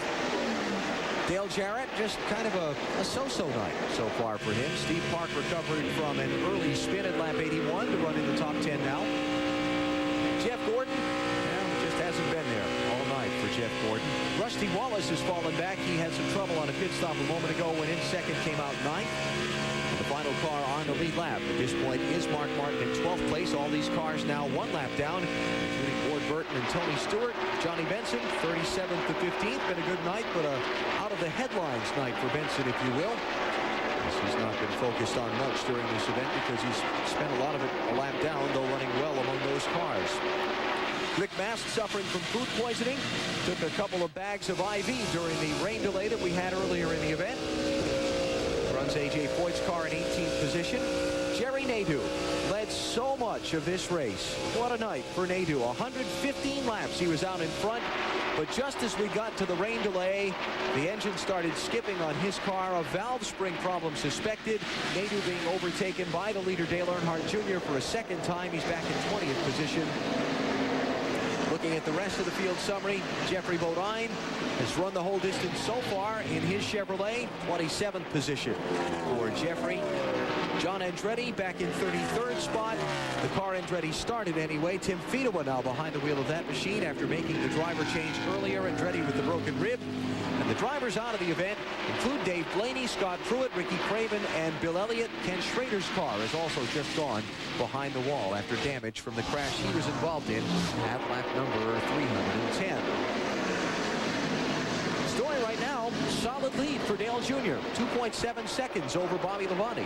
You know, I was just watching him as we were getting that rundown from you through traffic. He is so, I mean, he's driving it in there like he's trying to catch somebody. He's leaning on that car pretty hard right now. I'm sure they're probably trying to slow him down, but I think he's being a little bit careless in traffic. But, buddy, you've driven these 600-mile races before. You've won 3 of them. We hear drivers talk about rhythm a lot. When you were in a rhythm in those races and you were running well and you were pulling away from the field, did you want to listen to your crew chief, Harry Hyde, or whoever saying, slow down? I'd usually say, I can't hear you. Yeah. No, you know, you have a great car, and you bring up a great point. It's like playing the violin. Once you get a good rhythm and the song in your mind, then you play it well. If you start backing off, it changes the characteristic of the race car even. He's in the zone right now. Tony, you're in the upper right-hand corner of your screen. His crew chief watching young Dale Earnhardt Jr., this phenomenal 25-year-old third-generation driver, lead here at Lowe's Motor Speedway. What a night they're having. Around the outside of Tim Fedewa in the John Andretti car. Tony Uri sitting up there looking at his wristwatch. Yes, it is getting late. Now he's checking the time, too, as he goes around here. How long before I get a chance to have a beer? Now, we're inside the final 100 miles. This is the point where the driver's mental and physical toll begins to take effect. Mechanical toll can begin to take effect. We'll talk more about that after we check in the garage on the latest retiree from this race. Marty? Well, Kenny Schrader had such high hopes coming into the day. And Kenny, first tell us what happened in the wreck. First time we kind of got wrecked, you know, everybody checked up. This time I just plain old screwed up. And we were loose. I was driving it too. I mean, just a fun thing. We're in the last 100 miles. Is this where the fatigue factor for those guys out there really sets in? Nah, them guys are pumped up. Got to worry about them engines and valve springs sometimes, but them boys ain't going to lay down on them. There you go, Kenny Schrader in because they're trying to fix the rear end of the car. He said the spoiler was just laying down too much. He couldn't hold it out on the racetrack, so he's getting ready, in fact, to go back out on the racetrack as we speak. Interesting analysis. What he has just said is that the men are stronger than the machines. With the way today's drivers are conditioning themselves and so on, nutrition and fluids and training and so on, I think that's probably true. Listening to the right music in the case of our leader. But back to what you're talking about, most of the race shops have a gym inside. They build it in just like they build the dynos for the race shops to build motors for these cars. They know that that team's just as important. The driver's got to do his job, but it is a team effort. You don't win by just having a strong driver. You see the huge interval from Dale Earnhardt Jr. back to Bobby Labonte, the second place car, but Bobby may get a little chance to catch up some here because Junior's hung in some pretty heavy lap traffic. An update on Bobby Labonte from pit road. Alan, the changes they made in the last pit stop have really helped Bobby Labonte. They made a wedge adjustment, an air pressure adjustment, and right now they have been discussing what to do on this last stop. They had originally thought they would go fuel only with about 15 laps to go, but Bobby just radioed in to Jimmy Maycar that the car is loosening up on him. They've decided to go for tires, probably around 20 laps to go in the race. Patience, young man. Patience. I'm telling you, he's not leaving much on the table. He's driving the heck out of that race car. They gave him a clear high a little while ago. They really wanted him to go on the outside of that 77, but Junior just decided, no way, I want to get on the outside of that 77 car the way he's been loose all night. Just waited his time a little bit down on the bottom. And look at him go. Whoa. Dr. No. Yep. Up next on TBS. James Bond movie. I know them all. Yes, you do. Almost dialogue from them. That's scary. That's James Bond right there. Joining us now. Yeah, there you go. Joining us now looking for the movie. The reason we're not done with the race yet is because we had a 51-minute delay for rain in the middle of the event. Let's dip a little bit farther back away from the lead as Jeremy Mayfield races Dale Jarrett for the 5th position. Napa Field summary, upper left of your screen. While Mayfield and Jarrett go at it here for a top 5 spot. There's Jeff Burton right behind them. He's running in 7th. Trying to scratch and claw his way up toward the front. Riding with Ward Burton here as we look ahead at the race for 5th position. Ward got behind it very early in the race because of the car pace that Dale Earnhardt Jr. set. Ran pretty well since then, but hey, he's already 2 laps down. Ward came into the event only 3 points behind Bobby Labonte in the race for the NASCAR Winston Cup Championship. Here's DJ down low. He'll make the pass on Mayfield. 5th spot now to Dale Jarrett. Car definitely set up for long, long runs. They said that at the break there when the weather was so bad. Jerry Nadeau bailing out of the high lane to give the lead lap cars room to run by him. They're also talking about tires, and Goodyear did bring a new tire here tonight. One of the interesting observations out of that 88 team, Brad Parrott, who's responsible for the tires, said that the new Goodyear is so good, it was sticking the front so well, it was actually tossing the back end of the car out a little bit. They have gone to a very different setup than they have ever run here before. Talked with Dale Jarrett a little bit earlier in the weekend about running the extra 100 miles here at Charlotte. He says communication between a driver and his crew chief is one of the key factors in the race. Mentally and physically it comes into play. You know that extra 100 miles does a lot of things. It does things to the car, so you have to take care of the car, so that works on you mentally. Certainly physically, sitting in there another 30 minutes is difficult. That becomes the tiresome time, but I think that's why a lot of us work hard physically to get in condition so that we can be in good shape when it comes down to the end. Dale went on to say that trying to make the right adjustments and keeping that communication open back and forth to the crew to make sure the car is the most that it can be at the end of the race is important. Well, Rick Mast tonight will come up shy of the finish. The beginning of mechanical toll past 500 miles. Yep, absolutely. Yeah. He took her right straight behind the wall, too. He knows it's pretty much over with. Yeah, you see the smoke coming out of the pipes like that, and it's history. It's done. He was running in 19th position at the time. And Rick Mast in the A.J. Foyt car will come up shy of completing tonight's Coca Cola 600.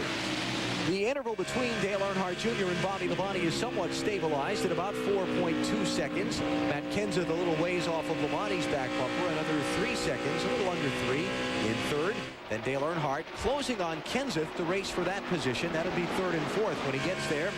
And then it's another 3 seconds from Earnhardt back to Dale Jarrett in 5th, Jeremy Mayfield in 6th, Jeff Burton in 7th. The rest of the top 10 drivers at this point are are Steve Park, Mike Skinner, and Rusty Wallace. And the final 2 on the lead lap are Jeff Gordon and Mark Martin looking at moving up. Jeremy Mayfield's picked up 8 positions since lap number 250. Sterling Marlin also 8 positions up. Jeffrey Bodine picking him off a little bit at a time, deeper in the field. Sliding back, well, Jerry Nadeau with the engine problem we talked about. Ricky Rudd, after the equalized tire pit stop under the green flag earlier, has slipped back to 17th. And Rick Mast is going to drop a lot farther than that 26th, now that the engine is apparently let go on that machine, and he's gone into the garage. We're moving up, moving back. Give a call to Jeffrey Bodine. He has gone 500 miles in a Winston Cup stock car race. Quite an accomplishment that none of us thought was going to be possible. For those of us who stood there and watched him at Daytona go end over end over end in that truck. There's Bodine just in front of the leader, Dale Earnhardt Jr. Jeffrey running in 26th position now. Tough, gritty guy. He is in that car for the rest of the year. There were some stories floating around about how he probably lost his ride and maybe things weren't working out, but he has been assured me this morning. He said, I've got this ride for the remainder of year 2000. Bodine just going 3 laps down to the race leader, Dale Earnhardt Jr. We don't often see in NASCAR Winston Cup races the top 10 get really spread out, but everybody's kind of spaced apart a little bit here at this late juncture of the race. They are very spread out. And you know, the other thing that I've noticed, wonder what story they'll put out this week that Dale Earnhardt Jr. had that everybody else didn't have. When a guy comes along with this much talent, first thing you hear, they let him do this. He had that. He is I heard a story about the tires that he won to Winston on. And they said, yeah, he did have some trick tires. They were Jeremy Mayfield. We borrowed him. You know? Yeah. Well, it's pretty hard to get any sort of an unfair advantage here. Even the tires, they've got NASCAR officials right in the Goodyear building, and you don't even get to walk in and say, gee, I'd like this set as opposed to that set. NASCAR's goal, level the playing field, keep the cars as equal as possible, let the drivers and crews decide it amongst themselves. And so far tonight, this driver and his crew have proven themselves to be by far the best. Caught a glimpse of Robbie Gordon earlier. There's Robbie out on the racetrack. He spent the day in Indianapolis running the 500, finished 6th in that one, got on the airplanes and the helicopters and all the rest, came here to Charlotte, was not here for the start of the race. P.J. Jones wheeled this car, but it rolled off the grid during the rain delay at 381 miles. Robbie got in the machine, was promptly penalized 5 laps for not obeying a NASCAR official, and is running in 37th position. Caution! Caution, Jerry Nadeau. Well, the valve is finally let go. Yep, there it is. And this takes the splash and dash pit stops out of the equation. We're going to see everybody come onto pit road here for tires and their final fuel stop. And a bad break for Ricky Rudd, who had to make that unscheduled stop. Everybody else gets to stop under caution now. Jerry Nadeau led 115 laps. He was the dominant driver for St. Miles 100 to 300 in this event. But you know what?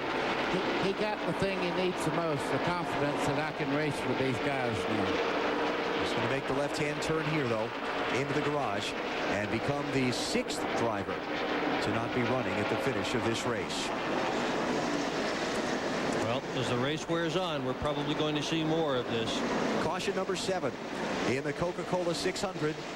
This one for oil on the racetrack on the back straightaway from Jerry Nadeau's car. And now the pit crews are going to go head-to-head for that all-important track position on what will be, should be, barring another caution, the final pit stops in this event. We saw Rusty Wallace's team come in 2nd, come out 9th on a pit stop earlier. We saw Matt Kenseth's team beat Dale Jr.'s out of the pit just a little while ago. Now the pressure's on. It is that, and the adrenaline's flowing. You can see him making decisions. What do we do? Look at these guys. They're ready to fly. I don't expect we'll see anyone take 2 tires here. I'd be surprised. I can tell you, Junior said he wants his race car to be just the way it is. No surprise. Here comes the field to the opening of pit road. Pit lane is open, and they will come down and make their stops with 38 laps to go. Dale Jr., Bobby Labonte, Matt Kenseth, Dale Sr., and Dale Jarrett, the top 5 order as they come in. You look at the top 3 in the triple box and watch the work of their crews. Kenseth's team pulled off a 15 and change stop on the last pit stop to get him the race lead.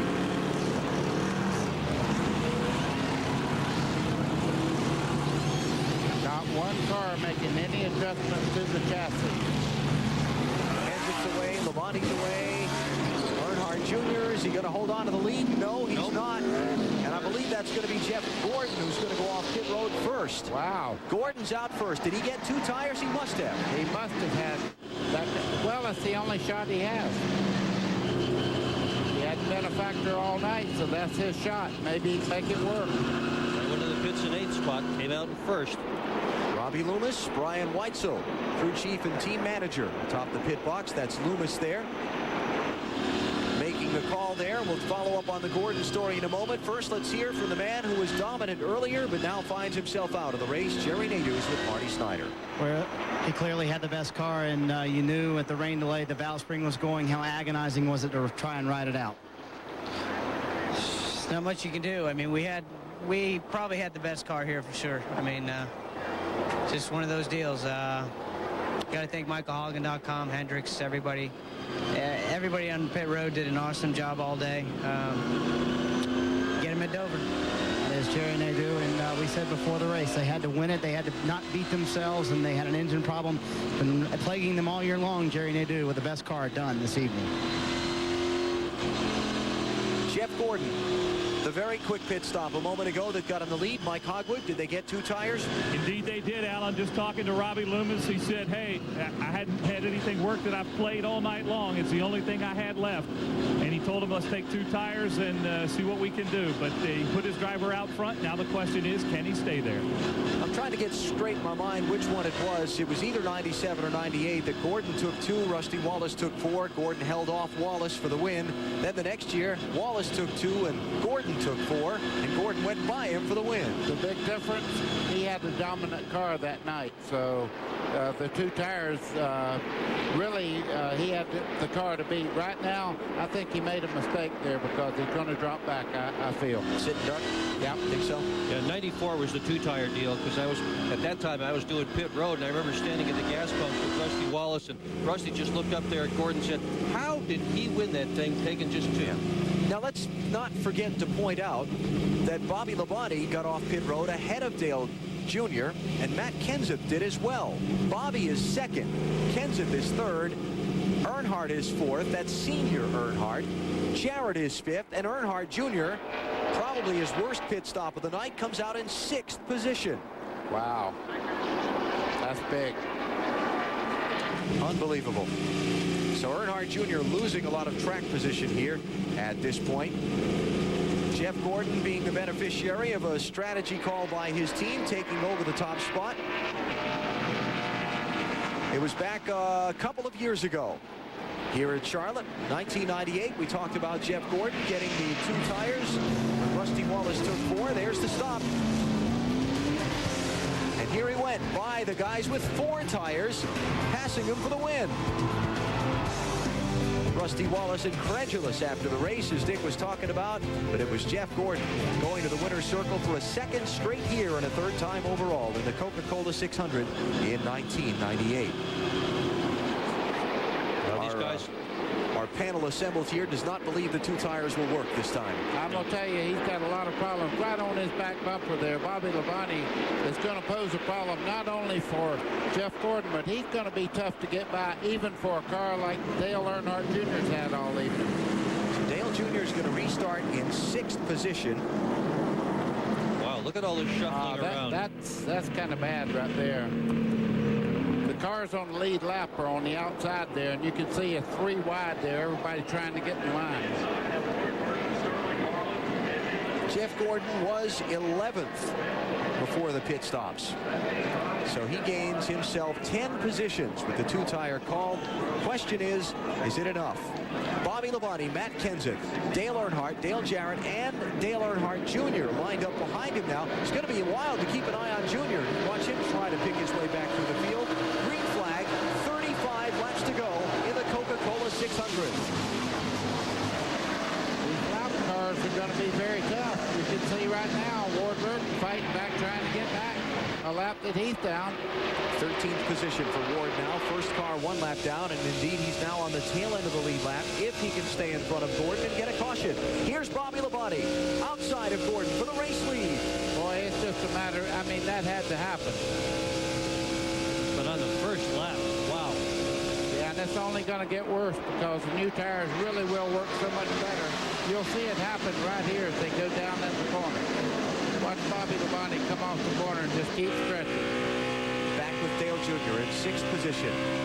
Not only was he 6th on the restart, but he was actually 12th in line because of all the cars a lap or more down to his inside. So he's got the 5 in front of him on the lead lap to pass, and the other 5 in front of him that are a lap down. Yeah, and he's got that right leg to the firewall right now trying to get back up there again.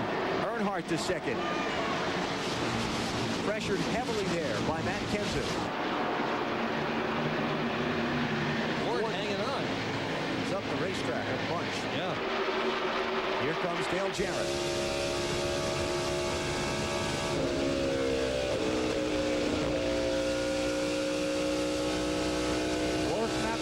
On fresh tires. We watched him a while ago run along there for quite a while, but Bobby Labonte knows he better get what he's going to get right now because that 8 car, if he gets back up there, is going to make life a little nothing. Dale Earnhardt closing on the back bumper of Bobby Labonte. Junior's crew has just radioed to him and told him take care of that right front tire. A lot of interest here on Junior's part in stepping on the gas as hard as he can go to get to the front. Dale Jr. trying to get 5th spot away from Jeff Gordon.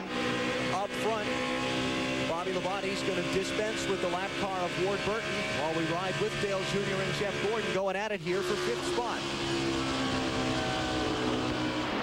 Junior's got to watch it running under those cars going in the corner like that. It makes the back very, very loose. Here comes Matt Kenseth. He's around Dale Earnhardt for 2nd spot. He clears the lap car of Ward Burton. Amid a pile of sparks as the car bounces off the racetrack. The outside of the Ken Schrader car back on the speedway after time behind the wall. Matt Kenseth told me, he said, I'll let you down because I was bragging on him how well he ran in California, and he said, I'll let you down. You kind of told me I was going to do well at Charlotte, and I thought he was kidding because he really hadn't run that well, but hey, he's living up to what he told me. He is flying around this racetrack. Labonte wide in 3. Kenseth's got the wheels right down on the line. His car really closing quickly on Bobby Labonte's. 30 to go. Wouldn't it be something after Dale Jr. has led all the laps tonight for the other rookie to slide in there and steal the win? Well, they're both very, very talented race car drivers, and they both have great equipment. That's a Jack Roush motor right there. Bobby Labonte leading the race right now, but Matt Kenseth is really, really getting in the corner quick. Bobby Labonte's got a million reasons to win this race. He is part of that No Bull 5 program. He gets $1 million bonus if he wins tonight. Bobby, one of the 5 drivers eligible. Kenseth peeking inside. Just letting Labonte know that he's there with a little bit quicker race car, it appears. Dale Earnhardt Jr., meantime, back in 5th position, looking ahead at Dale Jarrett in 4th. He's got some ground to make up to catch Jarrett. You know, that car don't look like it's turning right. As he comes out of the corner, he's running way up against the wall, like it's not really turning like it was earlier. Here comes Kenseth once again, looking for the lead on Bobby Labonte. Not yet. Well, they're stretching their lead right now. There's no point in using your tires up. He can ride along there and make a real serious charge later on. Dale Earnhardt in 3rd position right now. DJ in 4th. But if you're Matt Kenseth, buddy, and your car's better than Labonte's now, you want the lead now, don't you? There's your answer. He's looking to the inside down the front straightaway. Double wide, race lead. Turn number 1. Kenseth out in front. Matt Kenseth takes the lead from Bobby Labonte with 26 laps to go. You know, things are happening this year that I've never seen before. Have a rookie crop like we have, Dale Earnhardt Jr., Matt Kenseth, all these guys are so very, very talented with basically new race teams for Winston Cup, and they're just doing everything right. Matt Kenseth led earlier in the event from laps 311 to 316 when his crew got him the lead off pit road. Led for 6 laps. Then he was overtaken by Dale Earnhardt Jr. At that point. Yeah, and the radio transmissions have changed to Earnhardt. They're no longer saying protect the right front tire. They're now saying keep digging. And he is doing just that by the computer. That last lap, he was 2 laps faster than the leader. 2 miles faster. Bobby Labonte has finished second the last couple of times here at Charlotte. He's second to Matt Kenseth now in the closing laps of the Coca Cola 600. Stay with us for an exciting finish on TBS.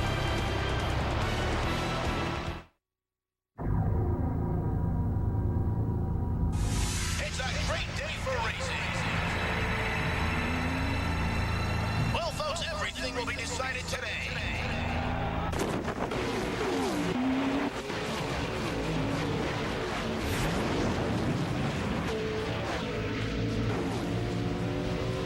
If you want to win in today's highly competitive environment, And our 2 leaders are heading into the pits. you can't afford to go it alone. It looks like the red team is a well-oiled machine. It takes teamwork and training to get to the finish line. Just like it takes teamwork and training to build quality cars and trucks on the assembly line. UAWGM. Assembly line to finish line, teamwork wins. Never once did your car ask you for jewelry or flowers. Never once did it ask you if it looked fat, or did it get mad at you for leaving the seat up. Your car always gives you exactly what you want. Doesn't it deserve something special in return?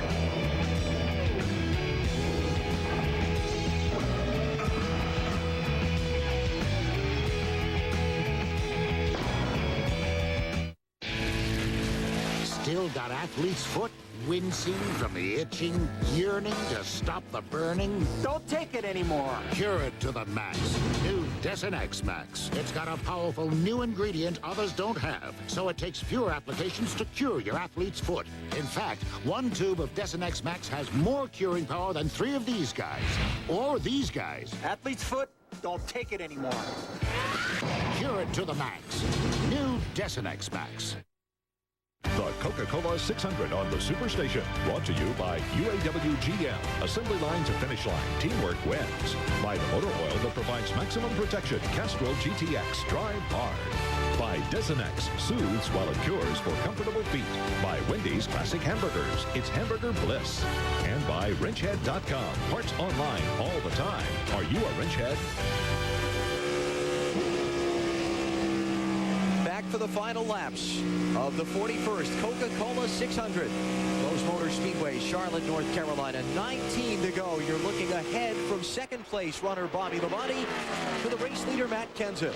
The 27-year-old from Wisconsin in his rookie season on the NASCAR Winston Cup circuit, trying to score his first win in what is one of the sport's prestige races. And not only that, just a couple of years back, Mark Martin said, I want this guy on the Roush racing team. He has the temperament and everything about him to be a great winner. Mark Martin is a very unselfish person to give these guys all kind of breaks. Kenseth is paying him back right now because this is what Mark wanted to see happen. This young man get an opportunity to show his stuff, and wow, he is doing a great job tonight, out in the lead with less than 30 laps to go. If Matt Kenseth is able to hold off Bobby Labonte and everyone else for the final 17 laps, he would not be the only driver to make his first win in this Coca Cola 600, but he would join some very prestigious company. David Pearson, Jeff Gordon, Bobby Labonte, all getting their first Winston Cup win in the season's longest race. I keep watching Bobby Labonte in second place. He's been all over this racetrack trying to find somewhere that he has that advantage to catch Kenseth, and he's not out of this by a long shot. Bobby Labonte is not very good at finishing in second spot. Remember, he finished second in this race last year, second here in October last year. He is running second right now, and he is closing on Kenseth. Labonte's been hunting that groove Buddy was talking about a minute ago, trying to find a better place for his car to run with its handling set up now. He closed back in on Kenseth, tried the wide line there in 3, and it looked like he lost a car length. Oh, so close to the wall. They are both using up every inch of this racetrack. Matt Kenseth is so cool and so calm a person. His He's fairly quiet until he gets to know you, but he's got a great personality. He's a lot of fun to talk to once he gets to know you and loosens up a little bit. But his coolness and his calmness now, he'll need every bit of it with an established veteran like Bobby Labonte putting the pressure on him in the throes of trying to get his first win. And the other thing that Bobby Labonte's trying right now is to move around behind him back there and get him to looking in the mirror and maybe get him off his line right on the bottom part of the racetrack by trying to see where he's at. As Dick said earlier, Bobby Labonte has a million reasons to try and pass Matt Kenseth for the win. These are the 5 drivers eligible for the Noble $5 million bonus if they can win the race tonight. Matt Kenseth not among them. You see where the drivers who are eligible for the bonus are running. Bill Elliott out at lap 122 with an engine failure. Earnhardt Jr., who had led so much of this race, is falling back in 5th spot. Not gaining ground, going the wrong way. There's the interval from Dale Jr. to 4th place. Dale Jarrett. But you know that no rookie has ever won this race. Ever. One of them was the dominant driver tonight, Dale Earnhardt Jr. Another one might pull off the victory. Boy, would that be something, huh? Robbie Reiser's from right up there. I mean, their race shop is up right next to Denver. Oh, boy. Denver. Look at this. Trading paint almost coming off turn 4. Racing for 4th position, Dale Jr. Just about getting into the side of Dale Jarrett. But he will take the spot from him down in turn 1. 12 laps to go. And the interval between 1st and 2nd getting just ever so slightly wider as you see Kenseth putting a little bit of a gap back on Bobby Labonte. Bobby's fallen off. Bobby Labonte made a run. I think he used everything he had there trying to find a way to catch him. And Matt Kenseth just very cool in traffic. Not really being that aggressive, just catching them, passing them at the right place. See down the back straightaway, that's the place to pass. The story of Robbie Reiser, Matt Kenseth's crew chief, and how Matt came to drive this car is a great one. Robbie Reiser came to the South, if you will, to the NASCAR Busch Series from Wisconsin as a driver himself, a team he and his dad John formed. Robbie was injured in a racing crash, suffered a head injury, and decided that maybe his days in the sport were best served not behind the wheel.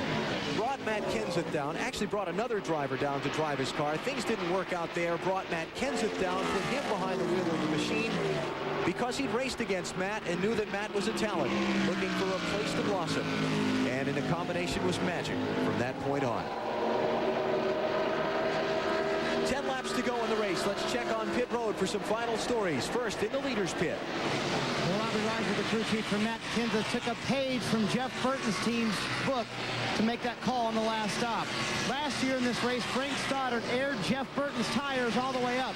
And normally these cars start on low air pressure, and it takes a while for the tires to build up. But what they did last year was they aired them all the way up, so Jeff Burton's car would be very fast from the very beginning.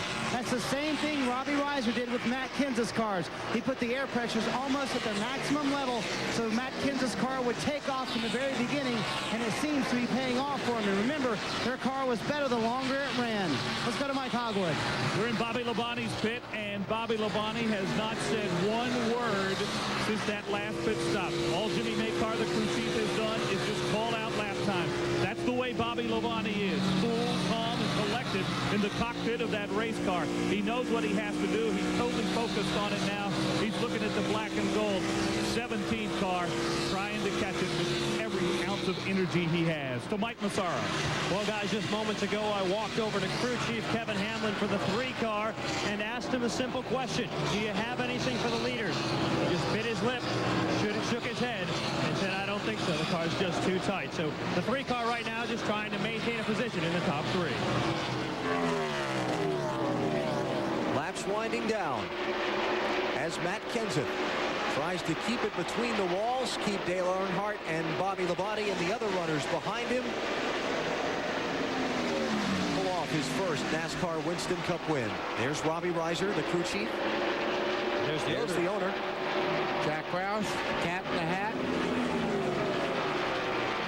And there's the driver in his car, trying to make a dream come true.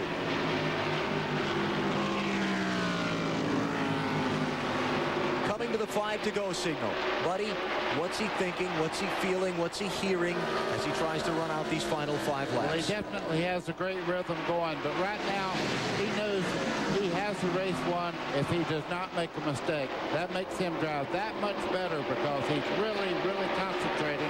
But he has problems back there. Bobby Labonte has really turned it up again. I think he dropped back a couple of laps, cool the tires, whether you'll catch him or not, but he is gaining. Well, the old saying, catching him's one thing, passing him's another. Yeah, there's a lot of traffic in front of Kenseth as well. You can see it in that shot.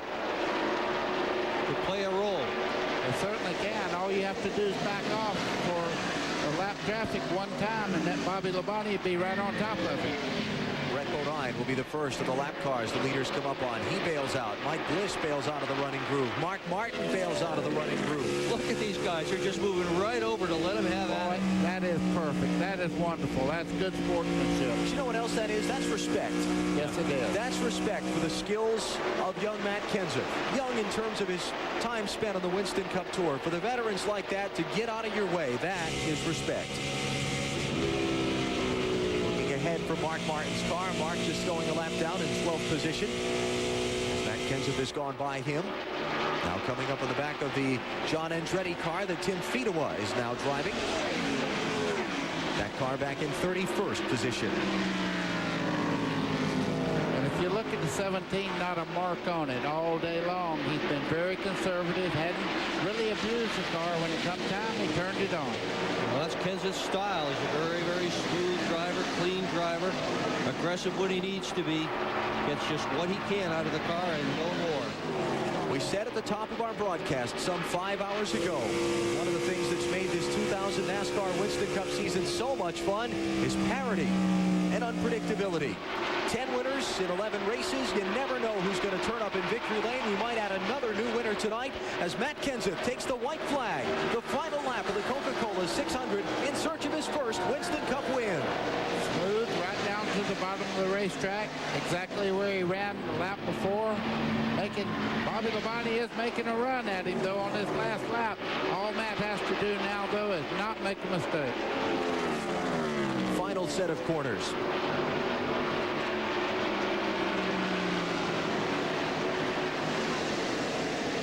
Here he comes.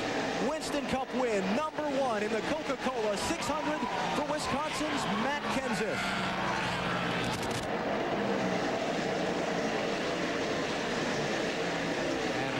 To have your first win at. We talked about on the final pit stops, track position being so important. Matt Kenseth's team got him track position. Got him up there just behind Bobby Labonte's. They both quickly passed Jeff Gordon, who got 2 tires. Then Kenseth dispensed with Labonte, led the rest of the way to score the victory, his first in the NASCAR Winston Cup Series. This 2 straight wins by rookie drivers in the Winston Cup season. Dale Earnhardt Jr. a couple of weeks ago at Richmond. Matt Kenseth tonight. And that says something about the future of this series. They've got some incredibly talented young men. Well, that just proves one thing. The future in NASCAR is bright. This is the future. These guys. Look at this spin around here. Whoa! Nice shot. Right through the lettering. Now that's the best burnout I've ever watched. He didn't use the pavement. He's out in Humpy's grass out there going round and round. That grass is wet from the rain we had earlier tonight. If he gets stuck, he's sure going to be embarrassed.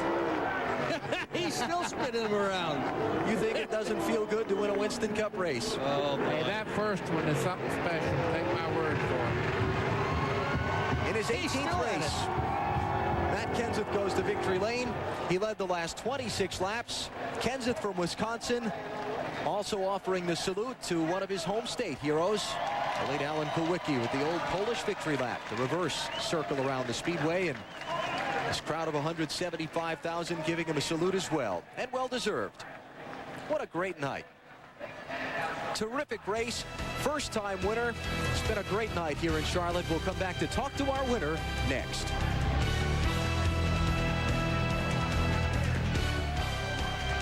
The Coca Cola 600 on the Superstation, brought to you by Team Monte Carlo. The cars more champions depend on. Chevy, we'll be there.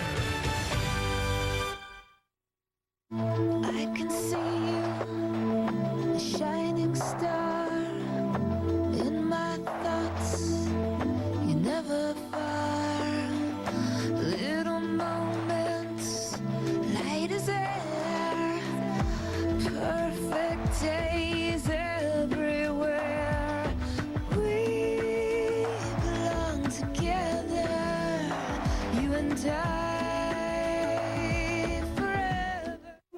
Well done, Demetrius. You have passed the test of fire and the test of great strength. Now, the final test. You must eat a Wendy's Classic Triple with cheese, Mickey fries, and a drink. Only the most heroic can finish such a large meal. Nikos, I cannot. It is too big. By Zeus, what mortal can make such a feast?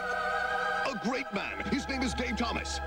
Man, no. He must be a god. Wendy's Classic Triple, as close to bliss as a mortal can get.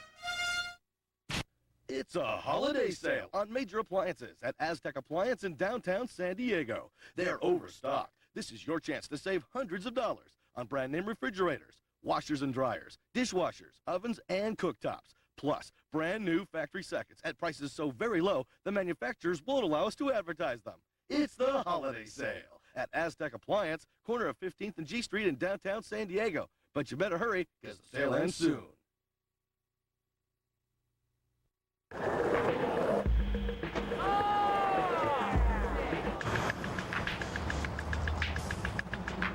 What's your?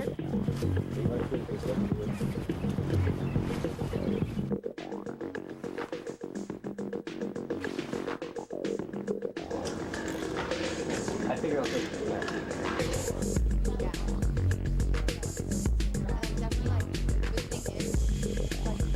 I won't cover dance. Matt Kenseth moments ago taking the checkered flag in the Coca Cola 600 to score his first NASCAR Winston Cup win, an image that'll be etched in his mind for the rest of his life. Yeah, you might win 100 races, but that first one, you can never duplicate that feeling. He really tore it up, didn't he? All right. Yeah. You see all the flash bulbs going off? I mean, folks know that they saw history made tonight. Sliding through the grass, doing the victory donuts. Went around the racetrack for a victory lap backwards. Now he's coming back around for a victory lap in the proper race direction, and he'll be rolling into the winner's circle set up at the start-finish line momentarily. Well, I'll tell you what, the 175,000 here tonight saw an absolutely terrific race. It really was very enjoyable. Here are the unofficial results. Kenseth with his first Winston Cup win. Bobby Labonte finishing second for a third straight race here. The Earnhardts, well, Dale Jr. had one of the dominant cars of the night, lost some track position on his final pit stop, and only managed to get back from 6th to 4th in the final run of the race. Top 10 for Steve Park after an early spin out at lap 81. Jeff Gordon wound up in 10th position after just fighting his car all night long. And there he is. The celebration is about to begin. And let's go to Ken Squire with our race winner. A rookie has done it, but it was a dark horse from Cambridge, Wisconsin. This Badger just kept digging. Matt Kenseth, 28 years of age, has done it. A rookie has won the Coca Cola 600, and here he is. Matt, congratulations. Beautifully driven race from top to bottom. Man, I can't believe how good our race car was. Robbie and the guys did a great job. Dwell Ford was really good all night. I can't thank Mark Martin and Jack Roush enough for this opportunity. If I just had one wish could come true right now, I wish my dad was here with me today to share in this moment. But I really have to thank the Lord for this great opportunity he's given me. Last 100 miles, were you pretty confident that you had it? No, I sure wasn't. I wasn't confident we had it until then. There, I was using the tires pretty hard to try to keep Bobby behind me, and I didn't know whether he was saving it or whether he was going wide open, and I couldn't run any harder. Well, you certainly ran it hard here at the finish. Labonte started to make a run. We thought he was going to come back. Did you get any messages from along pit road here? Thanks. I can't believe it. Here's Mark Martin. Pretty excited about this victory for Roush, Mark. Yeah, this is fantastic. Robbie Reiser and Matt Kenseth are real special, man. This is great. This is matter. He's earned it, and they're going to win a bunch more of them. Well, I'm sure you are. Congratulations. Thanks a lot, Ken. Appreciate it. Here's Jack Roush right here. Jack, you've got to be thrilled with the performance of this rookie tonight. Jack. Yeah, Matt has just done a great job. Of course, you know, Mark Martin is part of the ownership of this team, too. And Mark identified Matt as a guy that could do it all. And, you know, Matt is mature, and he is with Robbie Reiser, and they're just, they've got everything they need right now. Yeah, they sure matured tonight. That's for darn sure. Congratulations once again to Matt Kenseth and Roush Racing here in Victory Lane at the start-finish line. Terrific win for Matt Kenseth. The other big rookie story of the night was Dale Earnhardt Jr., who came out 6th after the final pit stops, only could get back to 4th position. Mike Hogwood is with him. And he's about 10 feet from victory lane, because I know you're going to say hi to your friend Matt Kenseth. I know you're disappointed, but you feel good for Matt Kenseth. Yeah, I'm happy for him. I don't know what we did on that last set of tires, but I really struggled on them. We weren't the car we were prior to that, but Matt and them guys were consistent all night. They deserve it, especially after California. Pretty happy for him. He's a class act. Is it really disappointing to you to just dominate tonight, and then on that last pit stop, you get back a little bit and just can't get it back to the front? I didn't feel like we dominated as much as everybody probably thinks we did. I was really having to hustle to keep the car under me a lot of the time, and it was a fun night. I mean, I had a good time racing with my dad. Got to do that quite a bit, and run 4th in a race we had a good chance to win, but we lost to Matt, so it ain't too bad. All right, we'll let him go say hi to his friend in the rookie class, Matt Kenseth. Dale Earnhardt Jr. wants to go congratulate him. He led 175 of the 400 laps tonight, did Dale Earnhardt Jr., but as you heard there, just didn't have the explanation for what went wrong in the final 30 laps of this one. And he wound up finishing 4th tonight after appearing to be well on his way to a victory. It's one of the great things about this sport, that people who are such competitive rivals on the racetrack can be such great friends as well, and happy for the other guy when he wins. Back with more of the story of the Coca Cola 600 in Charlotte in just a minute. Underneath the world's biggest party. Welcome back to the Lowe's Motor Speedway. The Coca Cola 600 has just completed. We're standing with the man who finished 3rd, Dale Earnhardt. Pretty good run. How pleased are you with that? Well, pretty happy with finishing, but we had a car that was a little too tight that last couple runs, and I thought I could run with Matt and him after we adjusted the car, but it's still just a little tight off. But had a pretty good night. Ended up better than we thought we had it. You know, as the night was going on, it was getting tighter and tighter, and we kept adjusting the car. And after it rained, it seemed the car was a little better. Dale Earnhardt Sr., he finished 3rd. Let's go to Marty Snyder. Well, Bobby Labonte pedaled hard and got as close as the Matt Kenseth bumper, but couldn't quite get around. Was the car not as good in that last segment, or what? Oh, it was fast. Matt was just a little faster than we were. So, good job for Matt and them, their whole crew. And our Interstate Batteries Pontiac, our guys did a great job tonight. We came from 7th, starting 7th, and struggled last weekend during the Winston, and came back and, run really good tonight. It seemed like our car worked better after the sun went down than it did beforehand. But, thank goodness we did come home 2nd. It was a good run for us. I know you had the $1 million on your mind as well, and this is the 3rd straight second-place finish. I'm sure that's getting old for you. Really, it's funny. You don't even think about it out there, and it didn't matter. It didn't matter, just trying to get to 1st, and Matt. We thought we had something for Matt there at the end, but his car was just a little bit better than us through the middle of 3 and 4, and I could beat him a little bit in 1 and 2, but it didn't really matter. He beat us, so that's the way it goes. As the fireworks go off at the Lowe's Motor Speedway, Bobby Labonte finishes 2nd. And the celebration continues in the winner's circle for Matt Kenseth. After taking the Coca Cola 600 tonight, let's take you back through the full finishing order now and give you the final results on tonight's race. Kenseth, the winner, followed by Bobby Labonte, the 2 Earnhardts, Dale Jarrett with a top 5 run. The rest of the top 10, including Rusty Wallace, overcoming the 2 pit road speeding penalties earlier in the race, and Steve Park, who had a spin out back at lap 81. A little deeper into the field, Jeff Burton came up with an 11th place run. Ward Burton fought back from some handling problems in the early stage of the race that got him a lap down to finish in 13th position. He was the 2nd car a lap down. Mark Martin also a lap down to the race leader. Elliott Sadler started 41st, wound up 21st. Robert Presley, we rode with him tonight with a fairly ill-handling car that he did a great job of keeping off the wall, despite it running up the top of the racetrack on him a number of times through the evening. P.J. Jones started the car that Robbie Gordon finished, looking now at some of the drivers who failed to finish tonight's event. And that's the way that they ran in the Coca Cola 600 tonight. Had some 20 lead changes, better than 20 lead changes in this event. Guys, I just enjoyed this one. It was a lot of fun.